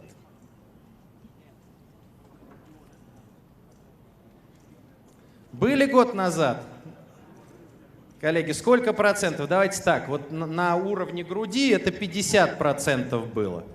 На уровне выше груди, это, значит, рукой показываете, было больше 50%. Какой процент, я даже не говорю, от 50 до 100. На уровне ниже груди рукой показываете, это значит, все проблемы новые, все обновилось, все новье.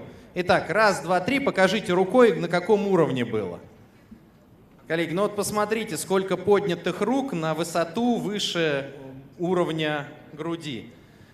А это говорит о том, что там процентов от 50 до 100% проблем было год назад. Если я спрошу, а сколько из этих проблем было 2 года назад, как вы думаете, какая статистика будет? Примерно такая же. И если я спрошу, ребята, а если вы также будете решать эти проблемы, как вы решали до этого, то каков прогноз, сколько из этих проблем будет через год? Знаете, если так же, как до этого решали, будете решать, то высока вероятность, что останутся те же самые, плюс добавятся какие-то новые. Обычно такое бывает. Коллеги, но при этом условие было какое? Условие было, что писать проблемы в зоне контроля управленческой команды, а именно то, что могут управленцы решить. И вот если каждый из нас, а тут сейчас порядка 150 человек, написал по 3 проблемы, то есть в аудитории присутствует там 450 проблем примерно. Минимум. Ну, может быть, их больше, там понятно, что вы писали их очень выборочно.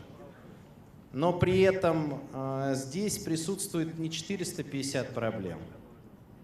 Здесь присутствует всего лишь одна проблема с точки зрения управления изменениями. Какая это проблема?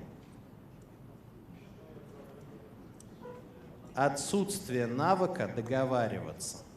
Потому что если это в зоне контроля управленческой команды, если вы сядете и начнете договариваться, то вы эту проблему можете решить. И вопрос в управлении изменениями, он всегда в том, а как вы договариваетесь и как вы решаете эти проблемы. И в том числе многие оценочные мероприятия, те, которые проходят, и проходили и проходят, они ориентированы на это. На этом у меня все. Спасибо большое.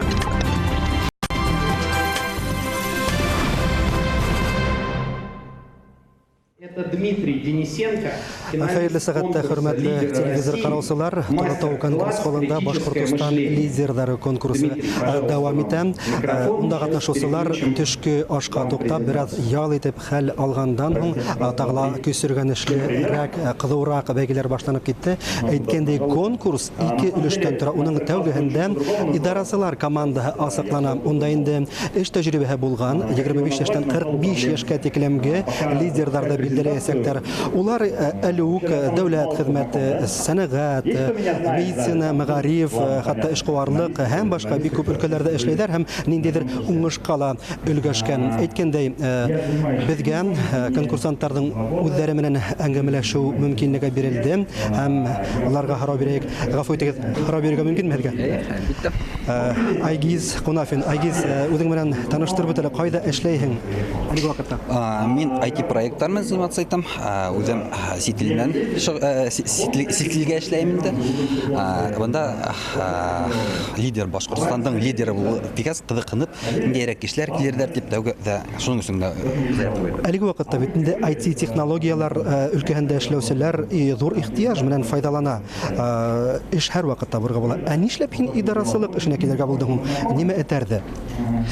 Ну, наверное, иң кызыклы бunda үзем хымак кешеләрне эзләү, табу, улар белән аралашу, улардан нисек төрле булган проблемалардан хәл иткәннәрен һорашу, шулмак бер-бер белән аралашып, контактлар туплау инде. Әлеге хәлгә битараф түгел һәм аны яхшыртырга да тимәк. Бында ялгандардың бөтәһелә ниндәйдер теге Башкортстанды алга эттерү өчен теге мына безнең бар бит алга дигән команда сынамагарак Башкортстанды алга этәргә килгән бөтәһелә шуга ярдәм итәргә килгән кешеләр инде. Конкурс нисек үтә? Арманыгыз мәле? Юк, бик кызык булды. Бындай кызык конкурсларда да катнашканда юк ине. Мына без IT уйлактан теге нык продвинут әйтәләр дә, мына бүгенге конкурс миңа бик нык охшаны. Нимәһе охшаны, бәлки нимәһәдер охшамагандыр. Нимәһе кыен, авырмы, юкмы? Беренчедән бында бөтә организаторлар һиңа теге начальствома кармай, улар һиңа һиннән тиң бер эштә һәм дә улар һиңа шул хәтем елмаеп, бөтә ердә ярдәм итеп, аңлатып кантырлар. Анда теге нисек теге был конкурска килеп иткәнсе, теге без нисек теге ярдәм итеп, һәрбер сорауларга җавап биреп, гел генә безгә ярдәмсыз булып тордылар. Шул ягы бик. Бына 9-дан алып утырагыз, ниндидер үзгәрешләр бармы? Тәүгә килгәндә без монда безнең өстәлләргә командаларга бүлделәр бит инде. Тәүгә килгәндә бер-бердә таныш түгелник, беренче конкурста катнашканда без теге бер-бердән нык бәхәсләшеп, кыстырышып сөйләшәйник. Хәзер бер команда. Хәзер менә без көлешеп, уже бер-бердә давно белгән кешеләр бер командалар. Канәгатьсезме һөҗүмчеләрдән әлеге вакытка?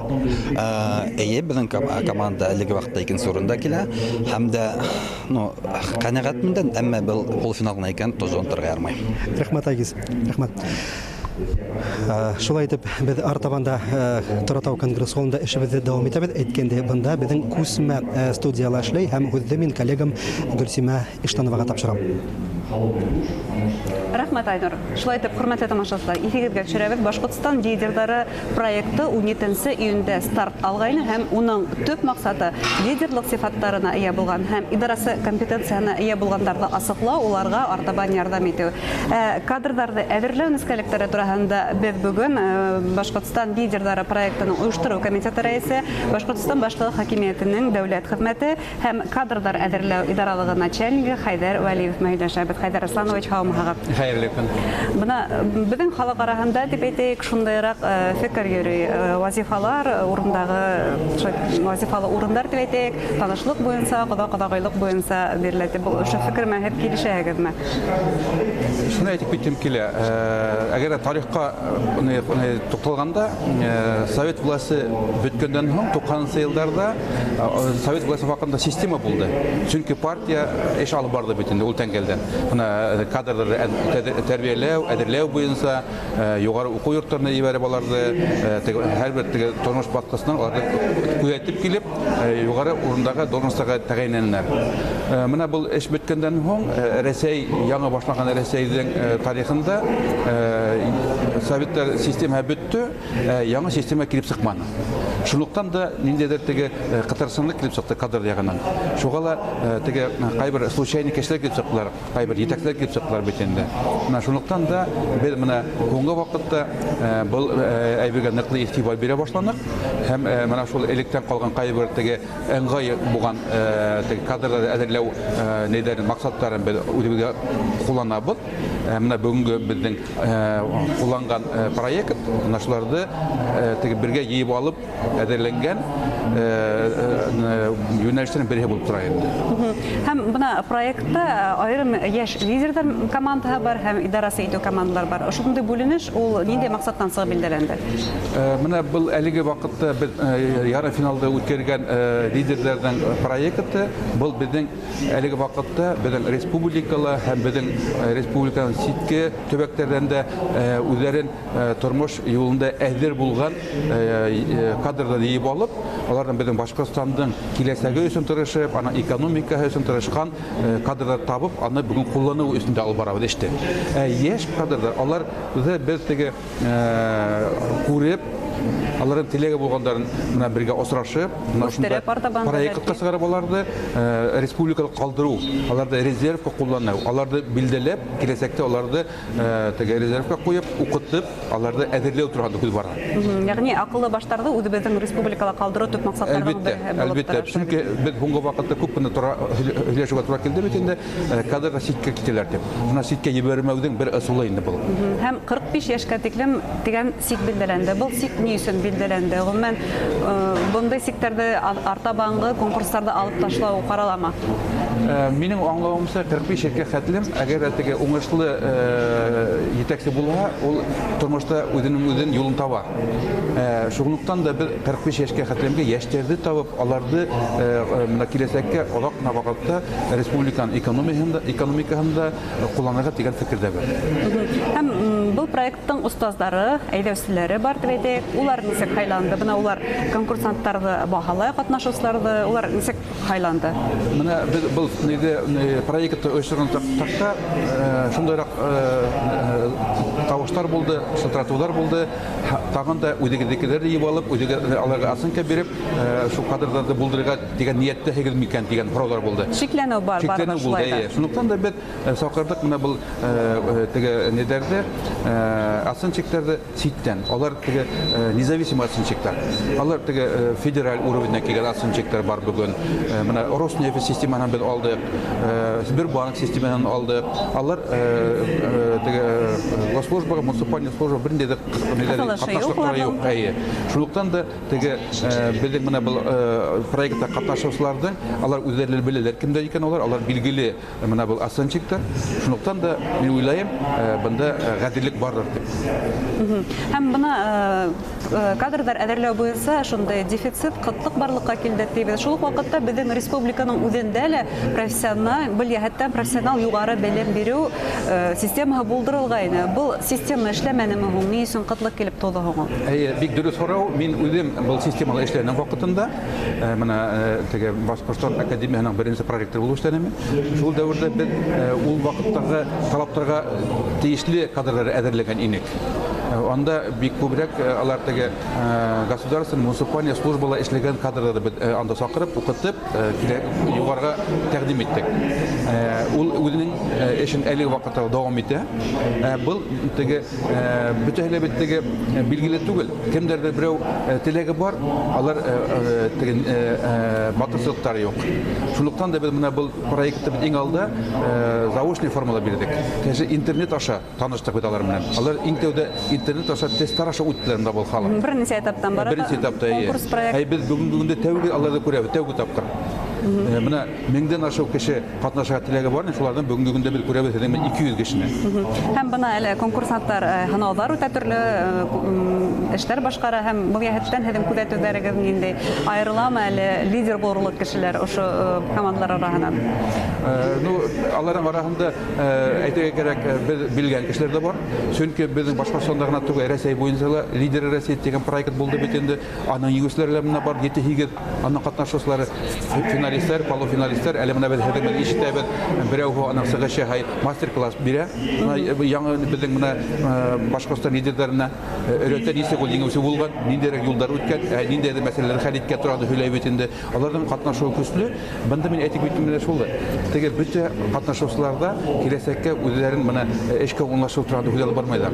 Алар күпчелектәр әйтәләр менә үзенең көчен һанап карарга. Үз көчен һанап карайлар ул. Әмма бuna һез кадрдар резервын әзерләп һәм уларны артабан эшкә урынлаштыру дидегез. Ниндидер кемдер берәү лидер буларак еңүче булып сыка һәм артабан уларны ниндидер алыс төпкөл районга эшкә урынлаштыру тәкъдиме булса, улар нисек барырга риза булырмы һуң? Теге финалистларны тапкас алар белән һөйләшергә туры килә инде. Алдыгы вакытта әйтеп булмай, чөнки без алар белән менә теге хәзерге мөмкинлекләрдән чыгып, WhatsApp аша бит тыңлайбыз. Алар теге бер-берен аралашалар, бирешәләр, шунда харау бирәләр. Әгәр дә менә безгә шундай тәкъдим булса, без нимә эшләр икән, үзләренә харау бирәләр. Аныһын без теге Әгәр дә улар бу конкурска киләләр икән, димәк улар шундай һынауларга әзер булырга тиешле. Әлбәттә. Шул вакытта менә без дөрес әйтәбез, без осрашкан сакта алар белән тәүге этаптарда шунда харау биргәнек. Әгәр дә менә шундайрак районга ибәрһәгез нисә кирәк? Төрдә уйлар бар. бар теге тиректерлер бар, юк дип әйтә алмыйм. Антылып торалар яшьләр, тик аларды бит әдерләргә кирәк бүген. Һәм һеҙҙең бына оештырыу комитеты етәксеһе булараҡ был конкурсты нисек баһалайһығыҙ? Кадрҙар мәсьәләһен хәл итерлекме был конкурс? Минең аңлавымса, был безнең тәүге проекттарның береһе. Без үҙебеҙ тегенән бынан белешеп был проектты алып барабыҙ.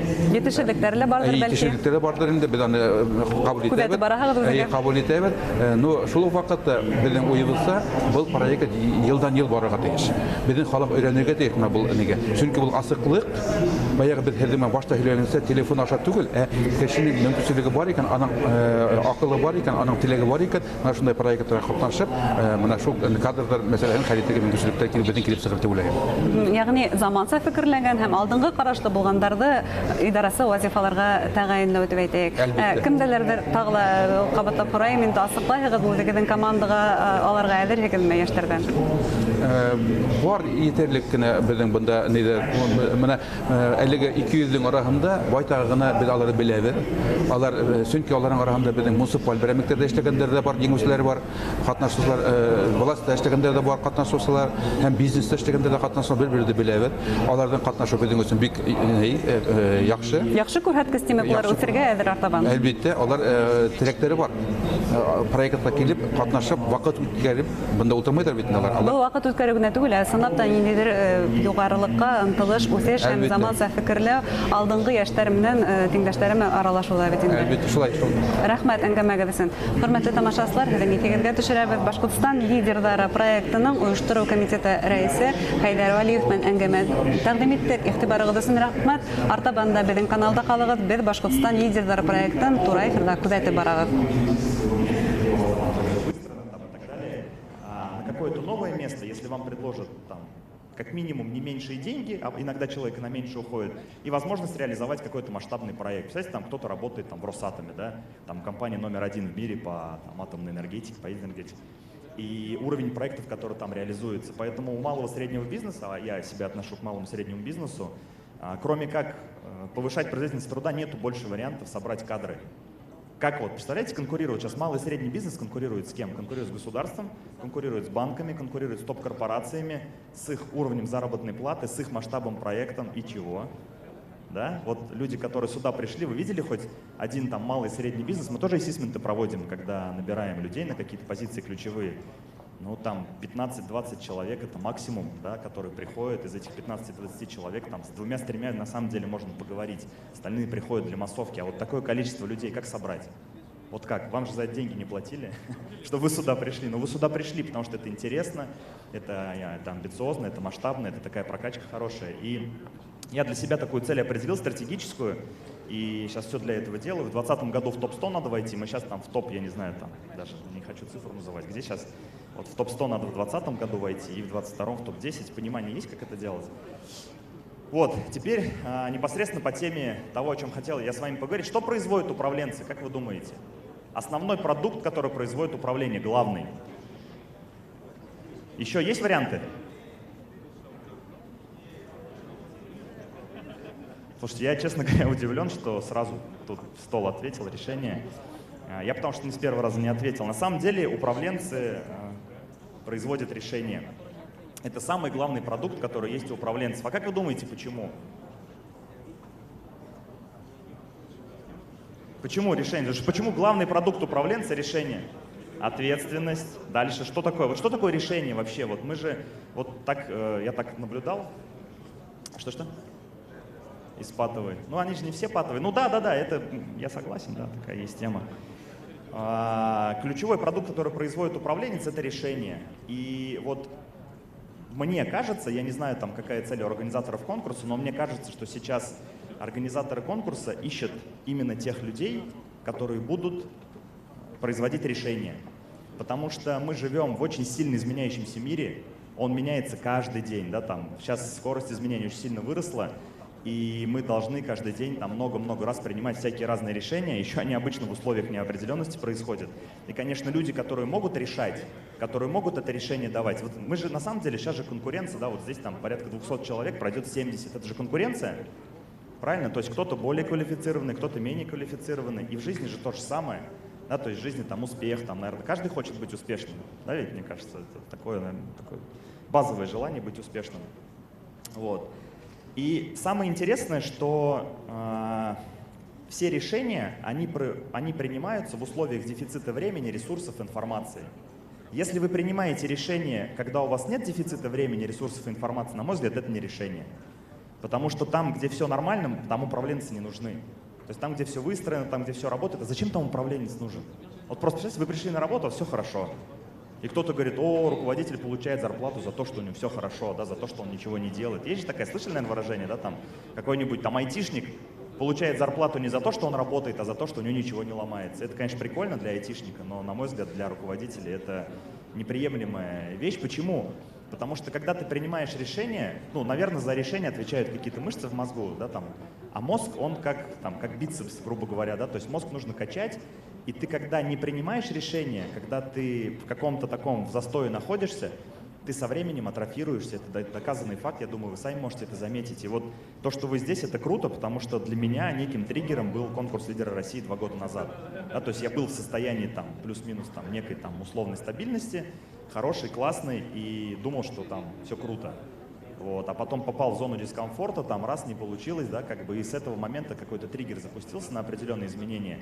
И очень много чего поменялось в жизни на самом деле. То есть у меня в бизнесе много что поменялось. Я бизнес один продал, там завод открыл там, и так далее. Ну, в общем, и это следствие, ну, наверное, там, следствие решения какого-то, да, определенного. Ну, я думаю, что вы это понимаете. Вот есть люди, которые считают, что внешние факторы на что-то влияют. Что есть нерешаемые задачи. Есть такие люди, которые считают, что есть нерешаемые задачи? Я сейчас по-честному спрашиваю, не по... Как, есть, да? Нерешаемые задачи. А кто считает, что внешние факторы там влияют, ну, хотя бы там на 30% на ситуацию? Внешние факторы. Да любые вообще, внешние факторы влияют.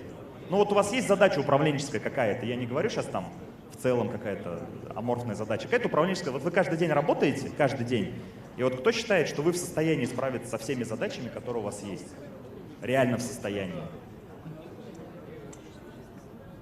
95%. Понятно. Моя точка зрения, что руководитель и человек, который реально управленец настоящий, он несет 100% ответственности за результат. 100. Ни внешние факторы, там, ни погода, ничего не может помешать добиться цели. Могут быть корректировки какие-то на пути к цели, может понадобиться больше времени, больше ресурсов, там, может цель быть неправильная. Что-что? Слушайте, я считаю, что да. Я считаю, что да. Я считаю, что человек, управленец, ты когда... Вот это очень сильно все зависит от парадигмы, и опять же, вот я во второй половине доклада своего буду говорить про критическое мышление, про когнитивные искажения. Я считаю, что когда ты живешь, когда у тебя есть когнитивные искажения, вот знаете, как происходит? Вот человек живет, наверное, тут всем там, ну, больше 25 лет, наверное, точно, да? Ну, большинству больше 25 лет, это видно по лицам. И вот представляете, вы там за 25-30 там, или 40 лет жизни, у вас уже сложилась некая модель поведения. Так ведь, да? То есть вы уже как-то видите мир через какое-то там, ну, уже не так широко, как раньше, скорее всего, вы это видите. Ну, по крайней мере, у меня так, я не знаю, может быть, здесь все люди другие. И, соответственно, когда вы идете протоптанной дорожкой, вы перестаете замечать некоторые вещи важные, которые влияют потом на результат, который, к примеру, не получился там или получился. И в этот момент ты говоришь: блин, а я там, ну, я просто могу привести пример. Смотрите, в прошлом году мы открывали завод по производству шумозащитных экранов, и мы начали это делать в июле месяце.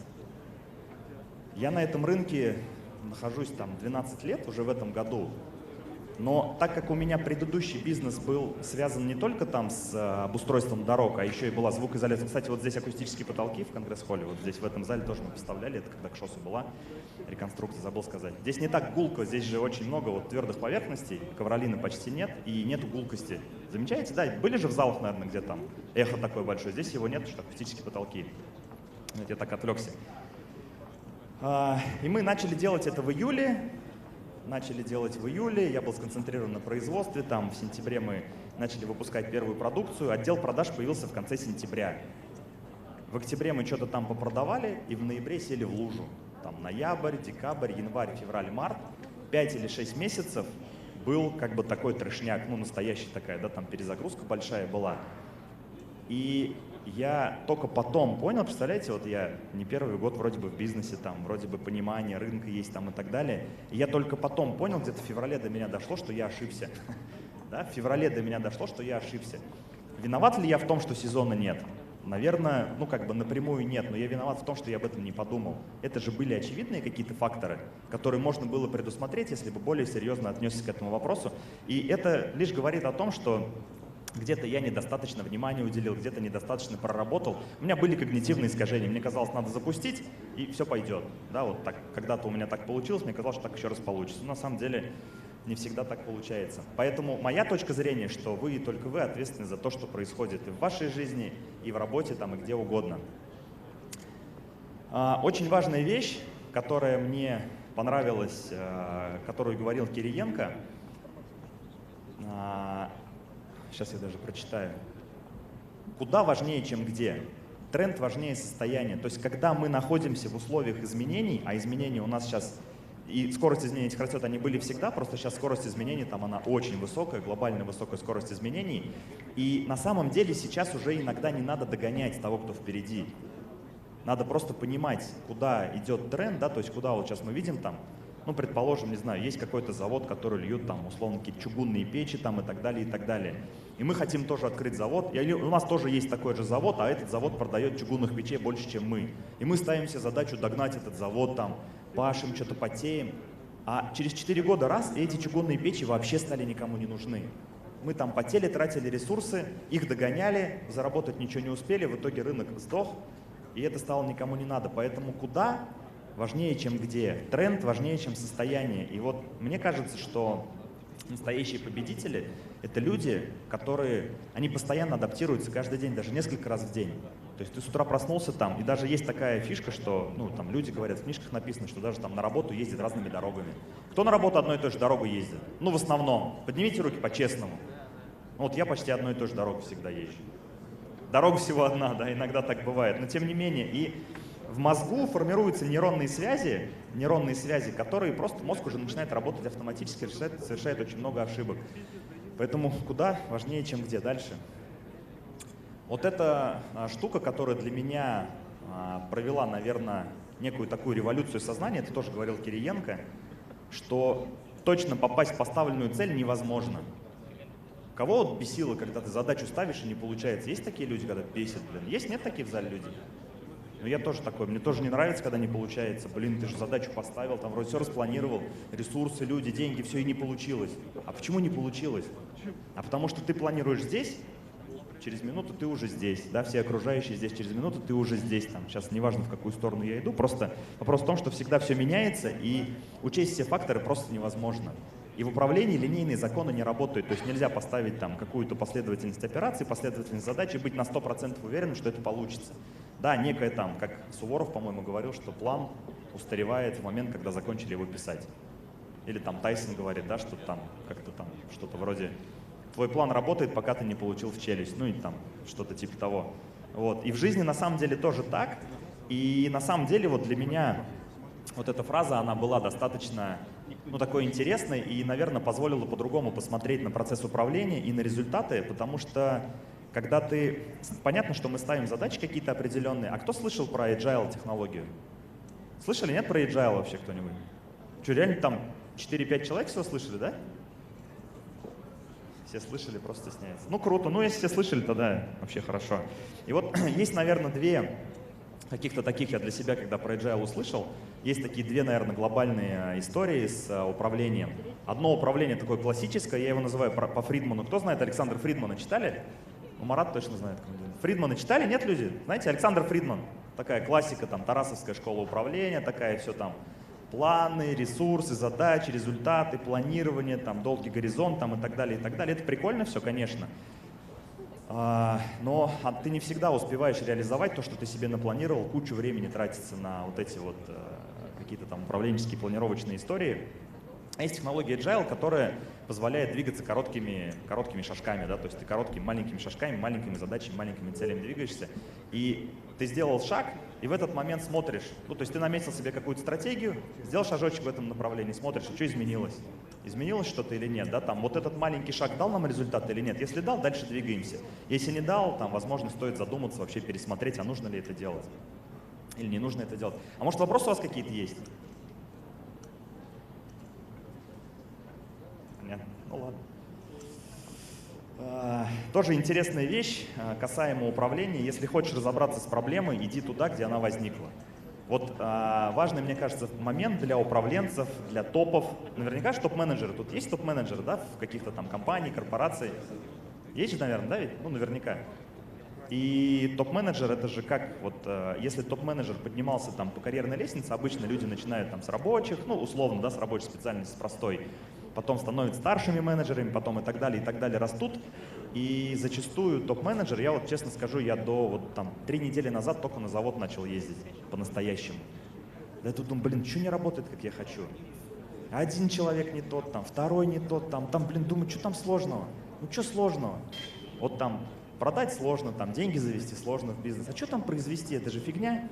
3 недели поездил, понимаешь, что тоже недостаточно я серьезно к этому процессу подошел изначально. И вот эта история, когда ты руководитель, когда ты топ-менеджер, ты зачастую там не всегда хочешь погружаться там в какие-то мелочи, да, в какую-то деталировку, потому что думаешь, да блин, там же люди работают, они же должны решить, они же за это зарплату получают. Да вообще я там туда не пойду, да это там кто-то слишком модный считает, что это там ниже его достоинства спускаться до каких-то там мелочей. Да почему полы грязные там, а там, не знаю, у уборщицы что-то сломалось, и эту проблему, кроме директора, никто не может решить, хотя это глупость, конечно. Вот тоже, кстати, история, которая на меня, это тоже вот все, что сейчас я здесь говорю, это фраза, которую говорил Кириенко, я записывал, которые на меня впечатление произвели. Вот бывает же такое состояние, да, когда ты вот находишься, вот, ну, как сказать, управленец, на самом деле работа-то достаточно интересная, потому что когда ты принимаешь решения каждый день, ну, мне кажется, средний управленец в день там 30-50 решений принимает в день. То есть весь ваш день происходит из того, у кого так, вот у кого так, вот постоянно каждый день какие-то решения надо принять. Есть такие люди, да, наверное, в зале? Процентов 30 руки подняло, остальные, наверное, не подняли. И бывает же такое, что устаешь от этого, да, то есть в какой-то момент, блин, там бывает столько наваливается, просто вот одновременно какие-то там контракты большие подпишешь, объемы какие-то возьмешь, там еще что-то, и такой, блин, капец, вообще там столько навалилось. И надо радоваться трудностям, потому что трудности — это как бы путь к изменениям, да, это то, о чем говорит там Toyota, там какие-то, наверное, другие еще выдающиеся люди. И когда об этом помнишь, когда об этом понимаешь, когда к управлению начинаешь относиться как к работе, вот люди говорят, что там рабочим легко работать, да, он пришел, там встал за станок, что-то там детальки поточил, ушел домой. Да управленец на самом деле так же. Просто относиться к этому надо как к работе. Ты пришел, у тебя своя работа, ты решение производишь, он там какие-то детальки выпускает, да, там кто-то там следующий, там еще что-то делает. Вот, так что нужно научиться радоваться трудностям. Вот, может быть, нелогично сейчас и там как-то оборвется история про управление, но это все, что я хотел об этом сказать. И я вот сейчас хочу остановиться на теме, которая меня на самом деле тоже впечатлила. Я про как бы термин когнитивное искажение до полуфинала этого года не слышал вообще, просто я не знал, что это такое. Потом услышал его несколько раз. Кто знает Игоря Рыбакова? Технониколь корпорация. Он сейчас там пиарится активно, там книжки пишет. Это корпорация, он в списке Forbes, корпорация номер 2 в мире по производству минеральной ваты. Российская компания номер 2 в мире по производству минеральной ваты. И вот мне в этом году удалось познакомиться с ним. И так было интересно, я на полуфинале лидеров России впервые услышал про когнитивные искажения. Через буквально там 1,5 месяца была встреча с Рыбаковым, и он говорил ровно то же самое. И с его точки зрения, а это, наверное, человек, которому, ну, по крайней мере, я прислушиваюсь, потому что он там добился там, в миллиард раз большего успеха, чем я, он считает, что когнитивные искажения — это, наверное, важнейший там, или главный фактор, который может погубить там, предпринимателя, человека там, или еще что-то. Да? То есть человек живет в иллюзиях. И вот эта теория давал Никита Непряхин на полуфинале. Я тоже какие-то вещи записал. Вот типы мышления. Типы мышления. Какие бывают типы мышления? Ладно, тут указка не работает. Есть здравый смысл, наивный реализм и критическое мышление. Здравый смысл что такое? Вот здравый смысл. Есть? У нас у всех же есть здравый смысл или нет? А что такое здравый смысл, вот, на ваш взгляд? Что такое здравый смысл? А что-что? Адекватное восприятие, здравый смысл, адекватное восприятие реальности. А еще какие версии есть?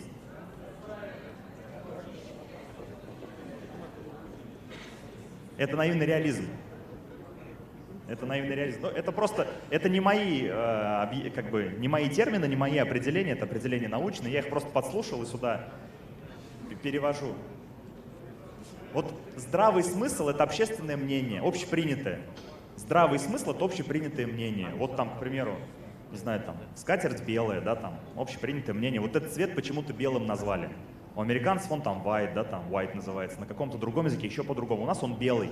Он же мог называться каким, вообще любым совершенно другим словом, да, и мы бы считали, что это там не белый, а какой-нибудь там каля-баля, и ходили бы и говорили, и для нас бы это было нормально. То есть это здравый смысл. Есть наивный реализм, это когда человек живет в некой своей реальности.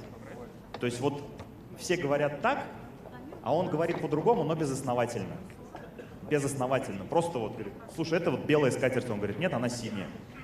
Ему все вокруг говорят, слушай, ну скатерть же белая. Он говорит, нет, она синяя. А почему она синяя? Ну вот я так хочу, чтобы это синим называлось. Это вот наивный реализм, какая-то такая далекая от реальности вещь. А критическое мышление, сейчас я расскажу про его аспекты. Критическое мышление — это то, и вообще почему сейчас я об этом говорю, вообще критическое мышление — это мегатренд.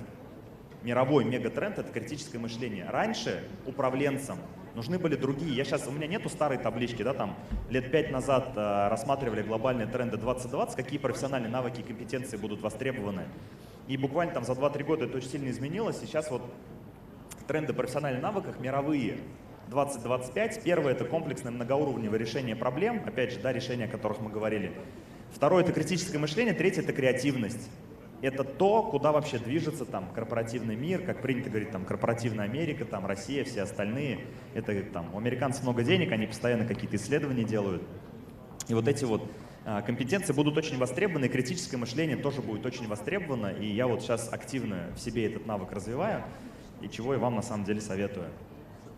Критическое мышление, что это такое? Это, по сути, такая более продвинутая разновидность наивного реализма. Только наивный реализм, он ни на чем не основан, но люди, которые живут в наивном реализме, у них есть предпосылки для критического мышления, потому что это анализ, оценка, интерпретация информации, поиск логических ошибок и несоответствия, формулировка обоснованных выводов и применение результатов к решению бизнес-задач. К примеру, у вас есть там руководитель, да? Ну, предположим, вы работаете в какой-то компании, есть руководитель. Вы пришли в эту компанию, она всегда делала каким-то образом до вас. Ну, какой-то бизнес-процесс, какой-то там, я не знаю, ну что-то был какой-то определенный порядок, был какой-то устой. И вы видите, что можно сделать по-другому. А все вокруг вам говорят, что это неправильно. Нет, неправильно, это не будет работать. Вы сталкиваетесь, знакомы с ситуацией, наверное, да? Вы сталкиваетесь с сопротивлением, и вот там наивный реализм — это когда это доказать невозможно, а критическое мышление, когда вы в состоянии проанализировать, да, вы в состоянии найти логические ошибки, показать их и доказать их, в состоянии обоснованные выводы сформулировать и в состоянии предложить решение там, этой задачи какой-то, да, по-новому, реализовать его и воплотить в жизнь. И вот без навыка критического мышления это невозможно. А мне кажется, что в современном мире, когда действительно все меняется просто каждый день, какие-то вещи на веру воспринимать уже нельзя. Ну, это моя точка зрения, да, почему вот там кто-то так говорит, почему по-другому нельзя сделать. Да, я всегда задаю себе вопрос, а почему нельзя по-другому? А почему вот именно так произошло? У нас была ситуация интересная, вот критическое мышление. У нас в январе отключился газ. Мы топим газом завод, горячим воздухом отключился газ. И мне мастер говорит, давление газа низкое в системе. Почему отключается оборудование? Низкое давление газа в системе. Я говорю, ну ладно, там газовиков вызовите, вызвали газовиков, они что-то там, короче, сделали, все. И ну, там было еще не очень холодно, и потом стало совсем холодно, оборудование перестало работать. Низкое давление газа в системе, а мы находимся на территории ЖБЗ. ЖБЗ зимой там начал топить свои какие-то там пропарочные камеры, у них стало большое потребление газа, нам газа не хватает, все. То есть, по сути, как бы это трындец нам, потому что нужна плюсовая температура, а ее нет. То есть мы работать не можем, и все. И мастер говорит, ну все, давление газа низкое, там оборудование. Короче, там ушли в дебри, там, вплоть до замены там каких-то распределительных станций там, за какие-то огромные миллионы, десятки лет. Я приехал сам, я говорю, ладно, давай посмотрим. Я говорю, а ты с чего взял, что давление газа низкое? Ну вот, говорит, газовики мне сказали. Я говорю, пойдем посмотрим. Идем в эту распределительную станцию, и там, я не помню, сколько мегапаскаль, но там есть, ну, как бы, обычный советский такой, как его назвать, манометр, да. И он на максимуме. Дальше некуда. Я говорю, смотри, давление газа, видишь, на максимуме? Он говорит, ну да, точно, на максимум давления газа. Я говорю, значит, не в нем дело? Наверное, не в нем. Идем к оборудованию. Я говорю, давай найдем какой-то манометр, надо посмотреть, какое давление газа возле оборудования. Звоню ребятам, кто поставлял. Я говорю, а куда подключить манометр? Он говорит, а у вас оборудование давление газа показывает? На такие-то кнопки нажми. Я говорю, прикольно. Нажимаю на такие-то кнопки, смотрим, действительно там, начинаем видеть, как меняется давление газа. Короче, сделали там буквально за полчаса какие-то настройки, и все пошло. Проблема решилась. Понимаете, это вот критическое мышление. То есть мастер жил, все вокруг говорили, что давление газа низкое. Это вот просто из моей жизни история. Общественное мнение сложилось, давление газа низкое, вот ЖБЗ потребляет, нам не хватает, вот проблема как бы, да, она решения не имеет, надо решать ее через Газпром, там, короче, уже нашлись люди, которые ее быстро решат, как обычно, там и так далее. Ну, в общем, все, слава богу, все, там датчик, буквально там 15-20 минут, а потом возникла еще одна проблема. Там оказалось, просто контакт вылетел. Оборудование работает, вибрирует, вылетел контакт. И все, его подкрутили, все работает. И мы после этого топили и зиму, и лето, и в общем, и вообще без проблем. И это таких вещей, наверное, каждый день много. И вот люди, которые... Это мастер не работает уже у нас, кстати. И вот люди, которые не могут решить там, да, какую-то проблему, не могут применить навыки критического мышления, я считаю, что у них нет будущего. Когнитивные искажения – это, наверное, такая вот основная вещь. Я считаю, там самая плохая штука, которая может с человеком случиться, это когнитивные искажения.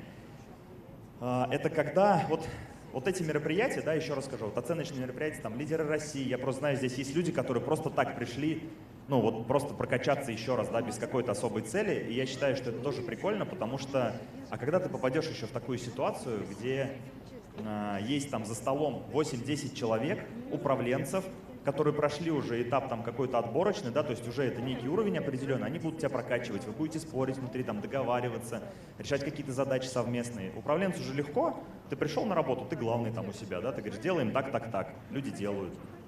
А здесь пришел, у меня были на полуфинале, были столы, где один стол был, где меня просто мочили. Вот первые полдня меня мочили, просто вот 9 человек из 10 меня мочили.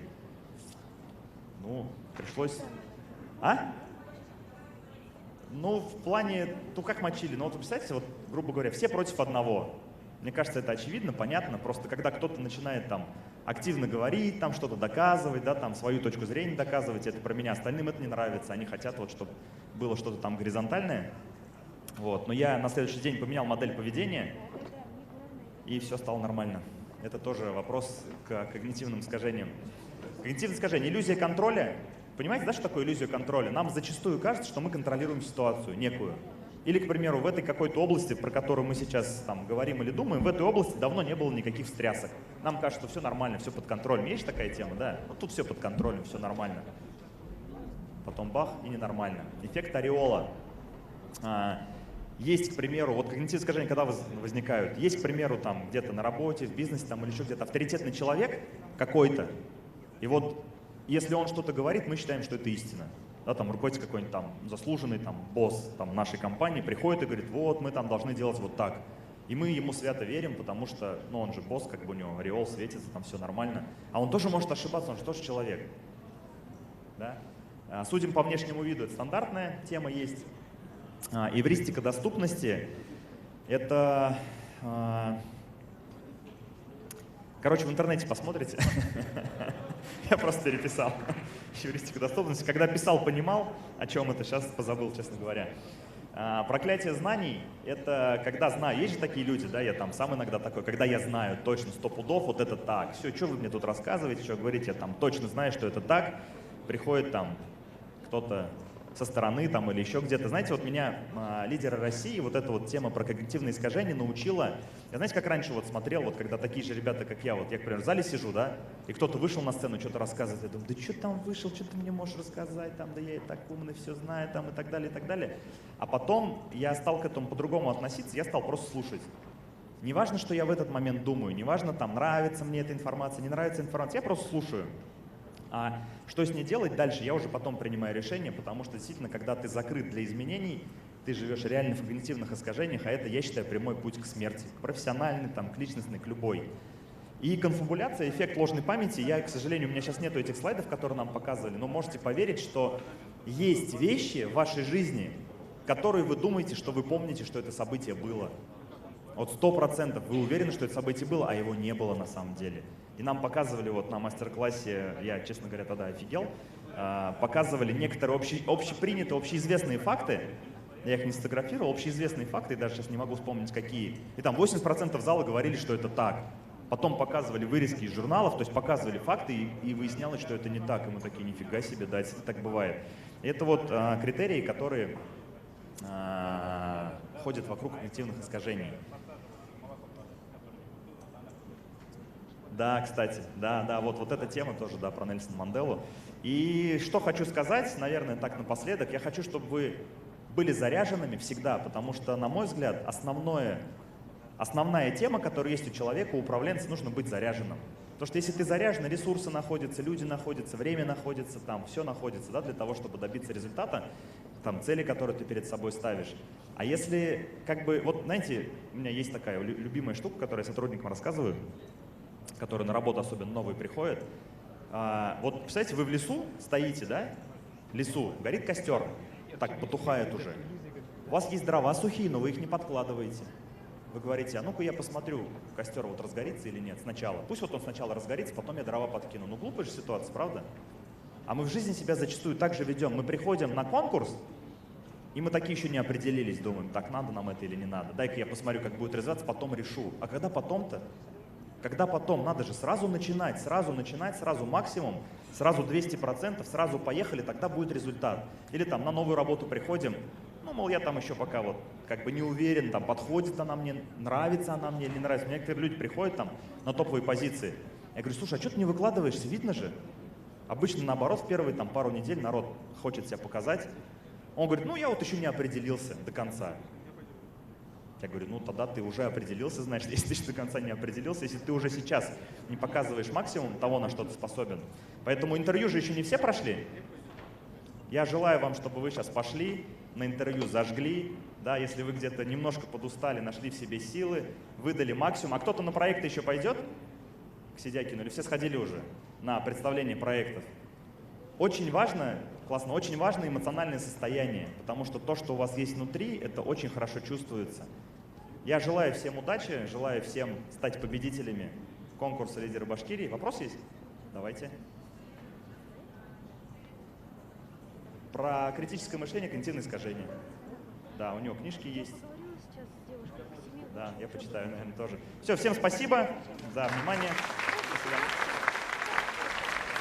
Спасибо большое. А вот есть вопрос, подождите, я предлагаю пару вопросов, у нас 2 минуты есть. Все-таки задать вопрос и получить ответы. Просто ради интереса, дальше будете в лидерах России побеждать? Все, остановились. Почему тогда? Почему? Давайте так. Потому что если 200%, то почему нет? А для чего? Просто должен быть смысл. Для меня важно было, чтобы запустился триггер, да, то есть мне нужно было попасть в среду, которая запустит изменения таким принудительным способом. У меня сейчас там изменений в жизни хоть отбавляй. Возможно, через там 2, 3, 4 года я там себя еще раз прокачаю, сейчас мне там вот так достаточно. То есть цель, которая была, она достигнута, сейчас смысла нет повторять. Использовал конкурс как катализатор. Есть ли еще вопрос? Раз, два, три. Спасибо большое, Денис. Спасибо, Дмитрий. Спасибо. Итак, у нас сейчас с 15:45 до 16:15 кофе-брейк. Коллеги, не забывайте идти по графику и приходите на собеседование вовремя. До 16:15 кофе-брейк, потом будет мастер-класс от наставника. Приходите вовремя.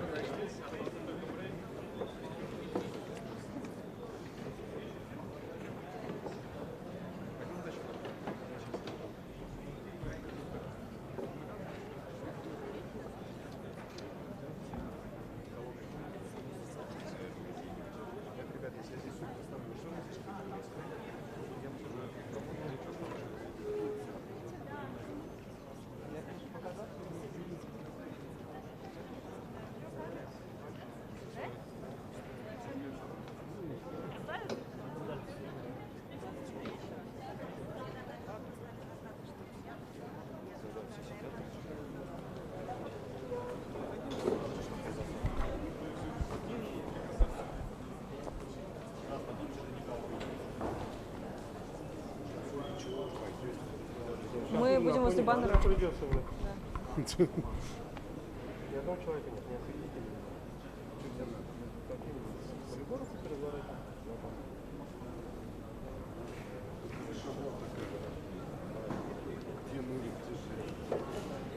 Я надела. Вот это тот самый случай, когда мы вполне серьезно и очень искренне просим вас, примите участие в этом кадровом конкурсе. Это тот самый кадровый конкурс, когда действительно тот, кто его объявил, ищет вот эти самые таланты. Потому что нам не нужно, чтобы нам звонили и говорили: возьмите моего племянника, возьмите моего двоюродного брата или там моего прекрасного сына. Это не та история. Отвечать потом не будут те люди за результат, которые попросили кого-то взять. Именно поэтому мы ищем тех людей, которые реально смогут дать результат. Не объяснить людям, почему у них не получилось, а просто взять и сделать. Приходите и станьте этими людьми.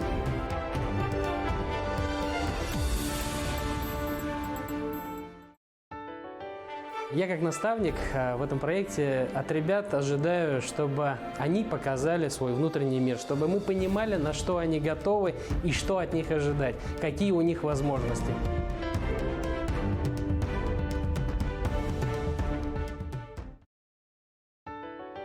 Данный проект как раз-таки станет неким доказательством, что любой молодой человек, который хочет служить своей республике и который готов к этому, он сможет работать в наших зданиях, в наших министерствах, ведомствах и на госслужбе.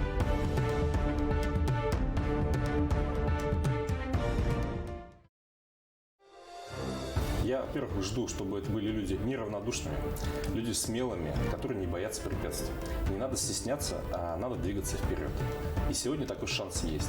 Приходите, становитесь участником конкурса. Жизнь, она полна неожиданностей, и не знаешь, что будет послезавтра и даже завтра. Делайте шаг, приходите на конкурс.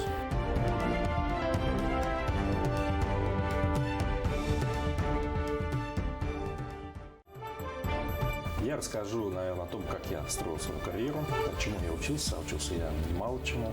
Я поделюсь теми книгами, теми навыками, которые я считаю важными в жизни управленца. И, наверное, мне кажется, очень важно выставлять приоритеты, потому что очень много информации поступает каждому из нас, и уметь выделить важное из всего потока информации. Это качество руководителя, это умение работать с людьми, это, конечно же, ответственность за те решения, которые ты принимаешь.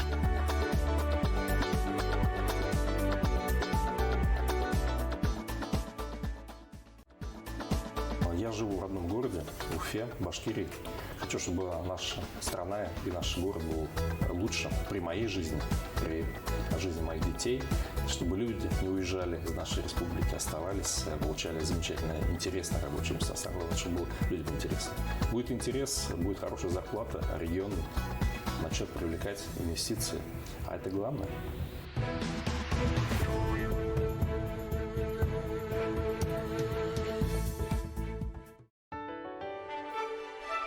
В республике стартовал прекрасный проект «Лидеры Башкортостана». Я призываю принять участие в этом конкурсе. Почему? Нам необходима перспективная молодежь, которая станет частью большой команды под руководством Ради Фаридовича Хабирова. Мы ждем целеустремленных, активных, перспективных, трудолюбивых специалистов, которые наряду с нами станут лидерами не только Башкортостана, но и лидерами России.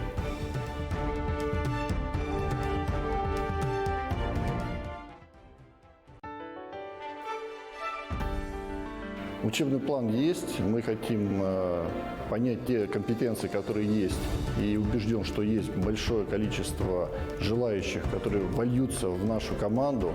Мы будем обучать проектному управлению, мы будем обучать работать с большими массивами данных, будем учить и компилировать те лучшие практики, которые уже есть, и перенимать лучшие решения сложившихся проблем и выхода из сложных ситуаций, которые уже существуют, с учетом региональной особенности, с учетом специфики жителей, под те задачи, которые условия диктует нам не только руководитель, но и окружающая обстановка.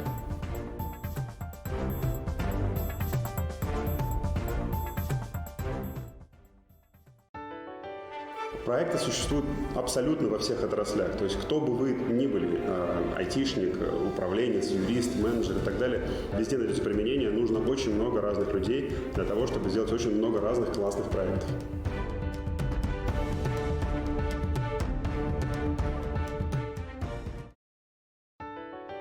Ысынлап та был проект бик кызыклы һәм был безнең яшь егетләр һәм яшь кызлар өчен бик мөһим проект һәм инде мин үзем наставник буларак, җитәкче буларак был егетләргә үземнең мөрәҗәгатемдә җиткерер идем. Егетләр кыю булыгыз, кызлар кыю булыгыз, бер нәмәнән куркмагыз, үзегезнең эске дөньягызны күрһәтергә һәм республика ярдәм итү теләген белдерегез, күрһәтегез.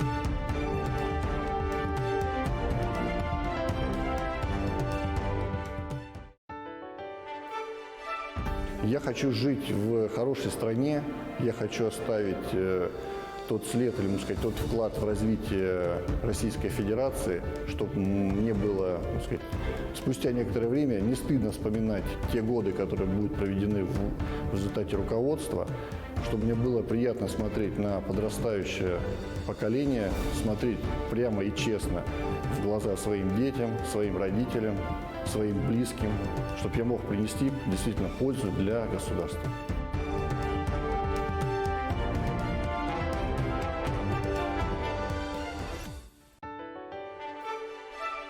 Участники конкурса – это молодые специалисты, которым не безразлична судьба региона, не безразлична дальнейшая судьба Российской Федерации.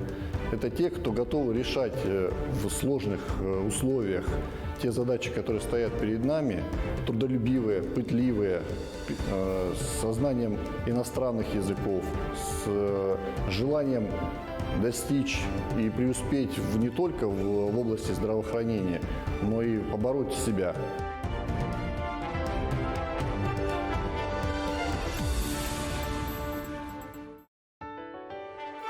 Друзья, сегодня появился отличный шанс изменить свою судьбу. Открылась путевка в новую жизнь. Это можно сделать одним кликом, оставив заявку на конкурсе «Лидеры Башкортостана». Это отличный шанс сделать себе карьеру, получить опыт замечательной крупной компании, либо государственный опыт работы. Это может пригодиться вам везде, где вы потом не работали.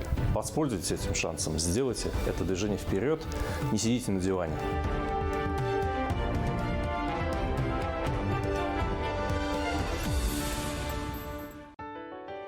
Республике нужны перемены для того, чтобы мы вышли из летаргического сна и поняли, что мы не хуже, чем все остальные, те, кто ушли дальше нас сейчас. А для того, чтобы это случилось, нужно, чтобы мы в свои силы поверили, чтобы мы поверили, что можно вот так с улицы прийти в администрацию главы республики и сделать там что-то очень важное. А здесь на самом деле вот именно такая возможность.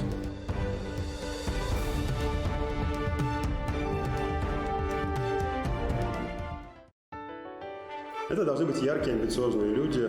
Это должны быть люди, которые верят в свои силы, люди, которые верят в то, что можно вот как та самая лягушка долго перебирать лапками и в итоге спасти себя, спасти республику, спасти мир.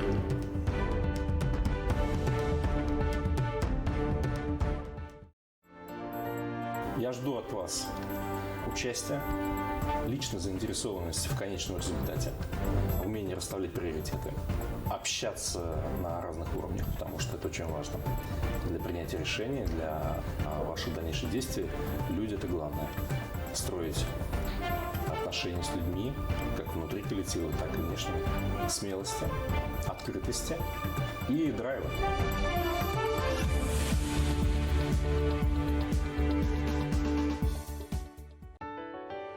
Я постараюсь раскрыть и заинтересовать, замотивировать человека, чтобы, конечно же, она развивалась или он развивался в нужном направлении, и это приносило какие-то блага и развитие нашей республики.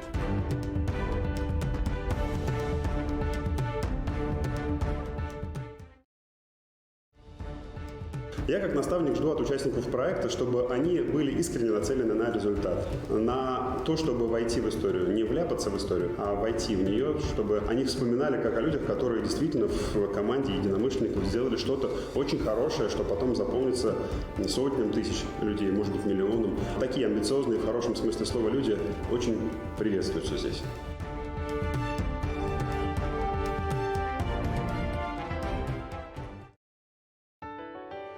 ысынлап та кызыклы проект һәм кызыклы вакыт, мәл, буга бәлки бөтенләй ышанып итмәйдер, әмма ләкин һин телеэкраннарның икенче ягында утырган егет я кыз буны исбатлай алаһың. Проектка кил, проектка ышан һәм үзеңдә исбатла.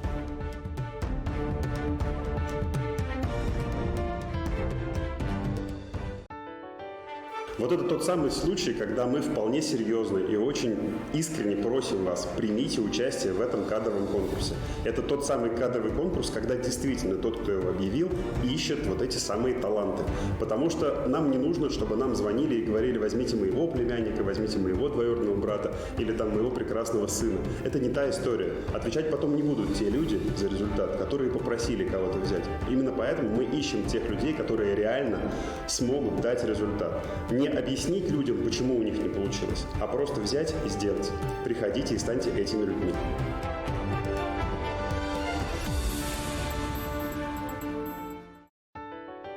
Я как наставник в этом проекте от ребят ожидаю, чтобы они показали свой внутренний мир, чтобы мы понимали, на что они готовы и что от них ожидать, какие у них возможности.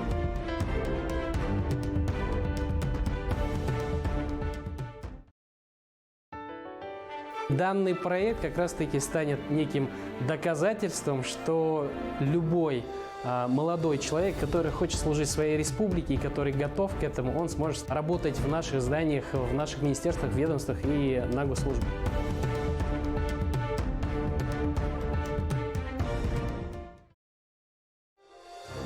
Я, во-первых, жду, чтобы это были люди неравнодушными, люди смелыми, которые не боятся препятствий.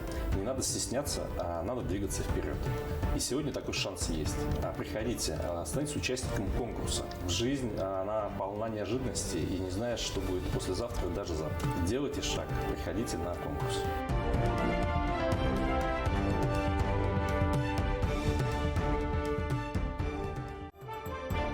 Я расскажу, наверное, о том, как я строил свою карьеру, чему я учился. Учился я немало чему. Я поделюсь теми книгами, теми навыками, которые я считаю важными в жизни управленца. И, наверное, мне кажется, очень важно выставлять приоритеты, потому что очень много информации поступает каждому из нас, и уметь выделить важное из всего потока информации. Это качество руководителя, это умение работать с людьми, это, конечно же, ответственность за те решения, которые ты принимаешь.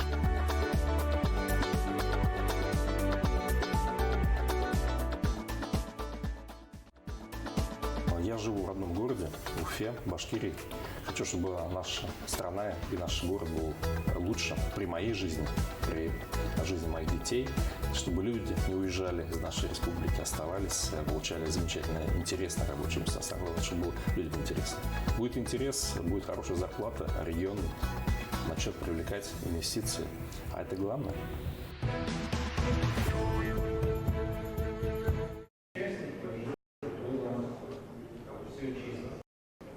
Остались там блокноты, но листы флипчата и коврики, которые были, можно убрать. Спасибо.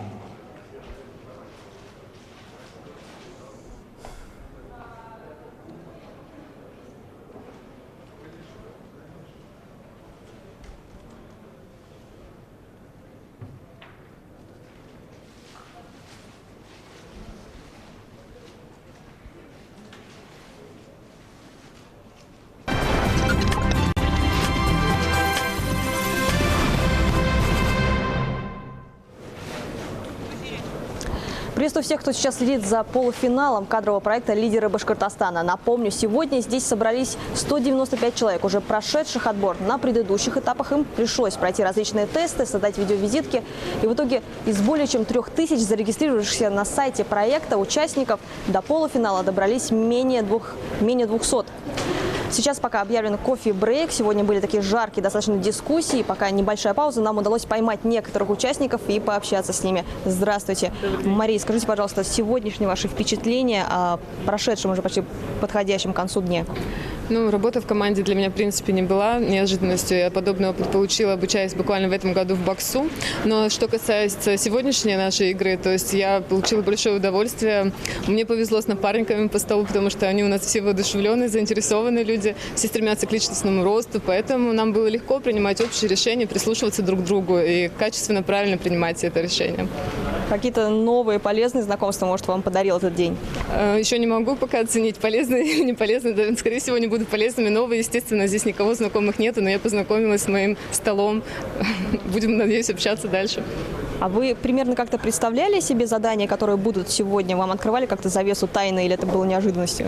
Нет, конечно, ничего не открывали. Единственное, мы знали, что это будет формат кейсов, игры. Как бы вот таких лекториев не будет точно, мы это уже знали. А интересные моменты, может быть, задания, которые вот запомнились, привлекли вас? Ну, все задания очень интересные были. Запомнилось, наверное, такое задание неожиданное, которое я не думала, что нам дадут. Это завязывание узлов. То есть проверка, как мы их быстро завяжем. Вообще научиться завязывать австрийские узлы. Очень интересно тоже была эта работа на команду. Мы будем надеяться, что этот навык, может быть, вам пригодится в жизни. Мария, вы пока ожидаете индивидуальное собеседование, да, вот Артур уже его прошел. Артур, скажите, пожалуйста, что больше всего интересует интервьюируемых? Ну, они спрашивают про профессиональную твою деятельность, про трудовую деятельность, про личную жизнь. Вопросы вообще из разных, из личной жизни разные. Вот. Волновались? Очень. Было неожиданно, эмоционально, саморазвивающе, разносторонне было. Но сегодня такие жаркие дискуссии были. Силы еще остались бороться? Конечно, мы полны сил всегда. А если не секрет, с какой целью пришли на этот проект? Цель моя проверить себя, во-первых, найти новые знакомства и получить новые навыки. Такие цели. Хорошо, спасибо, удачи вам. Сейчас в Конгресс-холле продолжает работу открытая студия телеканала БСТ. Я передаю слово своей коллеге Альбине Хайруллиной. Альбина. Да, Настя, помимо еще открытой студии, здесь же в Конгресс-холле Таратау существуют еще некие тайные комнаты, куда по одному уводят участников сегодня полуфинала, что там с ними происходит, что с ними там делают и вернут ли их обратно. Мы сейчас узнаем у нашего гостя, гость студии, председатель совета директоров акционерного общества Башинформ, один из наставников проекта, лидер Башкортостана Ростислав Мурзагулов. Здравствуйте. Здравствуйте. Ростислав Равкатович, приоткройте завесу тайны. Что же происходит в этих комнатах? Вернутся ли они обратно за столы? Ну, могу вам сказать точно, что они придут обратно живыми, а вообще завеса тайны, она на той завесе тайны, чтобы ее никто не приоткрывал, потому что действительно здесь очень сложная система эвалюации, да, там оценки всех участников. Это, наверное, первый конкурс кадровый вообще за всю историю Республики Башкортостан, когда ни один из его организаторов не знает заранее его итога, потому что, ну, давайте как бы будем откровенны друг с другом. В общем-то, республика мы консервативная настолько, что, в общем-то, любой результат кадрового конкурса достаточно часто был прогнозируем с точностью там, процентов до 99, потому что всегда были там Иван Иванович, Петр Петрович, там как бы, да, там, ну или там Рафаэль Ибрагимович, там, условный, который как бы куда-то кому-то там звонил, что-то говорил, и, в общем-то, люди двигались так. То есть, как бы, но эта система вертикальная, иерархическая, устаревшая, как бы отмирает. Мы прекрасно это понимаем. Мы понимаем, что опираться нужно на других людей. И поэтому, собственно, вот действительно сейчас мы будем смотреть и оценивать всех этих людей по обычным параметрам, по тем, по которым их оценивают вообще в мире корпорации крупные. Здесь задействованы вот эти лекала современные, вот из таких вот современных технологий, цифровых, если хотите. Но вот такие звонки вам раздавались от некого да, Ивана конечно, Ивановича, возьмите моего племянника, сына, брата. Последнее письмо я получил буквально вчера, там как бы где человек писал, что ну как же так, вот смотрите, вот такой классный там есть человек.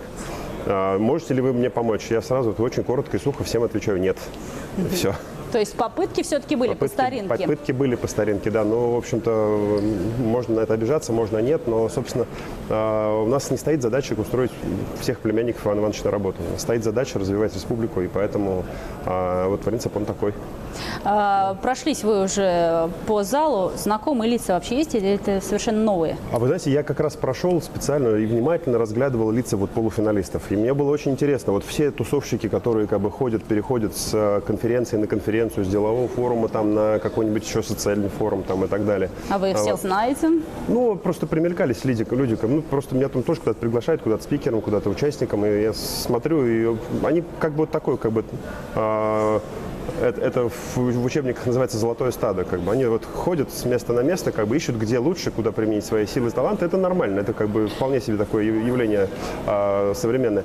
Но я никаких их лиц не увидел. То есть я не увидел ни одного здесь знакомого лица. Это говорит о том, что да, безусловно, они пытались сюда попасть. Вот эти люди, которые тусовщики, которые как бы с места на место, как бы, да, там в поисках, где там пожирнее чего-то можно найти, какой-то проект, да. Вот. Но так как они сюда не попали, я делаю вывод, что организаторы отработали честно, отработали хорошо все, и действительно попали люди сюда, которые по своим интеллектуальным способностям и по прочим коммуникативным и так далее сюда были в состоянии попасть. Собственно, поэтому вот такая история. Готовы ли вы кого-нибудь отсюда тоже взять в свою команду? Да, конечно, мне, собственно, задача каждого наставника в этом и состоит. То есть, как бы он должен смотреть на людей, которые уже прошли сито отбора, вот, и которые точно что-то из себя представляют. И нужно на этих людей смотреть, и нужно смотреть, с кем из них можно каким-то образом взаимодействовать в профессиональном поле. Ну, действительно, как бы я руковожу достаточно большой командой, и там есть определенный, в общем-то, у нас тоже кадровый дефицит. Поэтому будем смотреть, и кто, может быть, нас усилит. Не получится ли так, что наберем умных, талантливых, красивых, молодых, но без опыта? Это очень хороший вопрос тоже. Вы знаете, опытных людей-то у нас же хватает. Вот. И вон Белый дом весь, он заполнен опытными людьми. Вот. И поэтому они поделятся с большим удовольствием своим опытом. А как чиновники реагируют? Да. У них нет страха в глазах, что вот эти ребята, их же могут, вроде бы отбирают коллег, а ведь они могут и заменить, сесть в их кресло. Я с большим интересом смотрел в глаза чиновников, коллег, которые вместе с нами начинали этот конкурс, потому что действительно я многих из них видел там 20 лет назад на каких-то других стартующих кадровых конкурсах, резервах там, и так далее. Вот. И сейчас в глазах, конечно, некое, с одной стороны, конечно, действительно недоумение есть, но с другой стороны, все-таки, вы знаете, люди, которые попали сейчас вот как бы, да, в команду, вот, ту, которая работает, да, они ведь тоже не просто так там оказались, они тоже всю жизнь что-то кому-то доказывали. Поэтому вот эта система как бы иерархическая, да, как бы она же пока еще не может быть демонтирована полностью. То есть мы не можем все доверить ей, как бы, да, я имею в виду вот новой современной вот этой истории, подобной вот этому отбору, потому что пока еще, собственно, есть огрехи как бы в этой все-таки оценке, пока нет полной уверенности вообще у всех людей, да, которые могли бы поучаствовать, что надо участвовать, да, то есть все равно участвует какая-то там определенная часть, да, с определенными чертами характера. Поэтому это вопрос времени, когда все будет происходить вот на этой основе. И здесь не нужно кивать на тех наших иностранных коллег и друзей, которые там вот живут якобы там вот по таким честным, хорошим принципам кадрового отбора давно. Знаете, это не так. Мне доводилось ужинать там с министром швейцарского правительства, который знакомил меня с людьми, которые сидели за столом, как бы, да, там был еще аудитор счетной палаты, там был руководитель крупнейшего швейцарского бизнеса, и все его братья. Ну, вот совпало, да. То есть понятно, что это элитаризм, как бы тот, который вот он был в минувшем веке, да, он все-таки еще пока как-то сохраняется, хоть в Швейцарии, хоть в России, хоть в Америке, да, вот, но наша задача все-таки как бы на современные рельсы переводить нашей страны, да, там, где мы работаем, ну, вот, собственно, в принципе, вполне осязаемым успехом мы сегодня здесь, вот конкретно в Уфе, этим занимаемся. Я к чему спросила, не получится ли то, что те люди, которые отвечают за отбор, увидев сильного игрока, будут так отсеивать? Нет, такого, уверен, нет, поскольку, вы знаете, все же у всех сильных игроков, состоявшихся, есть очень четкое понимание, что свежая кровь нужна, что нужны какие-то люди со стороны, которые придут, встряхнут, добавят конкурентности, добавят какого-то огня, добавят информации даже какой-то, может быть, которой вот они владеют, а мы нет в силу каких-то причин. Поэтому у всех абсолютно адекватное к этому отношение, и есть каких-то интриг таких, знаете, мадридского двора какого-то, или там из книжек Дюма, я думаю, мы сегодня с вами не увидим. Современный управленец, с вашими глазами, он каков? Современный управленец. Он вообще, вы знаете, он разный, самое интересное. То есть я могу совершенно точно сказать, что там есть место, в общем-то, очень разным людям. То есть в том-то как бы и история, что человек может выглядеть по-разному, выглядеть по-другому, да, он может быть вид странным, да, по отношению там, к тем чиновникам, которые были там 20 лет назад или управленцем, да. А вовсе не обязательно это там, как вот есть же там принятый, да, красный галстук, темно-синий пиджак, пиджак и все остальное там. Ну это вы там, коммуниста описали. Что? Коммуниста описали. Ну нет, это я писал идеального кандидата в президент Америки. Они так выглядят на всех дебатах, только так. Вот. Поэтому это не обязательно так. Поэтому, еще раз, вот они должны быть разными, они должны быть, собственно, компетентными в своей сфере. А как они при этом выглядят, это уже дело десятое. Но вот сегодня среди полуфиналистов было отмечено, что 80% мужчины. Где женщины у нас? Это беда нашей страны, это очень плохо, это то, с чем надо бороться. Я в меру сил занимаюсь этим, во-первых, каждое 8 марта, когда слышу поздравления, и там очень много у нас звучит того, что звучать ни в одной стране мира не должно.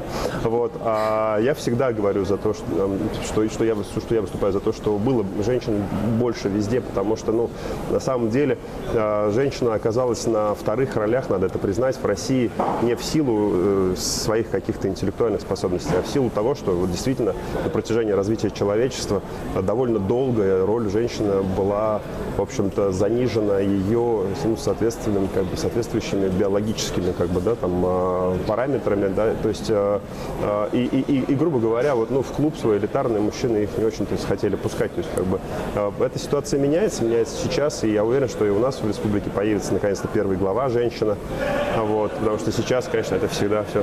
Вы сейчас о главах городов, районов? Да, главы городов, районов у нас на 100% мужчины. Это очень плохо.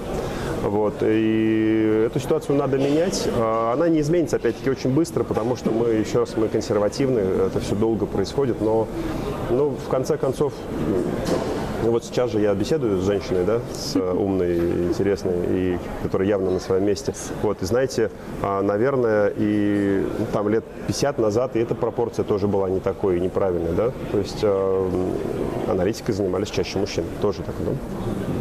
Может, их мужчины как раз-таки и не пускают в свои ряды?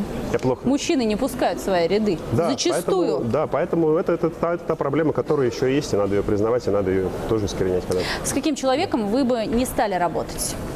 Я бы не стал работать с жуликоватым человеком, потому что как бы он не был отобран, если у него в стремлениях, есть вот это вот устаревшая и давно, в общем-то, не приводящая к успеху парадигма, да, что его интересует только личный финансовый успех, то любыми способами, любой ценой, то этот человек мне глубоко не интересен, потому что мне очень понятно, что вообще деньги как вещь такая немножко уходящая, переоцененная, в общем-то, должна получить настоящую адекватную свою оценку. Если человек это понимает и движется просто к чему-то, что он хочет делать, что он умеет делать, и где он полезен обществу, где он востребован, оценен правильно, да, то, собственно, его материальное благосостояние в современном обществе, оно будет нормальным. То есть, в общем-то, я сам так всегда живу, то есть, я делаю то, что мне нравится, и как-то при этом, да, как-то так по дороге что-то там, можно заработать, но просто чтобы хватало там на билет в Париж, когда тебе туда надо.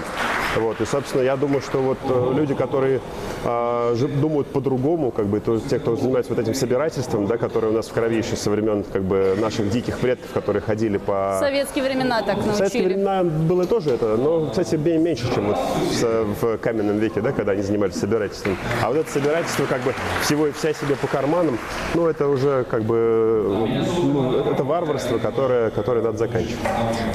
Жуликоватых будем сразу отсекать. А ваше пожелание тем, кто не пройдет, наверное? Ведь есть те, кто не пройдет большая часть. Что им делать? Им в следующий раз участвовать или все подумать? Да нет, закрыть конечно, конкурс, надо участвовать. Во-первых, действительно могут быть какие-то вещи необъективные. Элементарно, я не знаю, человек болел, плохо собрался, скоординировался, нехорошо ответил на вопросы. Это так бывает. Надо пробовать и на этом конкурсе, на любых других конкурсах. На конкурсе «Лидеры России», вот у нас один из организаторов всего этого, Татьяна, она, собственно, один из победителей конкурса «Лидеры России», она сама узнала, что это возможно в России, просто пройти конкурс на голубом абсолютно глазу, у нее не было никаких родственников ни в Москве, ни в Уфе, которые где-то находятся на каких-то чиновных позициях высоких. Она сейчас заместитель, руководитель кадровой службы ничего-нибудь администрации главы республики, то есть один из людей, который определяет кадровую политику в Башкирии, и прошедший вот этот самый конкурс. И когда те, кто это решение принимали, ее просто увидели с таким бэкграундом, туда пригласили на эту работу просто потому, что она компетентна. Вот, собственно, вот будем надеяться, что вот к этому придем. Ну что ж, будем следить за результатами конкурса. Спасибо большое, что нашли время прийти к нам в студию. С удовольствием это сделал. Спасибо вам. А я напомню, гостем студии был Ростислав Мурзагулов, один из наставников проекта. Мы продолжаем работать в прямом эфире. Полуфинал лидеров Башкортостана в эфире канала БСТ. Не переключайтесь. Занял первое место из... В финале было 120 человек. Из этих 120 человек 15 человек были финалистами конкурса «Лидеры России», и 5 было победителей конкурса «Лидеры России». Вот один из них занял, победитель, второе место, я занял первое место. Да, о, я вас... Да, я не... Но приятно, приятно. Вот... Почаще. Также я выпускник школы трекеров Фонда развития интернет-инициатив. Ну, соответственно, я владею определенными технологиями, по которым не давать вам, чтобы я не дам вам возможность тупить и вообще прокрастинировать и, собственно, быть неэффективным и не идти к своим целям. Но на самом деле с недавнего времени я еще в одном пребываю качестве, вот буквально пару дней как, я являюсь помощником руководителя главы администрации Республики Башкортостан по вопросам развития предпринимательства и международным проектам. Поэтому мы с вами, с кем-то из вас, возможно, будем в будущем коллегами, если вот вы будете финалистами и, соответственно, примете решение пойти на ту самую госслужбу. Смотрите, у нас такая ситуация. Вот кто-то, вы каждый проживаете свою жизнь, кто-то воспринимает свою жизнь как лабиринт. Вот когда я первый раз пришел в Конгресс-холл, я очень долго искал комнату с кофе-брейком, я блуждал по лабиринтам. Кто-то сравнивает жизнь с подъемом в гору. А кто-то говорит, что это книга, и мы сами пишем с эти страницы. Ты сам пишешь, ты, страницы книги своей жизни. Для меня жизнь — это парусник. Вот моя метафора жизни — это парусник в океане, в море. Я не случайно выбрал именно эту фотографию. Кто знает, поднимите руки, что за парусник на фото изображен? Крузенштерн, молодцы. Кто-то с места кричит, кто-то руку поднимает организованно, молодцы. Да, это действительно легендарный парусник. Это гордость российского флота. Он отпраздновал недавно свое 90-летие. Он мировой многократный рекордсмен, двухкратный участник кругосветных путешествий. Его длина составляет 114 метров. Вот представляете, 28 автомобилей «Газель» составили в ряд друг за другом. И это будет его длина. Площадь всего парусного вооружения 3700 квадратных метров, как 3/4 футбольного поля. Кто за футбольный клуб Уфа болеет? Давайте поаплодируем, если кто-то болеет за ФК Уфа. Ага. Вот 3/4. Высота мачт, у него 4 мачты, 55 метров. Вот такой вот в обхвате столб высотой с 18-этажный дом. Можете представить себе вот 4 штуки таких? Посмотрите наверх, сейчас стрелочка появится. Видите, самая верхушка? Видите, да? Присмотритесь поближе, что там? Там человечек, это я. Я сижу как раз на антенной рее этой мачты, абсолютно счастливый, почти такой же счастливый, как сейчас, выступая перед вами. Я имел действительно большое счастье 3 раза в качестве простого матроса в открытом море ходить вот в составе члена экипажа этого легендарного парусника.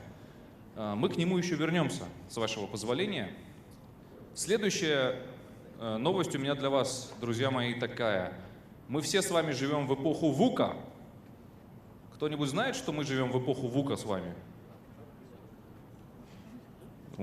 Теперь вы все лишены возможности не знать, что вы все живете в эпоху ВУКа.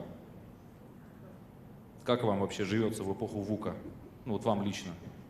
Прекрасно, отвечает. Это здорово. Что такое эпоха ВУКа? Это volatility, uncertainty, complexity и ambiguity. То есть, смотрите, мы все с вами живем в эпоху нестабильности, неопределенности, сложности и неоднозначности. По-русски это называется «ничего не понятно». Но на самом деле, что будет происходить вообще с нами вот в обозримом будущем? Как мы можем на это влиять? Ну, по аббревиатуре английских слов, вот поэтому получается вот такая история с ВУКа. Очень много неопределенности, как в ней действовать.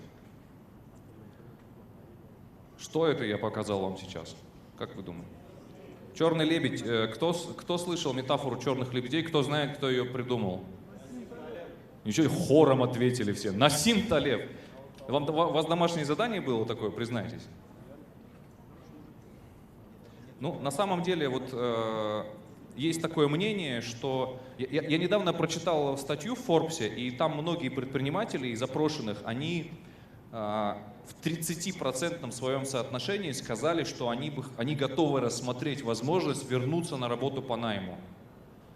В том числе их мотивирует то, что там больше стабильности. Мое ощущение, что стабильность — это вообще заповедник для тупиц, если честно. Потому что на стыке противоречий, а вся наша жизнь, она соткана из неразрешимых противоречий, на самом деле настоящий прогресс-то и зиждется.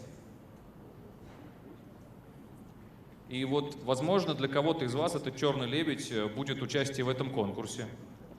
Для кого-то, может быть, черным лебедем будет то предложение, которое вот, ему прилетит после того, как он выйдет в финал. А для кого-то черным лебедем будет то, что он откажется от того предложения, которое прилетит, если кто-то из вас победит в финале. Хотите, я вам расскажу одну историю про одного очень, практически легендарного черного лебедя? Хотите? Она связана, опять же, вот с моим любимым парусником Крузенштерн. Дело было так. Вообще, я эту историю рассказываю всегда и везде. Потому что, когда я сам ее услышал, я-то еще ходил на этом паруснике, я дал себе слово, практически обет, рассказывать ее, где бы я ни находился. То есть вот если меня пригласят на Сабантуй в Илишевский район, там я тоже найду как-то контекст, чтобы ее рассказать. Здесь она как нельзя лучше подходит вам, и вот, собственно, в чем она заключается. 2000 год. Гонка World Tall Ship Race. Чтобы вы понимали, это самая престижная гонка самых больших парусников со всего мира. Капитаны вот этих судов готовятся к ней, годами. То есть это даже не Оскар, это такие, знаете, Олимпийские игры. То есть раз в 4 или в 5 лет либо ты смог добиться, либо ты уже не смог. Она заключалась, вот ее этап, из канадского города Галифакс в бельгийский Антверпен. То есть через Атлантику, представляете, да, из Канады в Европу. Крузенштерн, естественно, один из лидеров, безусловных фаворитов этой гонки. 24 июля 2000 года все парусники стартуют. Крузенштерн выбивается в лидеры, но спустя 4 дня после старта гонки все суда получают СОС, сигнал СОС с польского судна «Погорье». Там случилась беда. 24-летний член экипажа, девушка Джоанна Церлински, упала с высоты 8 метров на крышу рубки. Тяжелейшее состояние. Они начинают отправлять сигнал СОС. Ни одно из судов, которое участвовало в гонке, находилось поблизости на расстоянии вытянутой руки, не откликнулось и не предоставило помощь. Но все же участвуют в регате, которая для многих является практически делом жизни, как они считают тогда. Тогда единственное судно, которое откликнулось, был наш Крузенштерн. Ценой неимоверных усилий девушку с польского судна переправляют к нам на Крузенштерн. Он продолжает с девушкой на борту участвовать в гонке, оставаясь ее фаворитом. На борту Крузенштерна находятся медики. Они оценивают состояние девушки, 24-летней, как тяжелейшее. Множественные внутренние переломы, кровоизлияния. Давление 60/40, оно продолжает падать. На кону человеческая жизнь.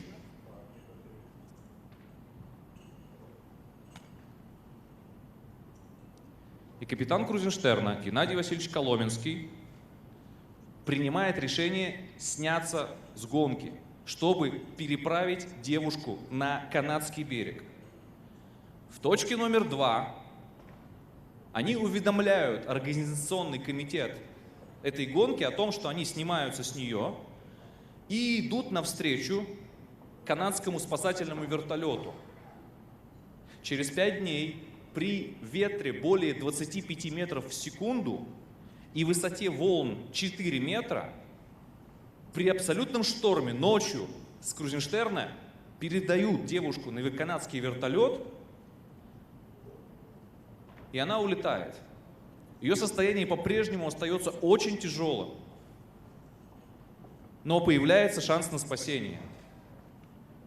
Это история о подлинном героизме людей, которые, несмотря на то, что это тоже было делом всей их жизни, единственные из всех участвовавших судов, которые были гораздо ближе к этому судну,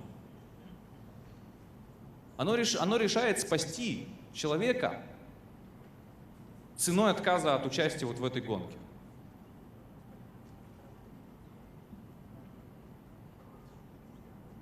Но если вы думаете, что на этом история заканчивается, то вы ошибаетесь.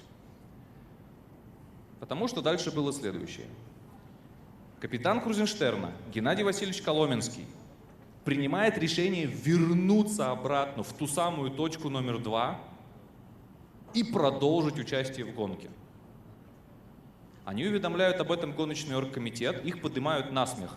Им говорят: ну вы и так герой, вы спасли человека, успокойтесь. Вы на непреодолимом расстоянии от авангарда судов, которые ушли вперед.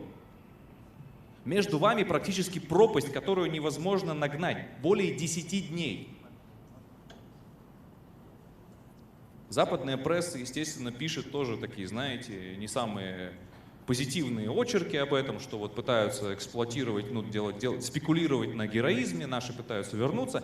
В итоге команда непреклонна, им разрешают, Крузенштерну разрешают вернуться в ту самую точку номер 2 и продолжить участие в гонке. А дальше было совсем интересно.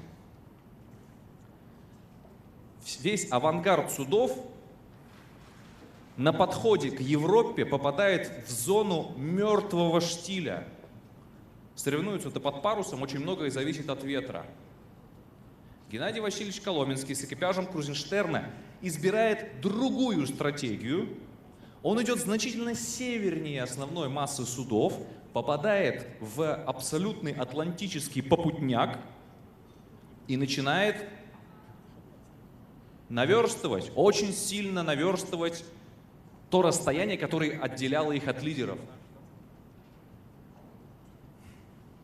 13 августа Крузенштерн первым пересекает финишную черту бельгийского города Антверпен, показывая лучшее время даже без учета корректировок на спасение Джаны Церлински, которая, кстати, жива, прекрасно себя до сих пор чувствует, и каждый раз, когда оказывается на этом судне, но она плачет и целует просто палубу.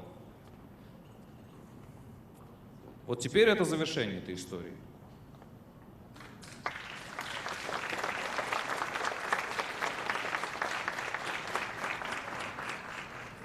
Но если хлопаете, значит правильно, нормально рассказал. Это такой тест. Зашло, не зашло. Но действительно, это абсолютно на реальных мотивах. Первый канал делал даже документальный фильм вот по мотивам вот этой истории. Ну вот такой вам «Черный лебедь». Вы понимаете, для вас сейчас, для многих, это же тоже определенного рода гонка, тоже участие в соревновании. Кто какую цену готов заплатить, кто какую цель ставит, здесь преследует и так далее. Ну это очень, на самом деле, по-разному. На самом деле мы живем в эру там, искусственного интеллекта и так называемых аддитивных технологий. Но если по поводу искусственного интеллекта вам, наверное, уже мозоль на языке натерли, то аддитивные технологии — это вот вторая фишка, которая действительно определяет четвертую промышленную революцию. Это технология, по которой работает 3D-принтер. Смотрите, испокон веков люди, чтобы что-то создать, они отсекали лишнее, да? А здесь 3D-принтер — это первая технология, которая, наоборот, она наращивает. Ну, от слова to add, добавлять от английского. Вот отсюда аддитивные технологии. Вот на самом деле на той же команде Крузенштерна все получилось благодаря вот этим пресловутым 4 главным критериям soft skills, значение которых в современном мире вообще очень сложно переоценить. И вам они, я думаю, сегодня вот очень понадобились и понадобятся еще в будущем. Креативность, коммуникация, критическое мышление и кооперация. Вот такая интересная есть еще информация для вас. Тоже для меня она была в свое время открытием. Ну, в свое время LinkedIn, да, он делал, вот по большому счету, он проанализировал те навыки, компетенции, которые помогут, ну, условно, найти вам работу сегодня. Ну, это по состоянию на 2018 год было. Ну, то есть мы тут видим различные там SEO-маркетинг, мобильный девелопмент, там вот, все, что связано с вебом, с дизайном. Но посмотрите те навыки, которые выделены World Economic Forum, Международным экономическим форумом, который вот с 2020 года, ну и есть гипотеза, что вот эти навыки в ближайшие 20 лет будут наиболее востребованы, на какой бы позиции вы ни работали. Давайте я переведу, да?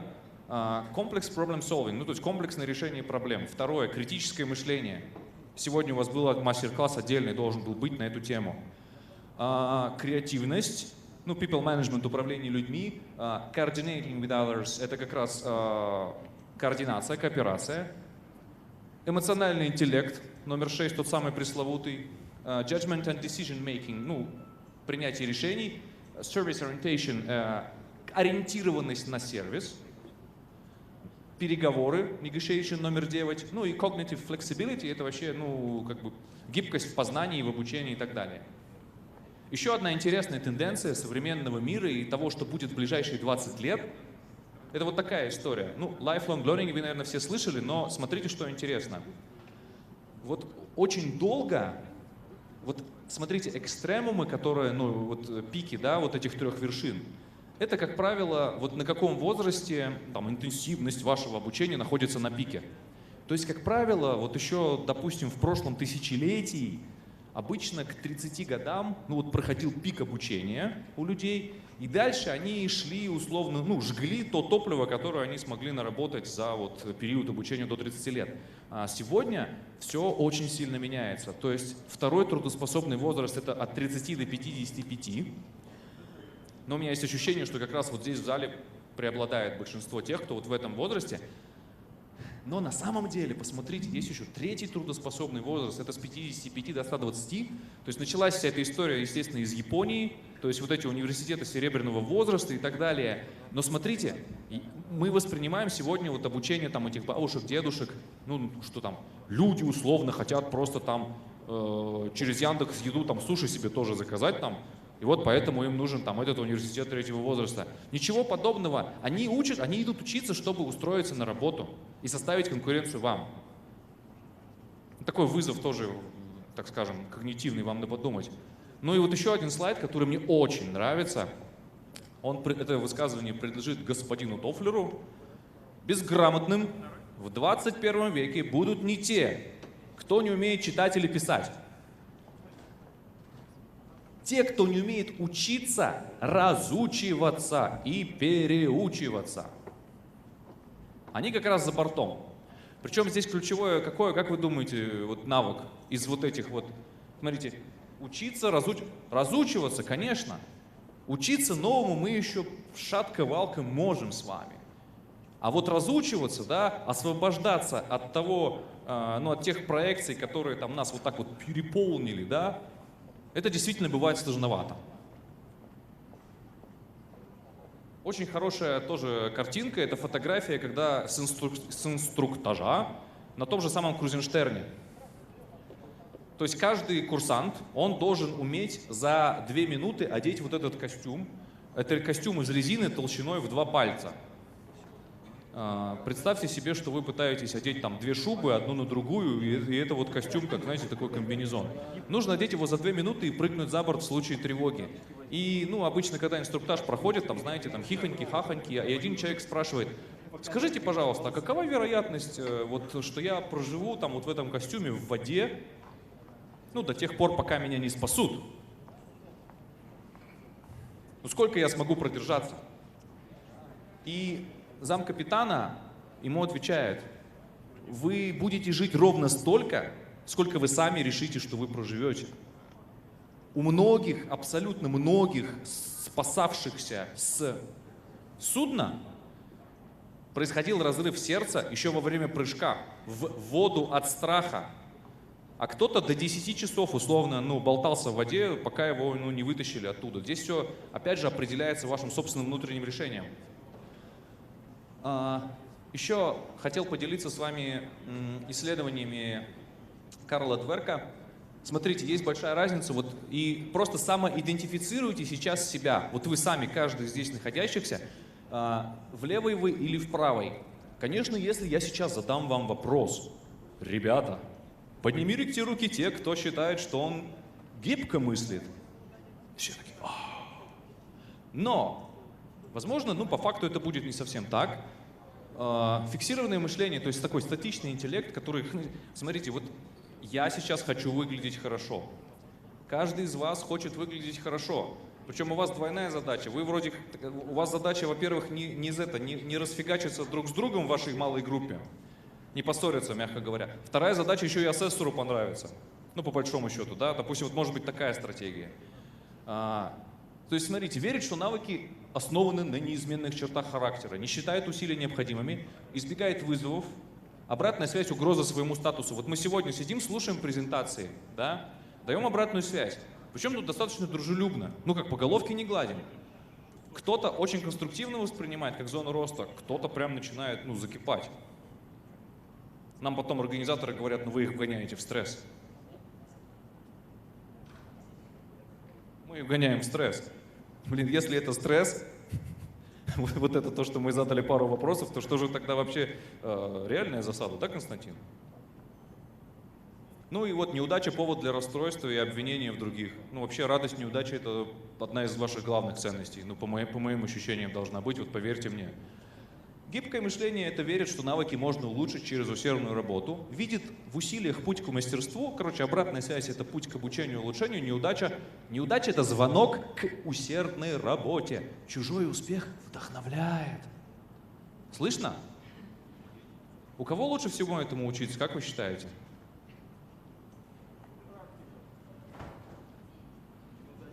Этому, например, гибкому, то, что в правой колонке. Кто? Йети? Дети. Учиться у Йети. Тоже вариант. Конечно. Опять же, моя любимая тематика яхтенного парусного спорта. Посмотрите на этих 7-леток, 8-леток. Посмотрите, как они виртуозно обращаются со своими маленькими суденышками.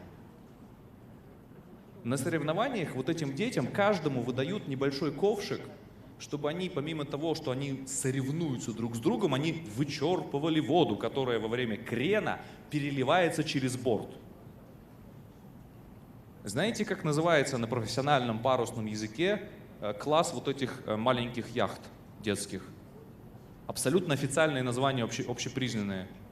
Оптимисты. Они называются оптимисты. Мы завтра гоняем, устраиваем соревнования по оптимистам. Оптимистов будешь судить? Это это как раз о них. Соответственно, друзья мои, я не знаю, зачем вы сюда пришли, и у меня есть лишь надежда, что вы-то точно себе ответили на этот вопрос, потому что самое главное — быть в контакте с самим собой. Либо чувствовать себя на 100%, либо уж как-то договориться с самим собой уметь. Потому что если не чувствуешь и не умеешь сам с собой договориться, это точно зона роста, как скажут вам асессоры. Поэтому будьте оптимистами, я вам желаю всем успехов, до встречи в финале с теми, кто в этот финал пройдет. Мои контакты, если вдруг, мало ли, кто-то захочет добавиться куда-то там и прочее. Спасибо большое.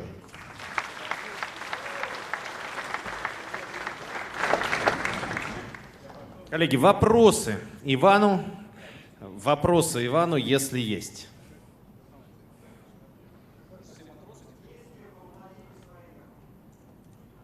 Еще раз? Нет. Объясню. Я могу объяснить политический и экономический. Давайте политический аспект опустим, а экономический объясню. Абсолютно нецелесообразно владеть своей яхтой. Абсолютно нецелесообразно. Потому что купить яхту — это полбеды, еще 3 стоимости обойдется ее содержание. Да, то есть Роман Абрамович, покупая свои яхты, чтобы вы понимали, проводит на них 1 неделю в году. Все остальное время она в чартере, она в аренде у него. И он за 2 года окупает каждую свою лодку. Если вы думаете, что это вот просто способ мышления, он не держит этот балласт, он не замораживает $150 миллионов в одном куске железа, который умеет ходить по воде, это также на него работает. Кроме яхты еще что-то интересует? Пожалуйста. Организатор, а есть возможность микрофон передать второй или как-то вот, чтобы слышать и слушать друг друга?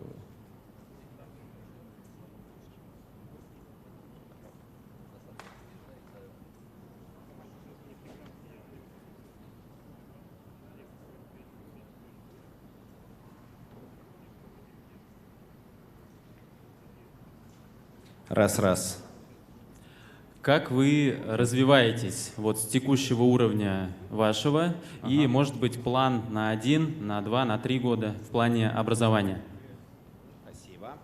Ну, по образованию у меня сейчас все достаточно очевидно. Я с ноября начинаю учиться на MBA Сколково. Это 2 года обучения на английском языке. В том числе там будут модуль в Беркли, в США, в Гонконге. Поэтому, под лежачий камень, то есть, смотрите, ты либо развиваешься, либо ты деградируешь. Нет такого застывшего состояния с моей точки зрения. Если ты прочитал, допустим, условно 500 книг, ты стал, конечно, очень умным, но если ты потом 2 года не прочитал ни одной книги, ты оттупел и, может быть, стал даже еще более тупой, чем ты, который читал, по 10 книг в год, но вот до этих 500. Вот. И на ближайшие 3 года у нас очень серьезные есть задачи. Чтобы вы понимали, у меня за последние 5 лет было больше 10 возможностей поменять не только город, но и страну проживания. Но вот я почему-то все здесь. Да ладно. Спасибо, вот здесь, потом вы, я вижу вас за 19-м столом. Здравствуйте, Иван, еще раз, меня зовут Борис. 2 вопроса можно? Они интересны для многих здесь присутствующих. Сколько лет сейчас? Это так, прелюдия. 33 недавно исполнилось. А себе 5 лет назад 28-летнему 3 совета какие бы дали, это первый вопрос. То есть, чтобы сэкономить, может быть, эти 5 лет. 3 вопроса, короче, в итоге. Нет, это совет себе 5 лет назад. 3 главных совета. И второй момент. Книгу какую сейчас читаете? Сейчас я не читаю, сейчас слушаю книгу. Удивительно, что я добрался до нее только сейчас. Это Юваль Ной Харари «История человечества. Сапиенс». Краткая история человечества, Юваль Ной Харари. Я слушаю ее, потому что в машине пока ездишь, очень много времени тратишь впустую, я очень много слушаю еще аудиокниг. Книга великолепная, очень рекомендую, но она уже давным-давно, я только сейчас до нее дошел. Хотя Андрей Владимирович Шаронов сказал, что если ее не прочитать на английском языке в оригинале, то вообще бесполезно русскоязычную версию. Но они там выпендрежники в Москве, русская тоже хорошо, ладно. Какие бы 3 совета я дал себе?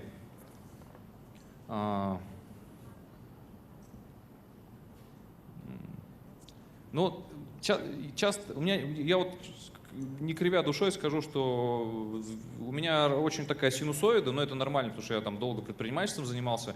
Для предпринимателя это вообще каждодневный бой, и идти на риск, и терять деньги, и постоянно находиться в стрессе, это нормальная такая, идешь от неудачи к неудаче до победного. Но я бы не стал какие-то менять сильно трек, если честно, судьбы, жизни. Однозначно очень важно сегодня быть на высоком уровне энергии и ресурса. Вот прям очень, очень важно. Даже не временем управлять, а энергией своей. Спортом заниматься.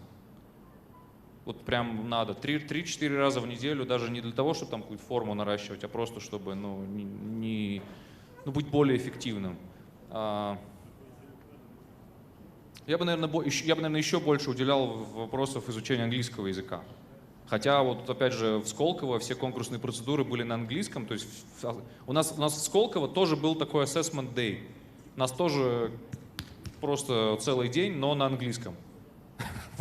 Но там вроде моего уровня хватило, но сейчас я понимаю, что там некоторые фильмы, сериалы я не могу полноценно смотреть на английском. Я бы, наверное, еще больше уделил внимания этому.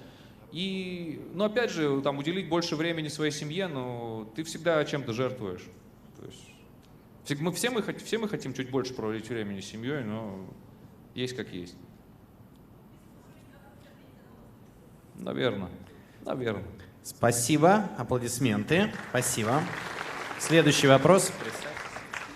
Добрый день, меня зовут Александр Ефимов. Иван, вот вы мне известны как один из ведущих инноваторов в республике, я не побоюсь этого, потому что я знаю, что, в принципе, вот где какие-то внедрения управленческие, там, инновационные, всегда вы рядом. Вот мне очень интересно ваше мнение по поводу, в принципе, вот конкурсов, таких как «Лидеры Башкортостана», кадровых конкурсов. Вот как вы считаете, насколько это эффективный инструмент, или же вы занимаете такую позицию, что настоящему лидеру конкурсы не нужны? Спасибо. Спасибо. Спасибо. Не, ну я на самом деле очень позитивно отношусь вот к этой инициативе, не кривя душой, абсолютно говорю это. Но я сам участвовал в том же конкурсе Сколково, и я могу так сказать, что даже если бы я не выиграл, у меня там есть свои непроработанные вещи, я очень не люблю проигрывать. Это моя зона роста, я болезненно отношусь к неудачам, и даже если бы я занял второе место там в конкурсе, я бы реально там, парился по этому поводу. И тем не менее, просто мы очень часто работаем на какой-то результат, незаслуженно блокируя те вещи, те подарки и те открытия, которые мы можем совершить в процессе. То есть, для кого-то прям вот госслужба как конечный какой-то бенефит, в конце этой игры, а для кого-то просто, смотрите, на самом деле 3500 изначально заявок было подано, 200 человек отобрано, есть более сильные, есть менее сильные. Если бы я участвовал, я бы просто забуривался бы к самым сильным. Я прям вижу, они меня превосходят в чем-то, я прям вот в центр бы туда ломился бы к ним просто. То есть это возможность, вот сколько, представляете, 200 человек, каждый может установить там 20-30 связей, там 3-4 прочные. Представляете, вот какое уже тут нейронное облако возможностей, связей можно создать, в принципе, после даже этого дня. Мой вам совет, если вы выйдете отсюда, и вы знаете меньше 30 людей, вот из этих, кто сейчас в зале находится, То есть минимум вы должны 30 человек знать, чем занимается, чем живет, какой трек был до, какой трек на будущее планирует себе. Контакт, это вообще просто, извините меня, зачем тогда пришли-то? То есть тут, понимаете, можно воспринимать жизнь как цель, а можно жизнь как пространство возможностей. Иногда жизнь как цель, она просто блокирует восприимчивость к тем приоткрывающимся дверям, которые тебе жизнь иногда открывает. Сейчас, это такая метафизика, но она очень прикладная. Нет ничего более практичного, чем эта метафизика. Поэтому я считаю, что нет лучшей возможности сейчас, причем с условием, что пришла по-настоящему суперсильная команда к нам в регион, с беспрецедентным уровнем связей на федеральном и международном уровне. Мы не просто растем на проценты, мы делаем квантовые скачки. И мне вот был вопрос, как ты видишь себя через год, через 2, через 3. Мне очень важно быть частью вот этой машины, которая делает позитивные преобразования, по-настоящему реальные какие-то вещи, сдвиги делает. Поэтому, если бы я как-то скептически относился, я бы никогда не принял приглашение стать наставником и выступить, потому что у меня огромное количество таких предложений поступает, как и из других регионов, так и из этих. Вот сегодня, например, у нас чувак защищает проект, и мы выясняем в процессе краш-теста, мы решили, что мы краш-тест будем устраивать каждому, чтобы уж какую-то ценность человек получил. Он учился здесь, в республике, потом в школе, а в институт поступил в Казань. И поскольку он там закончил вуз, он там остался работать. Причем достаточно нормально работает, но он вернулся, подал заявку в конкурс, вышел в полуфинал, и вот драйвит идея снова вернуться домой, работать здесь, в республике. По-моему, это классно. Кто считает, что это классно?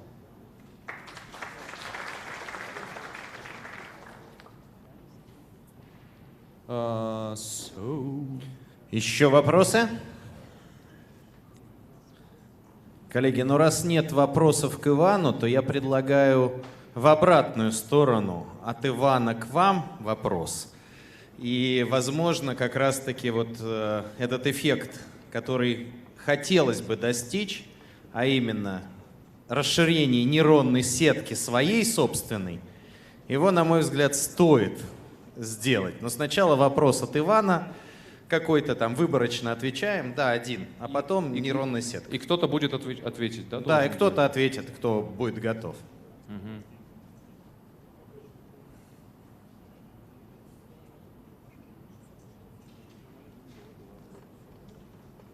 Я пытаюсь придумать, я почему немножко задумался.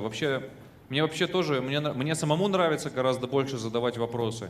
И мне гораздо больше нравится, когда мне задают вопросы. Потому что уровень вопросов, которые задает человек, очень серьезно на самом деле характеризует уровень этого человека. То есть, еще раз, вопрос — это развитие, это движение. Ответ — это точка, это стопор, это остановка.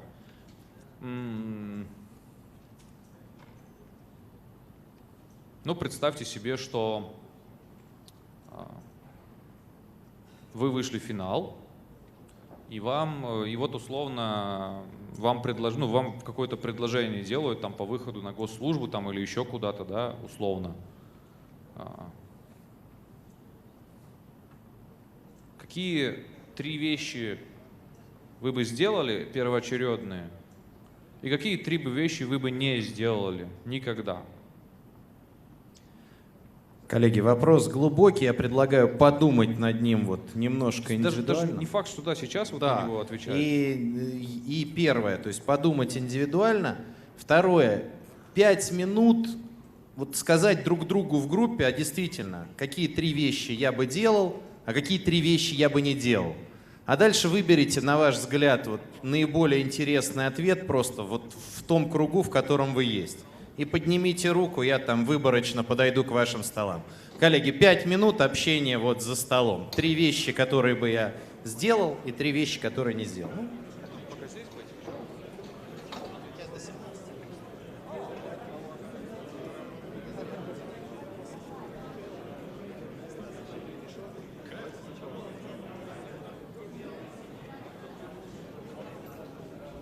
Ничего страшного, найдется. А Стас где-то на защитах сидел?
уважаемые знатоки.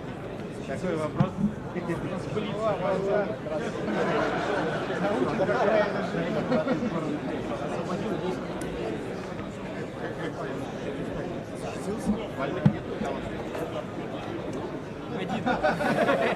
Один есть.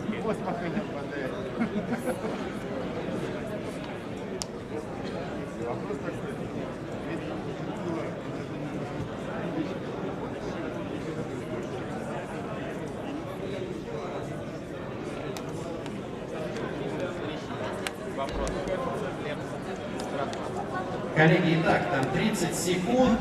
Определитесь из тех, кого вы прослушали, кому бы вы хотели дать слово. Буквально там пару столов и некие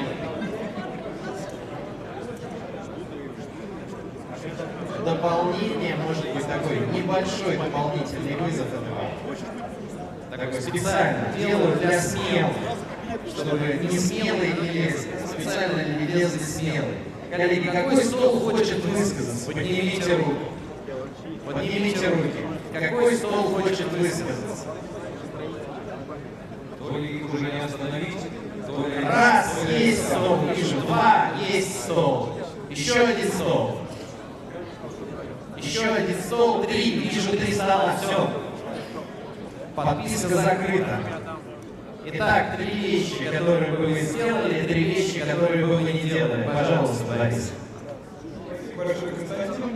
Значит, мужским коллективом 10-го стола мы решили, что мы ни в коем случае не делали бы 3 вещи. Не спали с мужиками, не торопились воспринять им решения и договаривались мы на берегу. Не бросались бы в с головой, вот так вот, так скажем. А вещи, которые вы сделали, как уже сказал, договаривались бы, не прописывали все на берегу, если это возможно, взвешивали свои решения, но это у нас был узкий момент, когда у нас игра была до обеда сегодня. Ну и, соответственно, обязательно вы поблагодарили организаторов, ведущих, модераторов, всех громкими аплодисментами.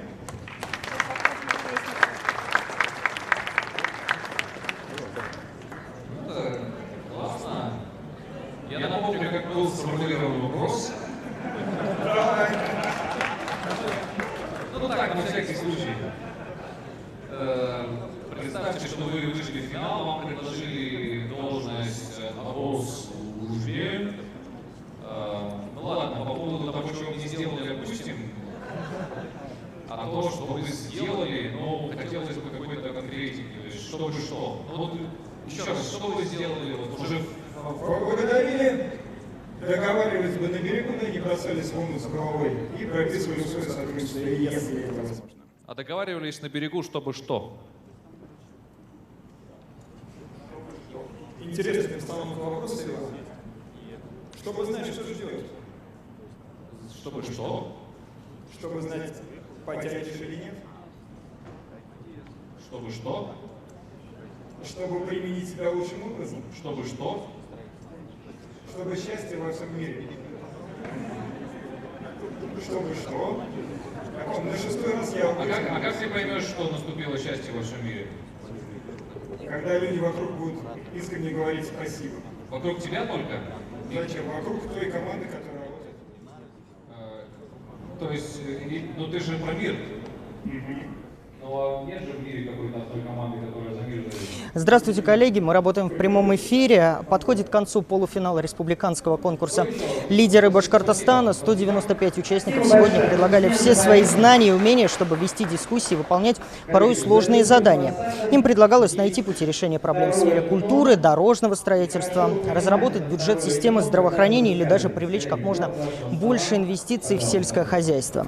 Естественно, все это импровизация, но от того, какой креатив, какие идеи предлагали участники, эксперты оценивали их перспективы работы на руководящих государственных должностях. Помимо этого, ребята проходили собеседование или интервью с экспертами. Среди экспертов руководителя республиканских ведомств, которые как раз и формируют себе профессиональную команду. Не ошибусь, если скажу, что в течение дня мы наблюдали настоящий мозговой штурм, накал страстей. Чтобы не отвлекаться, многие участники отключали телефоны для выполнения некоторых заданий. Кто-то даже снимал обувь и вставал на стол. Сейчас рядом со мной полуфиналисты конкурса. Это Люция Юлуева и Тимур Хафизов. Здравствуйте. Люция, на первый вопрос вам. Сегодня очень большое представительство мужчин. По статистике среди участников всего 83% мужчин. Вы представительница слабого пола. Расскажите, пожалуйста, вот насколько сложно, на ваш взгляд, девушке работать в государственных органах? Все-таки там нужны порой жесткие управленческие решения, от которых зависит судьба многих людей.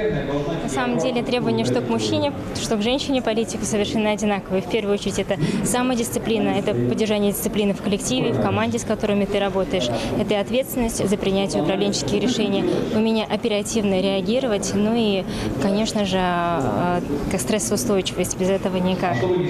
Люция, буквально тезисно, ваша оценка сегодняшнего дня, каково было это?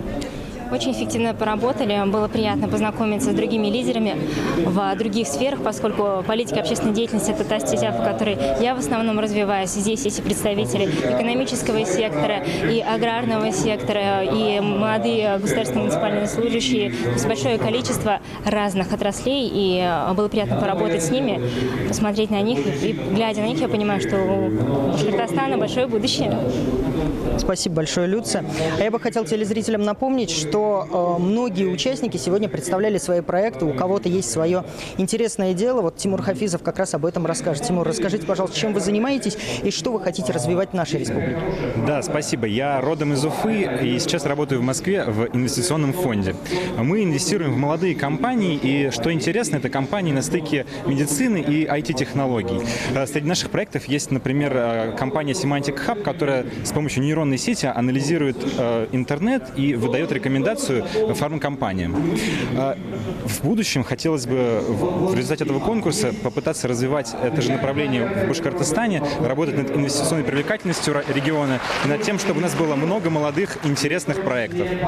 Ребят, вы большие молодцы, я желаю вам удачи в вашей работе. А я напомню, что здесь, в Конгресс-холле Таратау, работает наша передвижная телевизионная студия. Там моя коллега Альбина Хайрульна. Альбина, тебе слово. Да, Макс, спасибо. Но я хочу сказать, что сейчас в студии у нас как раз-таки человек, который может быть потенциальным работодателем, Тимура, с которым ты только что беседовал. Я приветствую Максима Забелина, руководителя регионального Минздрава. Здравствуйте. Максим Васильевич, вы, если я не ошибаюсь, как раз-таки из той самой темной комнаты, где проводят интервью, да? С участниками. Я сейчас вышел из защиты проектов, скорее всего, да. Присмотрелись уже? Быть может, у вас уже какие-то предпочтения на кресло замминистра, главврача в каком-нибудь районе, городе? Мы готовы рассмотреть любую кандидатуру. У нас открытое министерство, ведем открытую политику, и мои коллеги об этом знают. И мы всегда за привлечение новых кадров, за привлечение новых идей, новых компетентных сотрудников, которые могут только усилить нашу команду. Из тех проектов, которые есть действительно интересные проекты, есть проекты, которые требуют чуть более детального обсуждения, так как имеют определенные риски в плане их реализации. Но в целом хороший потенциал есть у участников. Я думаю, что те предложения, которые мы озвучим, надеемся, что они согласятся. У каждого свой выбор. Медицина – это сфера, где уже привыкли к тому, что нехватка кадров. Это уже настолько кажется естественным. Там не хватает врача, здесь не хватает врача. А вот что касается именно управленческих кадров, мы их ищем в медицине. Мы тоже ищем управленческих кадров тоже, к сожалению, не хватает. Что в нашем понимании хороший управленец – это не просто врач, который занимается лечением. Это в современном формате управленец медицинской организации – это и экономист, это и менеджер, это и человек, который ведет правильную, адекватную кадровую политику, чтобы у него был положительный баланс по притоку сотрудников. Это человек, который занимается и хозяйственной деятельностью, тот человек, который планирует свою работу не просто на 1-2 дня, а на год, на несколько лет вперед. То есть это те компетентные сотрудники, которые действительно нам нужны. И у нас тоже есть определенный дефицит в управленческих кадрах. И одна из надежд, в том числе и на этот конкурс, что мы найдем для себя тех коллег, которые вольются в нашу команду, и мы сможем вместе решать те задачи, перед которыми нам стоят. А главврачи еще не напряглись, что конкурс проходит, быть может, им сменщиков ищут? Не раздаются звонки в Минздраве? Нет.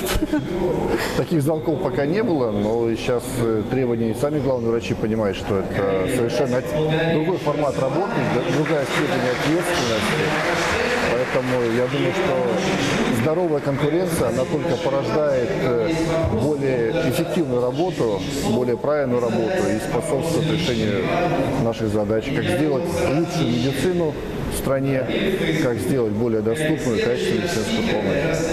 А вы как раз-таки сам молодой чиновник. Вот на ваш взгляд, это сложно пробиваться в обществе, где все-таки принято опытные, взрослые, пожилые чиновники?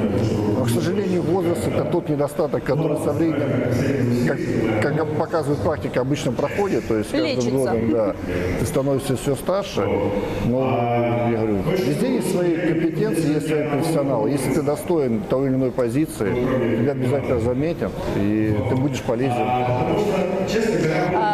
Какие критерии к кадровому отбору у вас? С какими людьми, с какими главврачами, заместителями вы готовы работать? В первую очередь мы работаем с теми коллегами, которые имеют действительно определенный опыт, есть желание стремиться вперед, развиваться, компетенции по тем направлениям, которых они будут возглавлять либо руководить.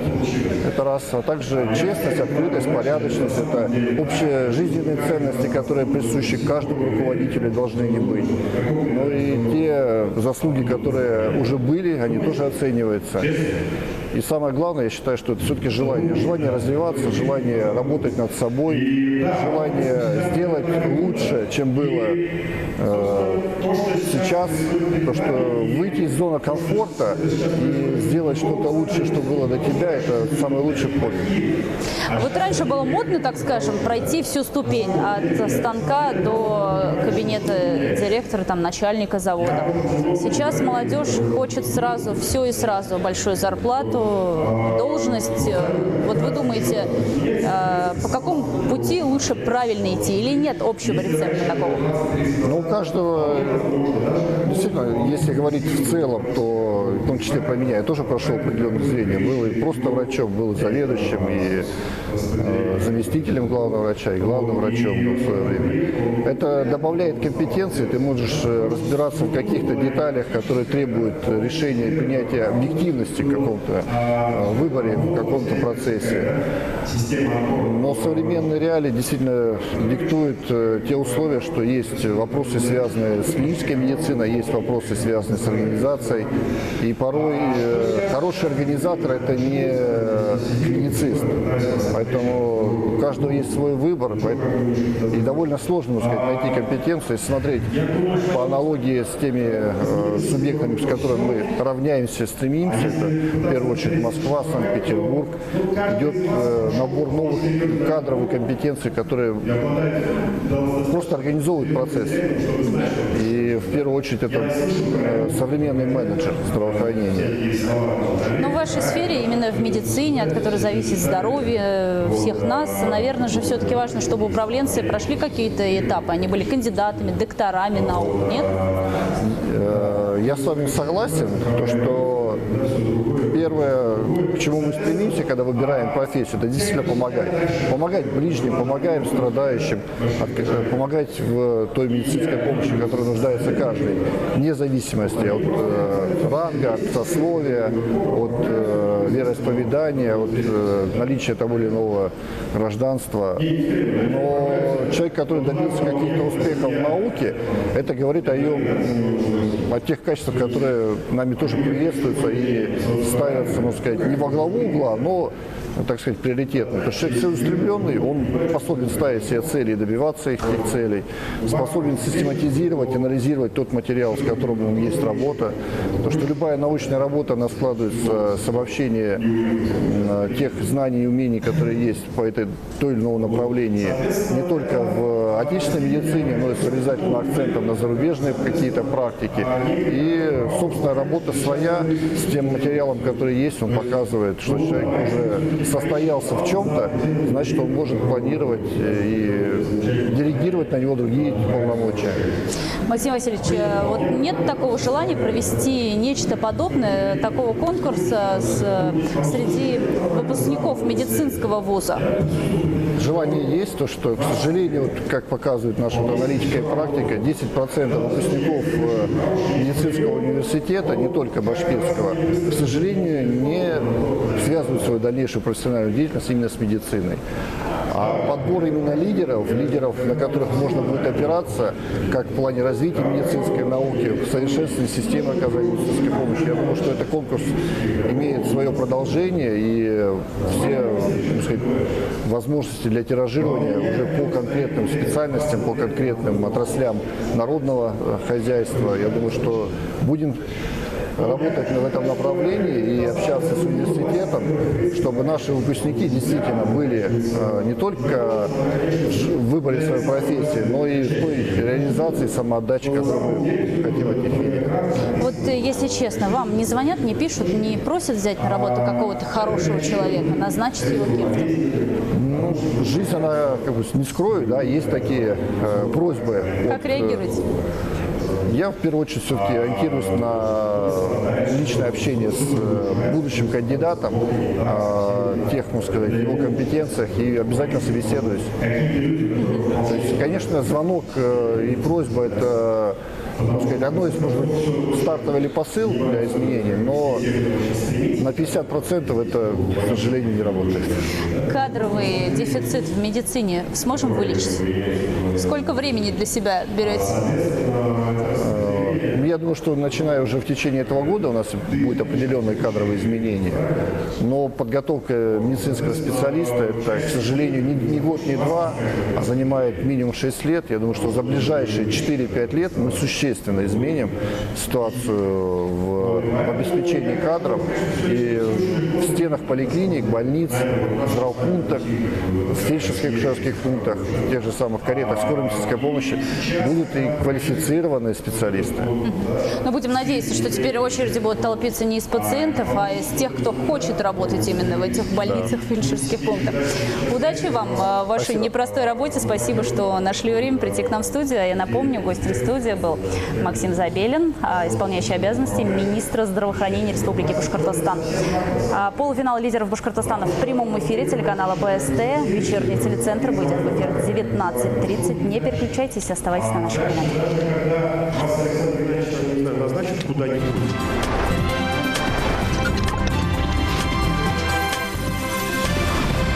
Потому что вы каким-то образом преодолели, да, вот эту систему, которая была настолько очень такой, знаете, незыблемой, что много лет вы, наверное, даже об этом не думали, что сейчас надо туда все-таки зайти, да?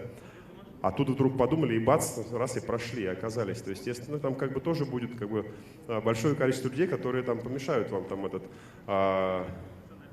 как писал писатель по фамилии Мэнсон, получить свой мешок буррито под капотом, да? Вот. Какая-то, видимо, американская поговорка, до сих пор не могу понять ее смысл. Ну, ладно. Вот, поэтому я хочу еще раз, у меня, по-моему, заканчивается моя часть времени, потому что мы договорились со Стасом Челнынцевым, который делает вторую часть спича, что мы не делаем его там вместе на сцене, как бы, да, там, как Лёлик и Болик, вот, а все-таки вот чуть-чуть разделиться, да, потому что у нас чуть разные, как бы, взгляды на все то, что происходит. У него он более бизнесовый, да, а у меня он более такой, как бы, философский, романтический, если хотите. Вот. А это связано с тем, что я много лет занимаюсь сам как бы как исследователь как бы, ну, вот этим тем, о чем я сейчас рассказывал. Вот я могу в это углубиться, и это не дай бог, потому что вы и так достаточно устали сегодня уже. Поэтому я хочу еще раз пожелать всем удачи, спросить, где Стас. Вот, что-то я его не вижу. Вот. Стас Челнынцев, ты придешь сюда к нам или нет? Давайте, как Дед Мороз, не будем. Вот. А если кто-то хочет что-то спросить и о чем-то подискутировать, обычно хотят, поэтому у нас есть еще минут 7, мы можем это сделать. Хотите? Да? Да. Здесь, где еще? 3 там, 4 здесь. Ага, давайте. Ростислав Равкатович, здравствуйте, меня зовут Александр Ефимов. Вот как следует из вашей книги, которую, ну, лично я с большим удовольствием читал, вы... Скажите, что по философии, а не по Баевсе и Руси.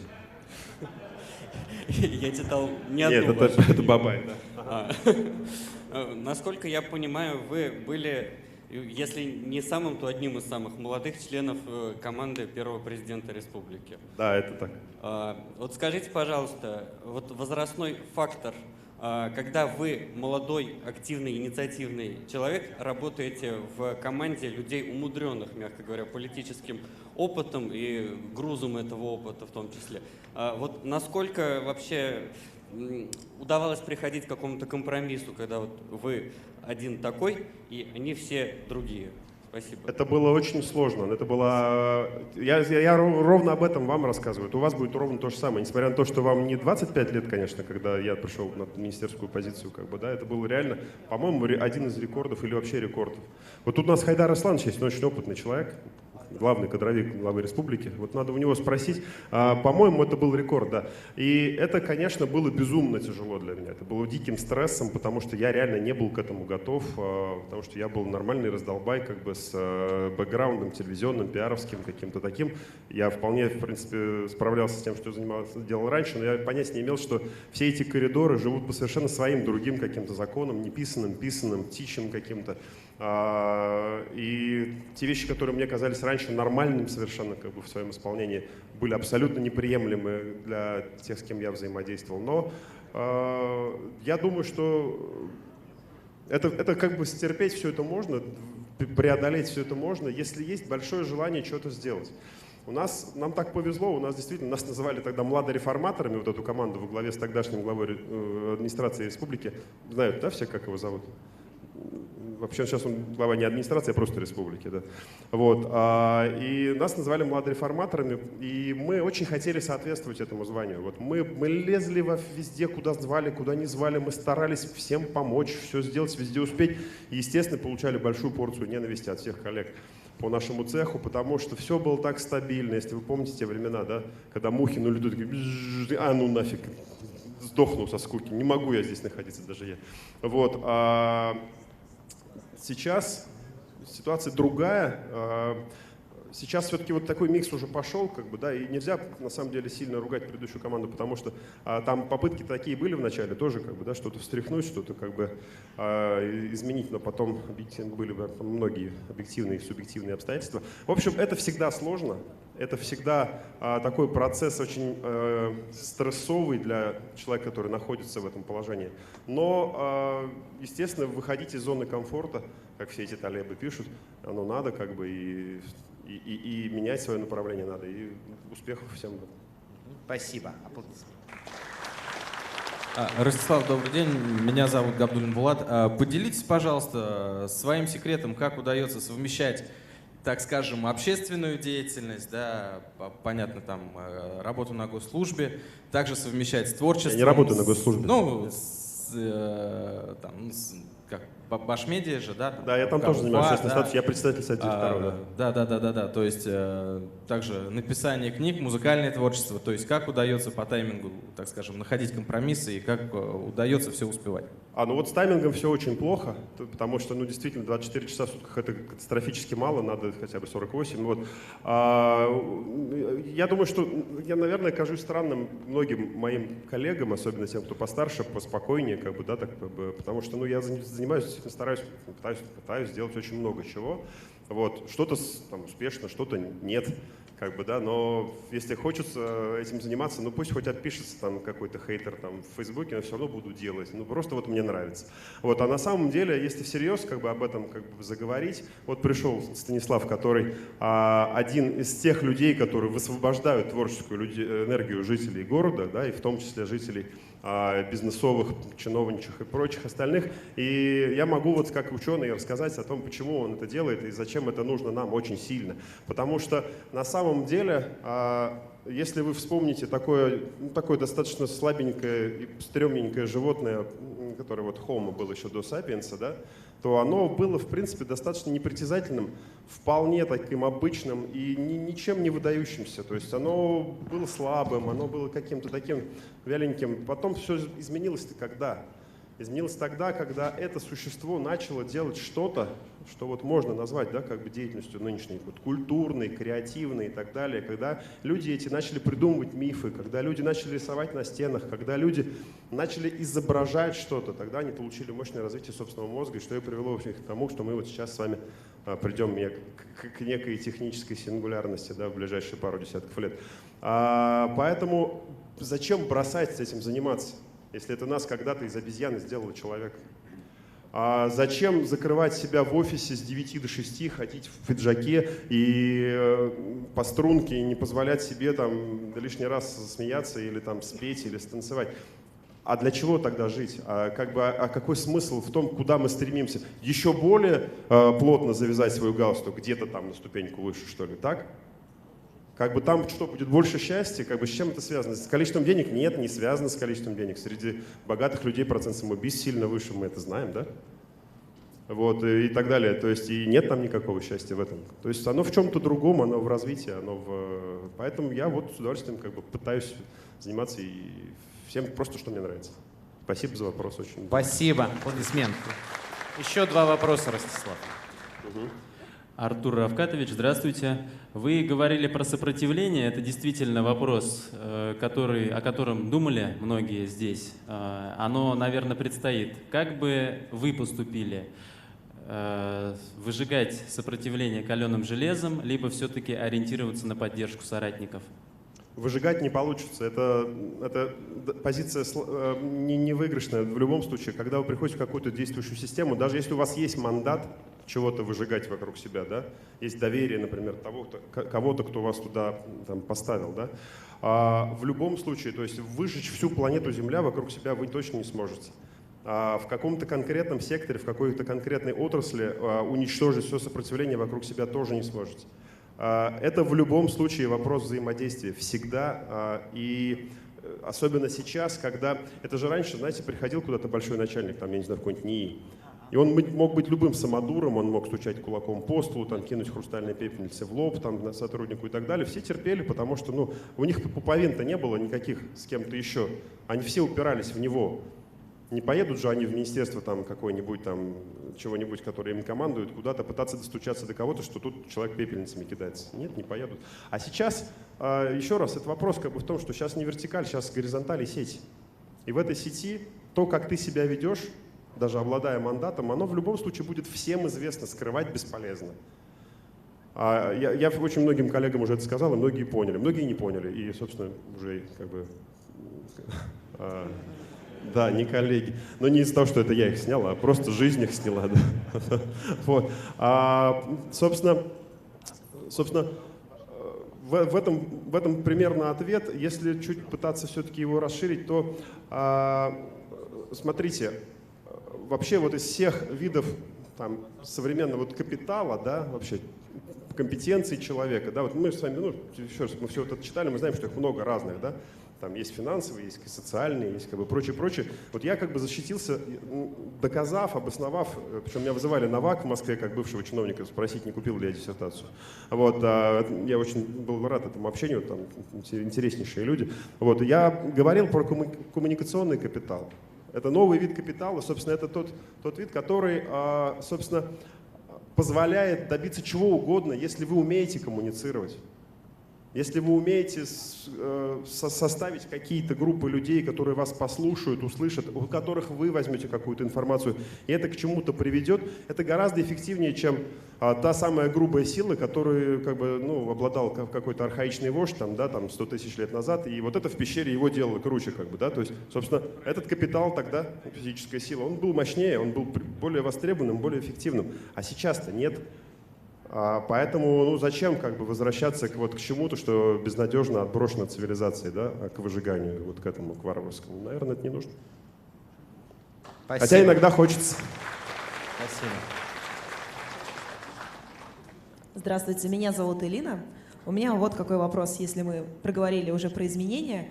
Можно ли предсказывать тренды и как это делать? Хочу задать вам как человеку, который был основоположником многих изменений. То есть есть ли вот это вот чувство ветра перемен? Да, я часто имел отношение к каким-то командам, которые занимались переменами. И вы знаете, я вот 20 лет назад вам бы ответил на этот вопрос, что круто, конечно, да, надо вот подумать, какие нужны перемены, и к ним идти.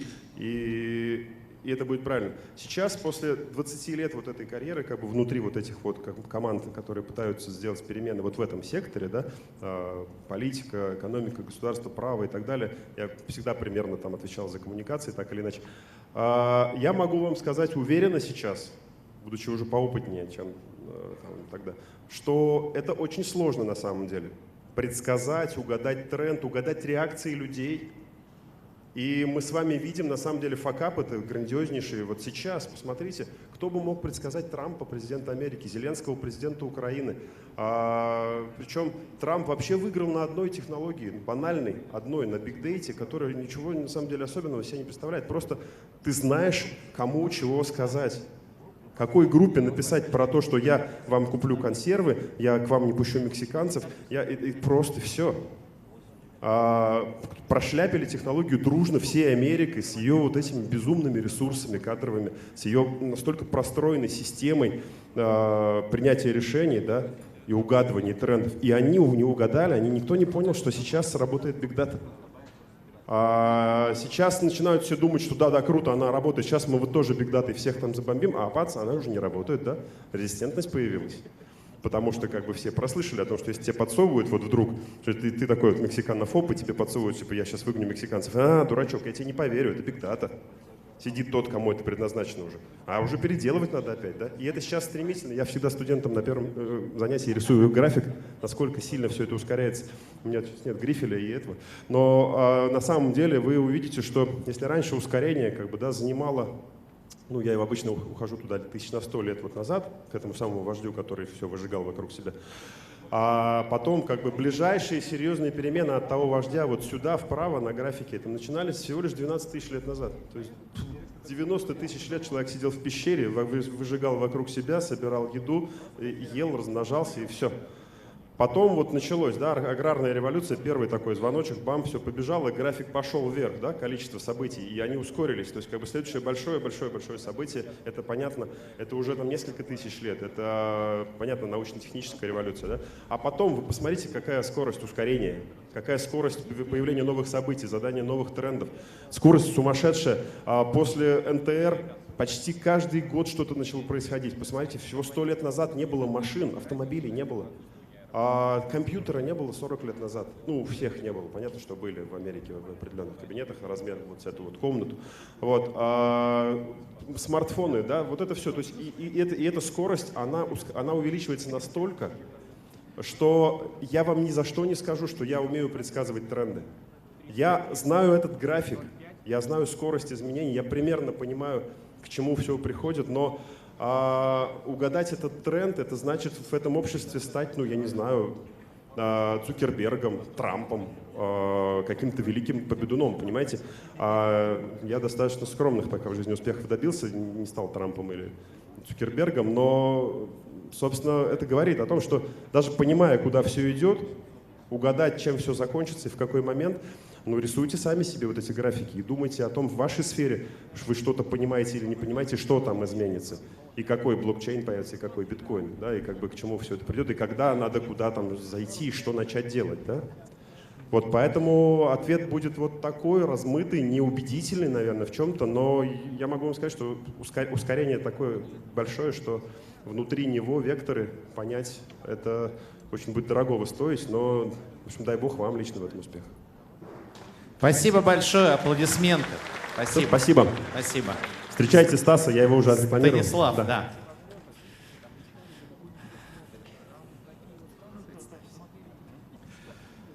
Лучше за человека говорят его проекты. Станислав, перечисли, чем ты занимался. Да? Да, добрый день, меня зовут Станислав Челнынцев. Я возглавляю радиостанцию Бизнес ФМ. Я очень давно работаю на радио. Я давно работаю и занимаюсь рекламой. Это все происходит у нас с 90-х годов.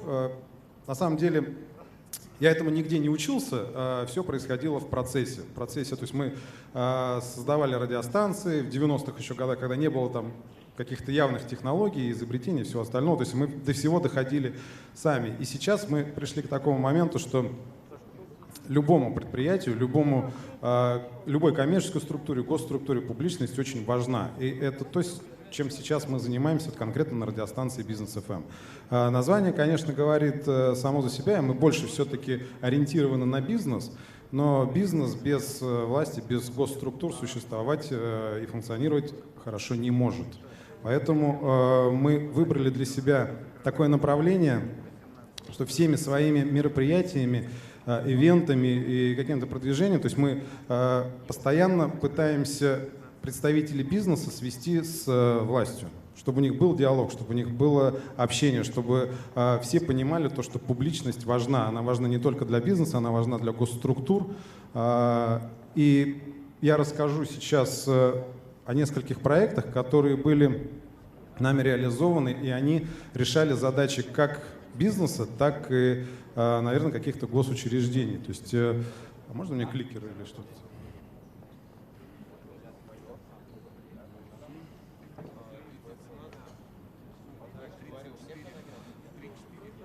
Я тут многое пролистнул, потому что это все-таки презентация была у нас такая очень широкая и длинная, чисто информационная по продвижению, как правильно продвигать бренды, как продвигать себя. То есть, ну, вот здесь я расскажу просто о мероприятиях, потому что любые мероприятия, ивенты, то есть они достигают очень быстро результата, поскольку мы собираем лояльную аудиторию, то есть вот как сейчас, да, вот сегодняшний ивент, сегодняшнее мероприятие. Здесь на самом деле решается очень много задач. Помимо того, что мы все учимся, мы все получаем новые знания, мы получаем уникальные возможности, и такой у нас лифт в карьерном или там социальном росте у вас у всех есть. У нас есть возможность друг с другом общаться, у нас есть возможность друг с другом знакомиться, обмениваться идеями, ну, может быть, о чем-то договариваться и получать какой-то результат от всего этого. Поэтому мы и выбрали для себя, для радиостанции Бизнес ФМ, вот проведение мероприятий, ивенты как приоритетное направление. Я не буду вдаваться в подробности там, технологии, как проводится мероприятие. То есть это, ну так, обычно организаторы так выглядят. Где здесь вот Костя, Айгуль, наверное, они вот примерно сейчас в таком где-то состоянии, нервной системы у них. Вот один из наших проектов, который существует уже очень много лет, называется «Топ-клуб». Его создали мы совместно с Ассоциацией выпускников президентской программы, то есть там очень большая база людей, которые закончили БАКСУ. То есть мы решили создать площадку, где бы мы могли дать возможность бизнесу общаться с властью в неформальной обстановке. То есть у нас проходит 2 раза в неделю, ну сейчас может быть чуть реже, 2 раза в неделю встречи на разные тематики. Не знаю, то есть к нам обращались там, перед организацией ШОС БРИКС чиновники, говорили: ребята, у нас проблема, например, с сферой обслуживания, с ресторанами, с такси, не знаю, там с чем-то. Давайте будем встречаться с представителями бизнеса, которые готовы инвестировать, которые готовы вкладываться. Вот мы можем предоставить льготы, мы можем предоставить какие-то особые условия, помощь, административный ресурс и так далее. То есть вот была создана площадка, где проходят постоянно заседания по тематикам. Это небольшие форумы, это небольшие какие-то конференц-залы, да? То есть это там 30-50 человек за встречу, то есть в определенной тематике мы встречаемся и за вечер 1,5-2 часа обсуждаем конкретные вопросы, решаем конкретные задачи, где то есть бизнесмен приходит к чиновнику в кабинет с вопросом, а у нас чиновники приходили на нашу площадку и рассказывали о своей проблеме и вместе думали, как ее решить. Вот. То есть это мероприятие, которое было интересно как бизнесу, так и госструктурам. И я вот как раз вам сегодня хочу рассказать на наших примерах о том, что есть мероприятия, и они нужны, где решаются задачи не только коммерческих структур. Для госструктур это тоже очень важно. И вам, может быть, как будущим госслужащим, нужно понять о том, что можно решить проблемы, которые стоят перед каким-то ведомством, не обязательно ресурсами и деньгами этого ведомства. То есть бизнес иногда не меньше заинтересован в решении этих же проблем, и они готовы в этом всем участвовать. Вот фестиваль науки — это просто, на самом деле, проект был, где мы хотели себя проверить как организаторов таких больших масштабных мероприятий, то есть и мы сделали эту историю, но из этого у нас родилась идея, и мы реализуем здесь проект, который называется Silent Slam. Это молодые ученые ненаучным языком рассказывают о своих проектах. Две проблемы мы здесь решаем сразу же. То есть с точки зрения бизнеса мы показываем молодых ученых, мы показываем молодых людей с их идеями для бизнеса. В бизнесе всегда проблема с идеями, проблема с какими-то нововведениями и с мозгами. То есть вот они, молодые ученые. С точки зрения Министерства образования мы занимаемся популяризацией науки. Мы привлекаем молодежь и говорим о том, что наука — это важно, наука — это интересно, наука — это весело, наука — это, в принципе, и денежно. Вот. Этот проект нам помогает решать вот эти проекты. Все довольны, то есть у нас очень много спонсоров, у нас компании участвуют. Это такая социально правильная история, это меценатство, то есть мы вкладываем деньги в науку, мы занимаемся популяризацией и так далее. Вот он, то есть простой, проходит это все очень неформально, это очень весело, это смесь такая научной конференции, КВН, не знаю, стендапа, Comedy Club и так далее. Собираем огромные площадки. У нас в городе невероятный интерес со стороны молодежи, уже вот и бизнес, у нас постоянно присутствуют представители бизнеса на этих мероприятиях, они смотрят, слушают. У нас практически после каждого слэма есть проекты, которые потом реализуются. То есть у нас ребята уже были и в Кремниевой долине, то есть и в Сколково, и много крупных предприятий, которые эти проекты купили. Вот. В прошлом году у нас прошел всероссийский слэм в Уфе. Собирались молодые ученые со всей страны. Вот, это все вот афиша, это все очень у нас красиво очень делается, поскольку мы рекламщики, мы это все очень делаем масштабно, красиво и очень заметно. То есть, наверное, для Министерства образования, если бы они взялись вот за вот этот проект, было бы очень сложно его реализовать именно в том формате, в котором сделали это мы. То есть публикаций очень много, фотографий очень много, популяризация и освещение идет очень сильное, поскольку мы сами средства массовой информации. Вот. Этот я проект пропущу. Вот День 1000 музыкантов. Вот это проект, из которого на самом деле появился следующий проект «Бизнес FM Пророк». Мы в один прекрасный момент поняли о том, что люди, которые занимаются бизнесом, и Бизнес FM, в принципе, по своему функционалу помогает заниматься бизнесом. То есть мы все делали мероприятия до этого, те, которые могут помочь как-то в реализации бизнеса. То есть весь наш формат радийный. То есть у нас все новости, которые выходят в эфире, они помогают принимать решения. У нас нет новостей, хорошо это или плохо. Мы говорим о том, что есть, и что из этого может быть дальше. Ваше дело решить, как эту новость воспринять. То есть, но мы решили то, что людям бизнеса нужно немножко отдыхать. И родился проект «Бизнес FM Пророк», где мы решили показать о том, что бизнесмены — это тоже люди, причем люди творческие, люди смелые. И мы сделали проект, где они у нас выступали в качестве рок-звезд. Это все было на самом деле, то есть у них были большие репетиции, длительные, по несколько месяцев мы репетировали, был концерт, были афиши, интервью и так далее. То есть это вот у нас представители 3 наших проектов, то есть 3 пророков, то есть 1, 2, 3 был уже вот в этом году, 4. Опять же, то есть вроде бы с одной стороны это просто развлекало, да, то есть мы популяризуем бизнес, мы говорим о людях, которые занимаются бизнесом, но с другой стороны само это мероприятие, это большие площадки, то есть в этом году у нас это было все в огнях Уфы, это порядка 1000 человек гостей. Это коммуникации. Все, опять же, виделись, знакомились, есть возможность подойти, познакомиться, обменяться телефоном, визитками и так далее. То есть в любом случае польза для реализации своих каких-то идей, она есть в этом проекте. Дальше, то есть вот у нас из этого проекта появился проект «День 1000 музыкантов». Проект, который, наверное, очень сомнительный и с натяжкой можно привести к Бизнес FM, но мы подумали о том, что поскольку бизнесмены занимаются музыкой, наверное, у нас в городе и людей, которые, может быть, далеки от бизнеса, и, может быть, они не такие популярные, заметные, но они творческие, такие, скажем, диванные музыканты, да, у которых дома есть там гитара, не знаю, барабаны или еще что-то, и они как-то музицируют. И мы решили дать им возможность и шанс хотя бы на 1 час себя почувствовать звездой. И сделали вот такой масштабный проект «День 1000 музыкантов». Это проходит все на площади, вот здесь, за Конгресс-холлом. Собираются жители нашего города и соседних городов, то есть приезжают, подключают свои инструменты, и одновременно мы играем там несколько известных мировых композиций. Вроде бы все так очень просто, спокойно, но смотрите, то есть какие мы задачи здесь решаем. Первая задача, ну там для бизнес FM это все хорошо, это промо, узнаваемость бренда и всего остального. То есть мы в любом случае везде присутствуем во всех рекламных кампаниях, и свои задачи мы выполняем. Для республики, для города, что мы делаем? У нас вот этот проект, причем нас об этом не просили, то есть мы сами понимаем, что это нужно делать. Мы размещаем рекламу с приглашением участвовать в этом проекте в 8 городах-миллионниках вокруг Уфы. То есть у нас идет реклама нашего города, нашего региона, как место, куда нужно приехать, где здесь происходит что-то интересное. То есть после первого же проекта День тысячи музыкантов попал в топ-200 мероприятий России, обязательных к посещению. Есть такой каталог, то есть мы из Башкирии, в принципе, одни туда попали. Он находится во всех журналах там, Аэрофлота, который вот в кармашках там лежит, то есть описывается. Вот, опять же, информационное поле очень большое, а реклама идет в соседних городах. Мы свой регион продвигаем как интересное место для туризма, для приезда. Приезжают сюда люди с соседних городов.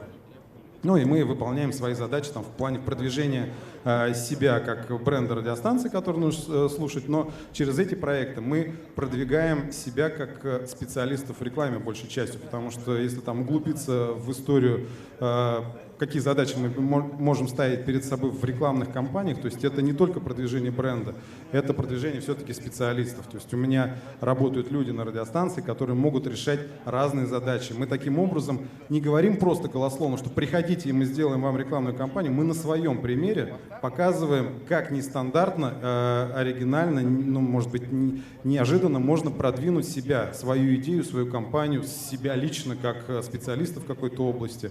Об этом нельзя забывать. Вот. Ну, то есть здесь вот это все уже вся вот история рекламная, как можно себя позиционировать. То есть иногда, когда говорят вроде масштабные мероприятия и нужно себя как-то спозиционировать, первое, что в голове у всех происходит, это бывает очень дорого. Вот обратите внимание вот на этого молодого пожилого человека, то есть все знают полковника Сандерса, да, который там везде сейчас в телевизоре присутствует, компании KFC.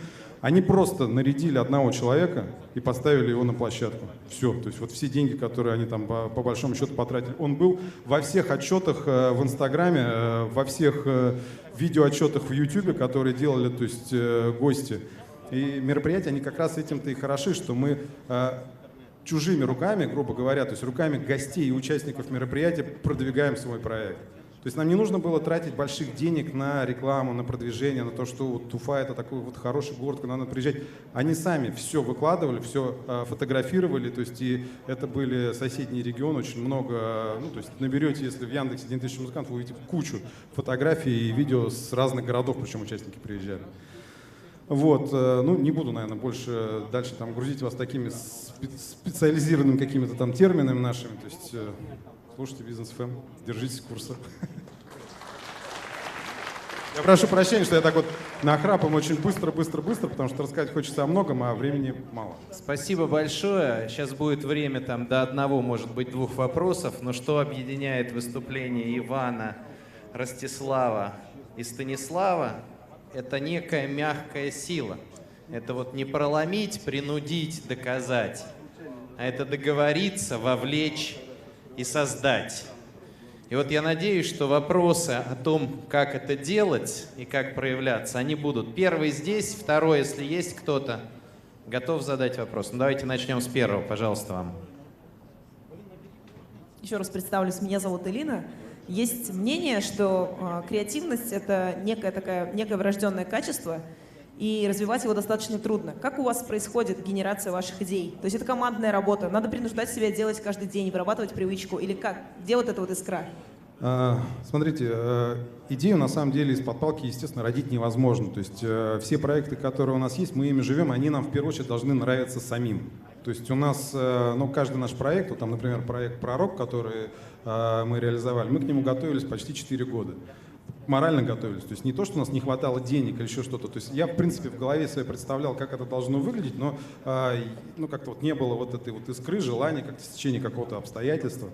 Вообще это командная идея, командная работа. То есть у нас, в принципе, предприятие небольшое, и на небольших предприятиях, то есть весь коллектив, они вот участники процесса всегда бывают, да? Они практически знают все, что происходит на предприятии. И у нас абсолютно любой человек может сгенерировать идею. и родить ее, да, которую мы можем потом или реализовать, или не реализовать. Но не важно, не всегда важно, может быть, именно генерировать самим идеи.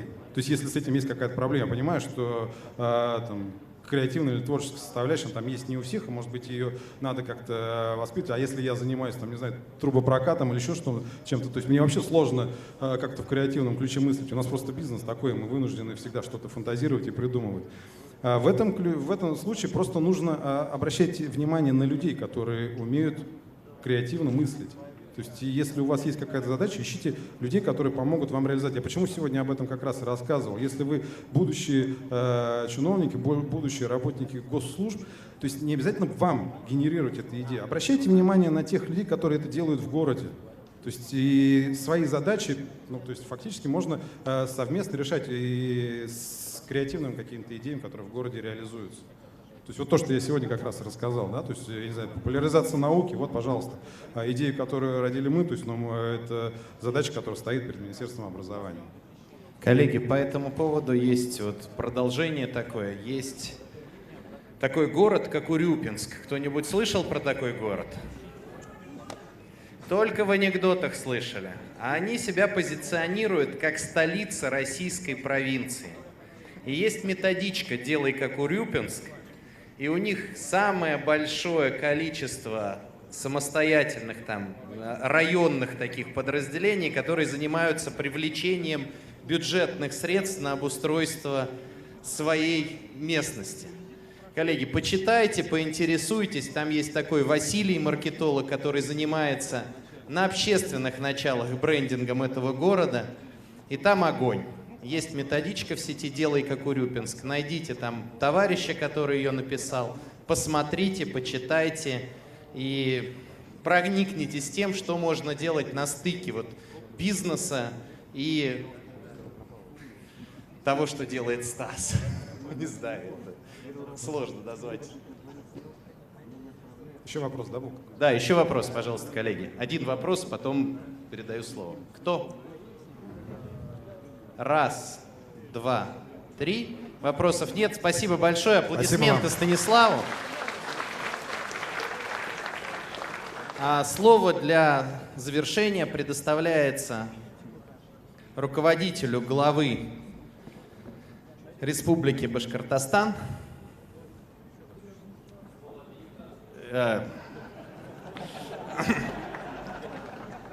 Коллеги, заговорился уже, все вообще. Александр Геннадьевич Сидякин. То вы сейчас тут наговорите мне. Я вот сегодня, когда мы разбирали проект как наставники, пришел заместитель, где Слепнев? Вон он. А Разумики рядом сидит. Я говорю, да к тебя подсиживает же пришел. Ты же понимаешь? Очень были у меня серьезные ожидания от этого мероприятия. И хочу вам сказать, что они полностью оправдались. Я,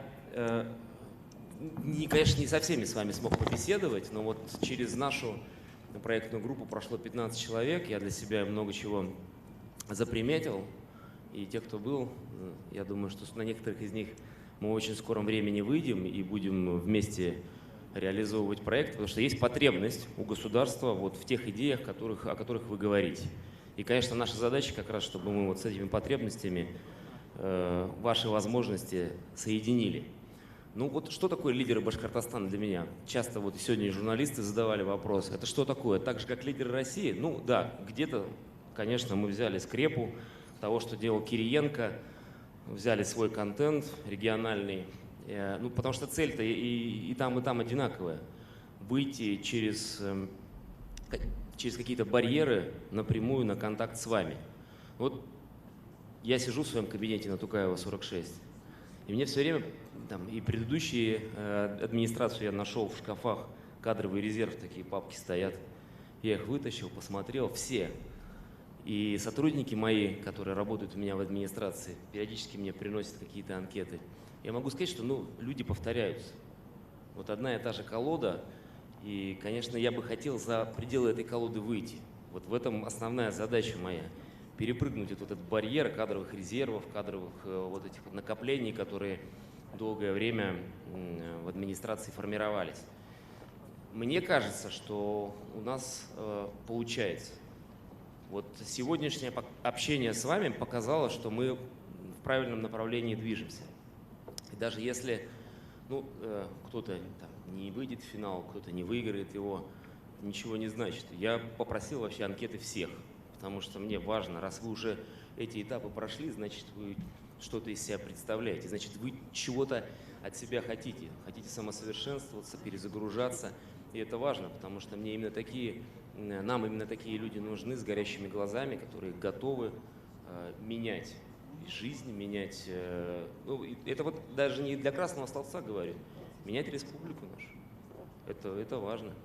Ради Фаридович сегодня звонил несколько раз, спрашивал, как дела. Я ему видео отправлял. Тут как раз такой движняк шел. Вот эти все зефирки. Да. И вот. Потом несколько раз он еще раз звонил и передавал вам привет всем. Я рассказывал о том, как это все проходит. И, конечно, он тоже вдохновлен. Тем более, что в финале он тоже будет наставником. Мы так договорились. Мы сейчас определяемся по дате. Мы хотели 4-го, но там хоккей, Салават Юлаева. И получится, что мы будем в прямом эфире, а потом должны будем прерваться, потому что мы же не можем вместо хоккея. Нас не поймут болельщики Салавата Юлаева. Поэтому это будет тогда все за ночь, за полночь, потому что надо будет много кого посмотреть, послушать. Поэтому есть рабочая версия 3 число, пока мы для себя рассматриваем. И я понимаю, что рабочий день, но мы окажем всяческое содействие вам в том, чтобы вас отпустили работодатели. Хоккейный клуб «Салават Юлаев» приглашает на Зур-Байрам. День болельщика, знакомство с командой, вручение медалей, сюрпризы и зоны активностей. Хедлайнер вечера – Тима Белорусская. И пускай капает, капает с неба, иду в мокрый кроссак к тебе, где бы я ни был. 22 августа, 18:00. Площадь Уфа-арены. 2019 елдың 7 сентябрі Башқұртстан Республикаға башлығын хайлау күні. Тавыш беру орындағы вақыт менен иртәнге 7-нен киске 9-га тиклем үтә. Рәсәй гражданины булган һәм 18 яшы тулган һәркем теркәлгән урыны буенча хайлау участкаһында тавыш бирә ала. Ситтә булучылар я сәфәрдәгеләр урындагы хайлау участкаһына алдан гариза биреп куйга, ситтә лә тавыш бирә ала. Башкортстан Республикаһы башлыгын хайлауда һезгә паспорт я ун алмаштырусы документ буенча бер бюллетень бирелә. Кандидаттар турында мәгълүмат каршыһындагы шакмакка теләгән дә куеп, бюллетенде тавыш бирү өчен тагын яшниккә төшерергә кирәк. 7 сентябрьдә хайлау участкаһына килегез. Хораударыгыз булһа, шылтыратыгыз. 7 347 54 54.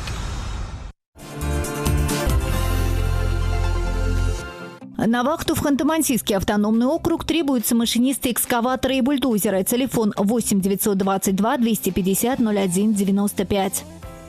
Транспортную компанию для работы вахтовым методом требуются машинисты на автогрейдер, бульдозер, К-700, МТЗ, экскаваторы, водители всех категорий на легковую технику, спецтехнику, погрузчики, автослесари, автоэлектрики, медицинский работник по предрейсовым и послерейсовым осмотрам, повар, кухонный рабочий. Достойная и стабильная заработная плата, обеспечение спецодеждой, оплата проезда, проживание в общежитии, суточные. Телефоны 8 929 25 777 52 8 922 281 55 01.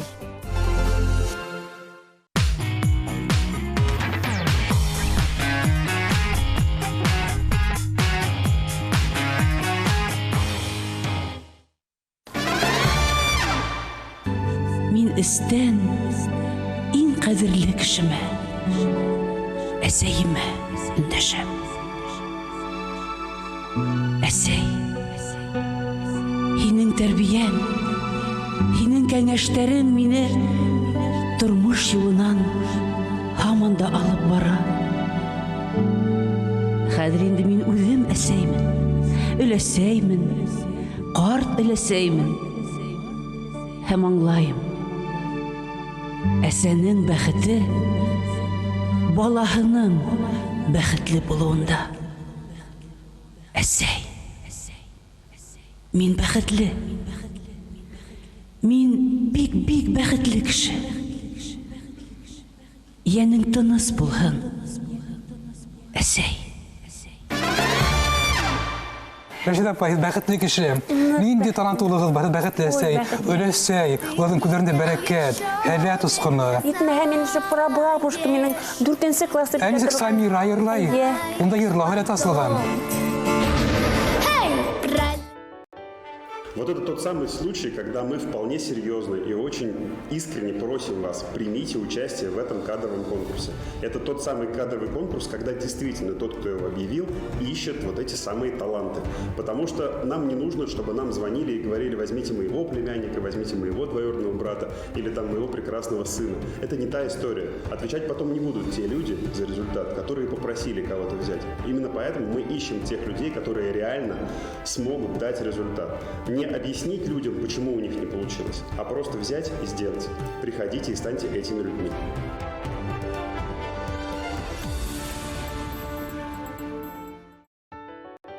Я как наставник в этом проекте от ребят ожидаю, чтобы они показали свой внутренний мир, чтобы мы понимали, на что они готовы и что от них ожидать, какие у них возможности.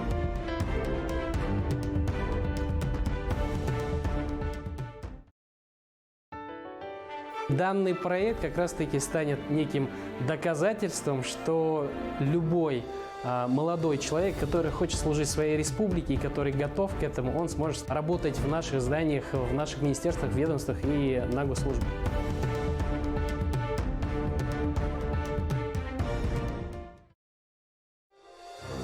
Я, во-первых, жду, чтобы это были люди неравнодушными, люди смелыми, которые не боятся препятствий. Не надо стесняться, а надо двигаться вперед. И сегодня такой шанс есть. Приходите, станьте участником конкурса. Жизнь, она полна неожиданностей, и не знаешь, что будет послезавтра и даже завтра. Делайте шаг, приходите на конкурс.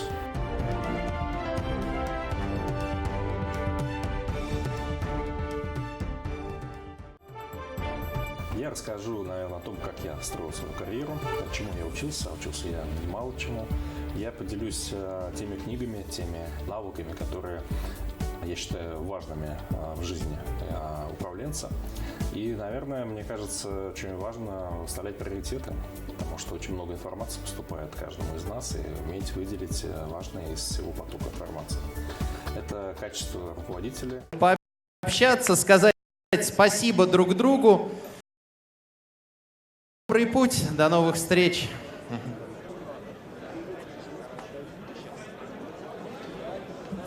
Татьяна, подойдите сюда, пожалуйста. По поводу участия в программе БСТ, вот, пожалуйста, к Татьяне подойдите, организатору.